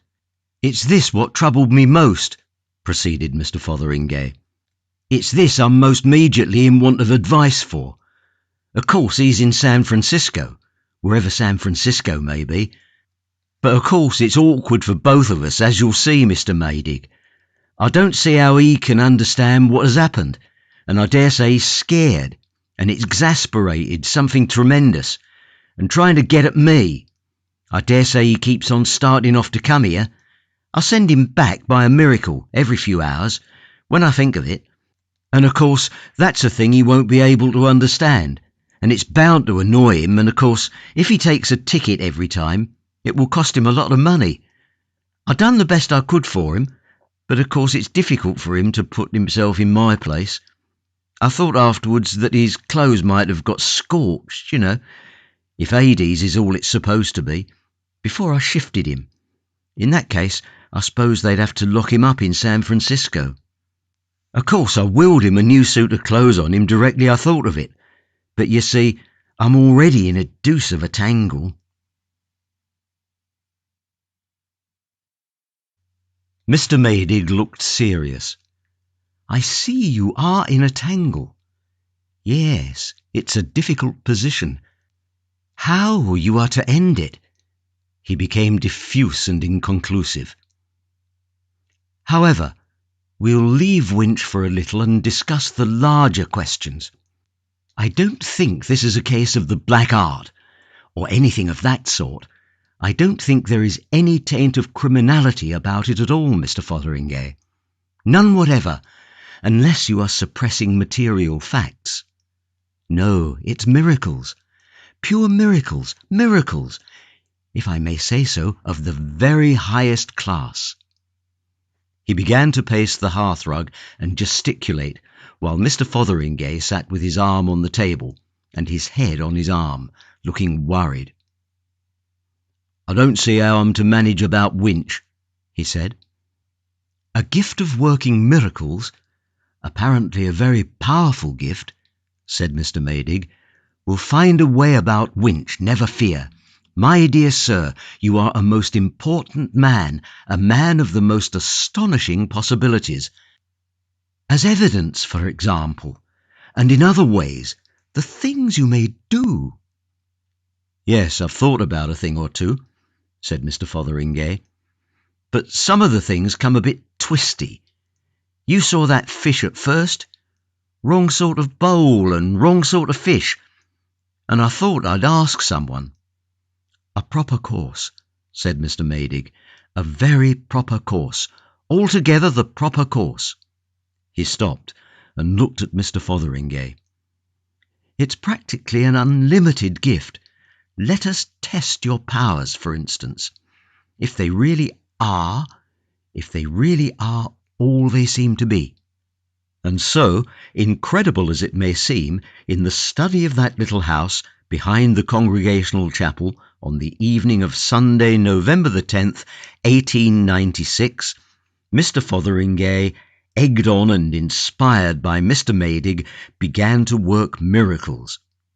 The reader's attention is specially and definitely called to the date. He will object, probably has already objected, that certain points of this story are improbable. That if any things of the sort already described had indeed occurred, they would have been in all the papers a year ago. The details immediately following he will find particularly hard to accept, because among other things they involve the conclusion that he or she, the reader in question, must have been killed in a violent and unprecedented manner more than a year ago. Now, a miracle is nothing if not improbable, and as a matter of fact, the reader was killed in a violent and unprecedented manner a year ago. In the subsequent course of this story, that will become perfectly clear and credible, as every right-minded and reasonable reader will admit.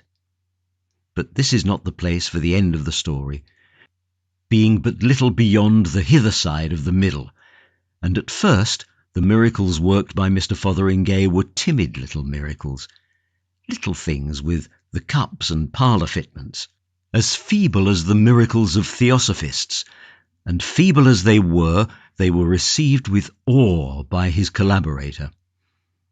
He would have preferred to settle the winch business out of hand, but Mr. Maydig would not let him.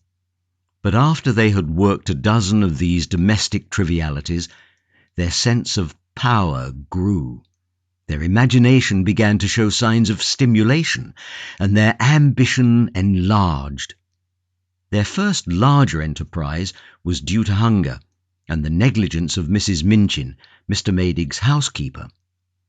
The meal to which the minister conducted Mr. Fotheringay was certainly ill-laid and uninviting as refreshment for two industrious miracle workers. But they were seated, and Mr. Maydig was descanting in sorrow, rather than in anger, upon his housekeeper's shortcomings, before it occurred to Mr. Fotheringay that an opportunity lay before him. "Don't you think, Mr. Maydig," he said, "if it isn't a liberty, My dear Fotheringay, of course. No, I don't think it." Mr. Fotheringay waved a hand. "What shall we have?" he said, in a large, inclusive spirit, and at Mr. Maydig's order revised the supper very thoroughly. "As for me," he said, eyeing Mr. Maydig's selection, "I'm always particular fond of a tankard of stout, and a nice Welsh rabbit, and I'll order that. I ain't much given to Burgundy," and forthwith stout and Welsh rabbit promptly appeared at his command. They sat long at their supper, talking like equals, as Mr. Fotheringay presently perceived, with a glow of surprise and gratification, of all the miracles they would presently do.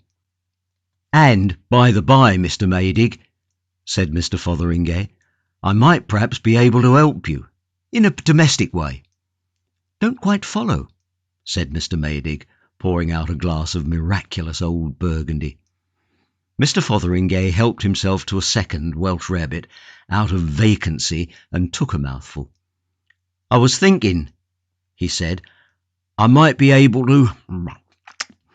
to work a miracle with Mrs. Minchin.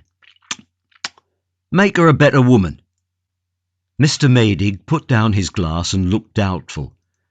She strongly objects to interference, you know, Mr. Fotheringay, and, as a matter of fact, it's well past 11 and she's probably in her bed asleep. Do you think on the whole—" Mr. Fotheringay considered these objections. "I don't see that it shouldn't be done in her sleep." For a time Mr. Maydig opposed the idea, and then he yielded. Mr. Fotheringay issued his orders, and a little less at their ease, perhaps, the two gentlemen proceeded with their repast. Mr. Maydig was enlarging on the changes he might expect in his housekeeper the next day, with an optimism that seemed even to Mr. Fotheringay's supper senses a little forced and hectic, when a series of confused noises from upstairs began. Their eyes exchanged interrogations, and Mr. Maydig left the room hastily. Mr. Fotheringay heard him calling up to his housekeeper, and then his footsteps going softly up to her. In a minute or so, the minister returned, his step light, his face radiant. "Wonderful," he said, "and touching, most touching." He began pacing the hearthrug. "A repentance, a most touching repentance, through the crack of the door. Poor woman, a most wonderful change. She had got up. She must have got up at once. She had got up out of her sleep to smash a private bottle of brandy in her box, and to confess it too. But this gives us, it opens a most amazing vista of possibilities. If we can work this miraculous change in her—" "The thing's unlimited, seemingly," said Mr. Fotheringay. "And about Mr. Winch?" "Altogether unlimited." And from the hearthrug, Mr. Maydig, waving the Winch difficulty aside, unfolded a series of wonderful proposals he invented as he went along. Now, what those proposals were does not concern the essentials of this story. Suffice it that they were designed in a spirit of infinite benevolence, the sort of benevolence that used to be called postprandial. Suffice it, too, that the problem of Winch remained unresolved. Nor is it necessary to describe how far that series got in its fulfillment. There were astonishing changes. The small hours found Mr. Maydig and Mr. Fotheringay careering across the chilly market square under the still moon in a sort of ecstasy of thaumaturgy. Mr. Maydig all flap and gesture, Mr. Fotheringay short and bristling, and no longer abashed at his greatness. They had reformed every drunkard in the parliamentary division, changed all the beer and alcohol to water. Mr. Maydig had overruled Mr. Fotheringay on this point. They had, further, greatly improved the railway communication of the place, drained Flinders Swamp, improved the soil of One Tree Hill, and cured the Vicar's Wart. And they were going to see what could be done with the injured pier at South Bridge. "The place," gasped Mr. Maydig, "won't be the same place tomorrow. How surprised and thankful everyone will be." And just at that moment the church clock struck 3. "I say," said Mr. Fotheringay, "that's 3 o'clock. I must be getting back. I've got to be at business by 8, and besides, Mrs. Wim's—" "We're only just beginning," said Mr. Maydig, full of the sweetness of unlimited power. "We're only beginning. Think of all the good we're doing when people awake—" "But—" said Mr. Fotheringay. Mr. Maydig gripped his arm suddenly. His eyes were bright and wild. "My dear chap," he said, "there's no hurry. Look." He pointed to the moon at the zenith. "Joshua." "Joshua," said Mr. Fotheringay. "Joshua," said Mr. Maydig. "Why not? Stop it." Mr. Fotheringay looked at the moon. "That's a bit tall." "Why not?" said Mr. Maydig. "Of course it doesn't stop. You stop the rotation of the earth, you know. Time stops. It isn't as if we were doing harm." Said Mr. Fotheringay. "Well," he sighed, "I'll try. Here." He buttoned up his jacket and addressed himself to the habitable globe, with as good an assumption of confidence as lay in his power. "Just stop rotating, will you?" said Mr. Fotheringay. Incontinently, he was flying head over heels through the air at the rate of dozens of miles a minute. In spite of the innumerable circles he was describing per second, he thought, for thought is wonderful, sometimes as sluggish as flowing pitch, sometimes as instantaneous as light. He thought in a second and willed, "Let me come down safe and sound. Whatever else happens, let me come down safe and sound." He willed it only just in time, for his clothes, heated by his rapid flight through the air, were already beginning to singe. He came down with a forcible but by no means injurious bump in what appeared to be a mound of fresh-turned earth. A large mass of metal and masonry, extraordinarily like the clock tower in the middle of the market square, hit the earth near him, ricocheted over him, and flew into stonework, bricks and masonry like a bursting bomb. A hurtling cow hit one of the larger blocks and smashed like an egg. There was a crash that made all the most violent crashes of his past life seem like the sound of falling dust, and this was followed by a descending series of lesser crashes. A vast wind roared throughout earth and heaven, so that he could scarcely lift his head to look.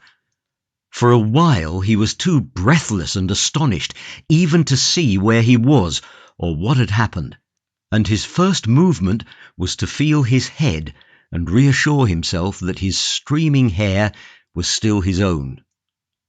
"Lord!" gasped Mr. Fotheringay, scarcely able to speak for the gale. "I've had a squeak. What's gone wrong? Storms and thunder? Only a minute ago a fine night. It's Maydig set me on to this sort of thing. What a wind! If I go on fooling in this way, I'm bound to have a thundering accident. Where's Maydig? What a confounded mess everything's in." He looked about him. So far as his flapping jacket would permit, the appearance of things was really extremely strange. "The sky's all right, anyhow," said Mr. Fotheringay. "And that's about all is right, and even there it looks like a terrific gale coming up. But there's the moon over it, just as it was now, bright as midday. But as for the rest, where's the village? Where's anything? And what on earth set the wind a-blowing? I didn't order no wind." Mr. Fotheringay struggled to get to his feet in vain, and after one failure remained on all fours, holding on. He surveyed the moonlit world to leeward, with the tails of his jacket streaming over his head. "There's something seriously wrong," said Mr. Fotheringay, "and what it is, goodness." Far and wide nothing was visible in the white glare through the haze of dust that drove before a screaming gale, but tumbled masses of earth and heaps of inchoate ruins. No trees, no houses, no familiar shapes, only a wilderness of disorder, vanishing at last into the darkness beneath the whirling columns and streamers, the lightnings and thunderings of a swiftly rising storm. Near him, in the livid glare, was something that might once have been an elm tree, a smashed mass of splinters, shivered from boughs to base, and further a twisted mass of iron girders, only too evidently the viaduct, rose out of the piled confusion. You see, when Mr. Fotheringay had arrested the rotation of the solid globe,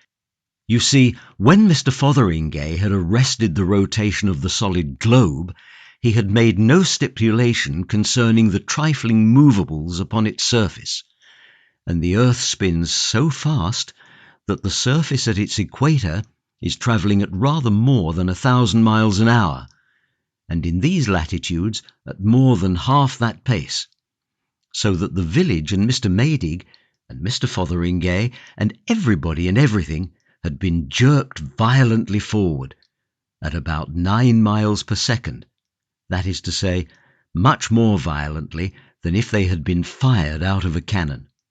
And every human being, every living creature, every house and every tree, all the world as we know it, had been so jerked and smashed and utterly destroyed. That was all. These things Mr. Fotheringay did not, of course, fully appreciate, but he perceived that his miracle had miscarried, and with that a great disgust of miracles came upon him. He was in darkness now, for the clouds had swept together and blotted out his momentary glimpse of the moon, and the air was full of fitful, struggling, tortured wraiths of hail. A great roaring of wind and waters filled earth and sky, and peering under his hand, through the dust and sleet to the windward, he saw by the play of the lightnings a vast wall of water pouring towards him. "Maydig!" screamed Mr. Fotheringay's feeble voice amid the elemental uproar. "Here, Maydig!" "Stop!" cried Mr. Fotheringay to the advancing water. "Oh, for goodness sake, stop!" "Just a moment," said Mr. Fotheringay to the lightnings and thunder. "Stop just a moment while I collect me thoughts. And now what shall I do?" he said. "What shall I do? Lord, I wish Maydig was about." "I know," said Mr. Fotheringay, "and for goodness sake, let's have it right this time." He remained on all fours, leaning against the wind, very intent to have everything right. "Ah," he said, "let nothing happen what I'm going to order until I say off. Lord, I wish I'd thought of that before." He lifted his little voice against the whirlwind, shouting louder and louder in the vain desire to hear himself speak. "Now then, here goes. Mind about what I say just now. In the first place, when all I've got to say is done, let me lose my miraculous power. Let my will become just like anybody else's will, and all these dangerous miracles be stopped. I don't like 'em. I'd rather I didn't work 'em, ever so much. That's the first thing. And the second is, let me back. Just before the miracles begin, let everything be just as it was before that blessed lamp turned up. It's a big job, but it's the last. Have you got it? No more miracles. Everything as it was. Me back in the Long Dragon just before I drank my half pint. That's it. Yes." He dug his fingers into the mould, closed his eyes and said, "Off." Everything became perfectly still. He perceived he was standing erect. "So you say," said a voice. He opened his eyes. He was in the bar of the Long Dragon, arguing about miracles with Toddy Beamish. He had a vague sense of some great thing forgotten that instantaneously passed. You see that, except for the loss of his miraculous powers, everything was back as it had been.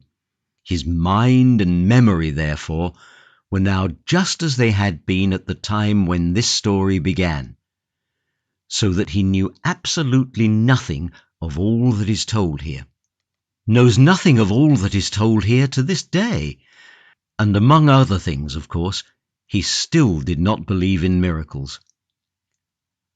"I'll tell you that miracles, properly speaking, can't possibly happen," he said. "Whatever you like to hold, and I'm prepared to prove it up to the hilt."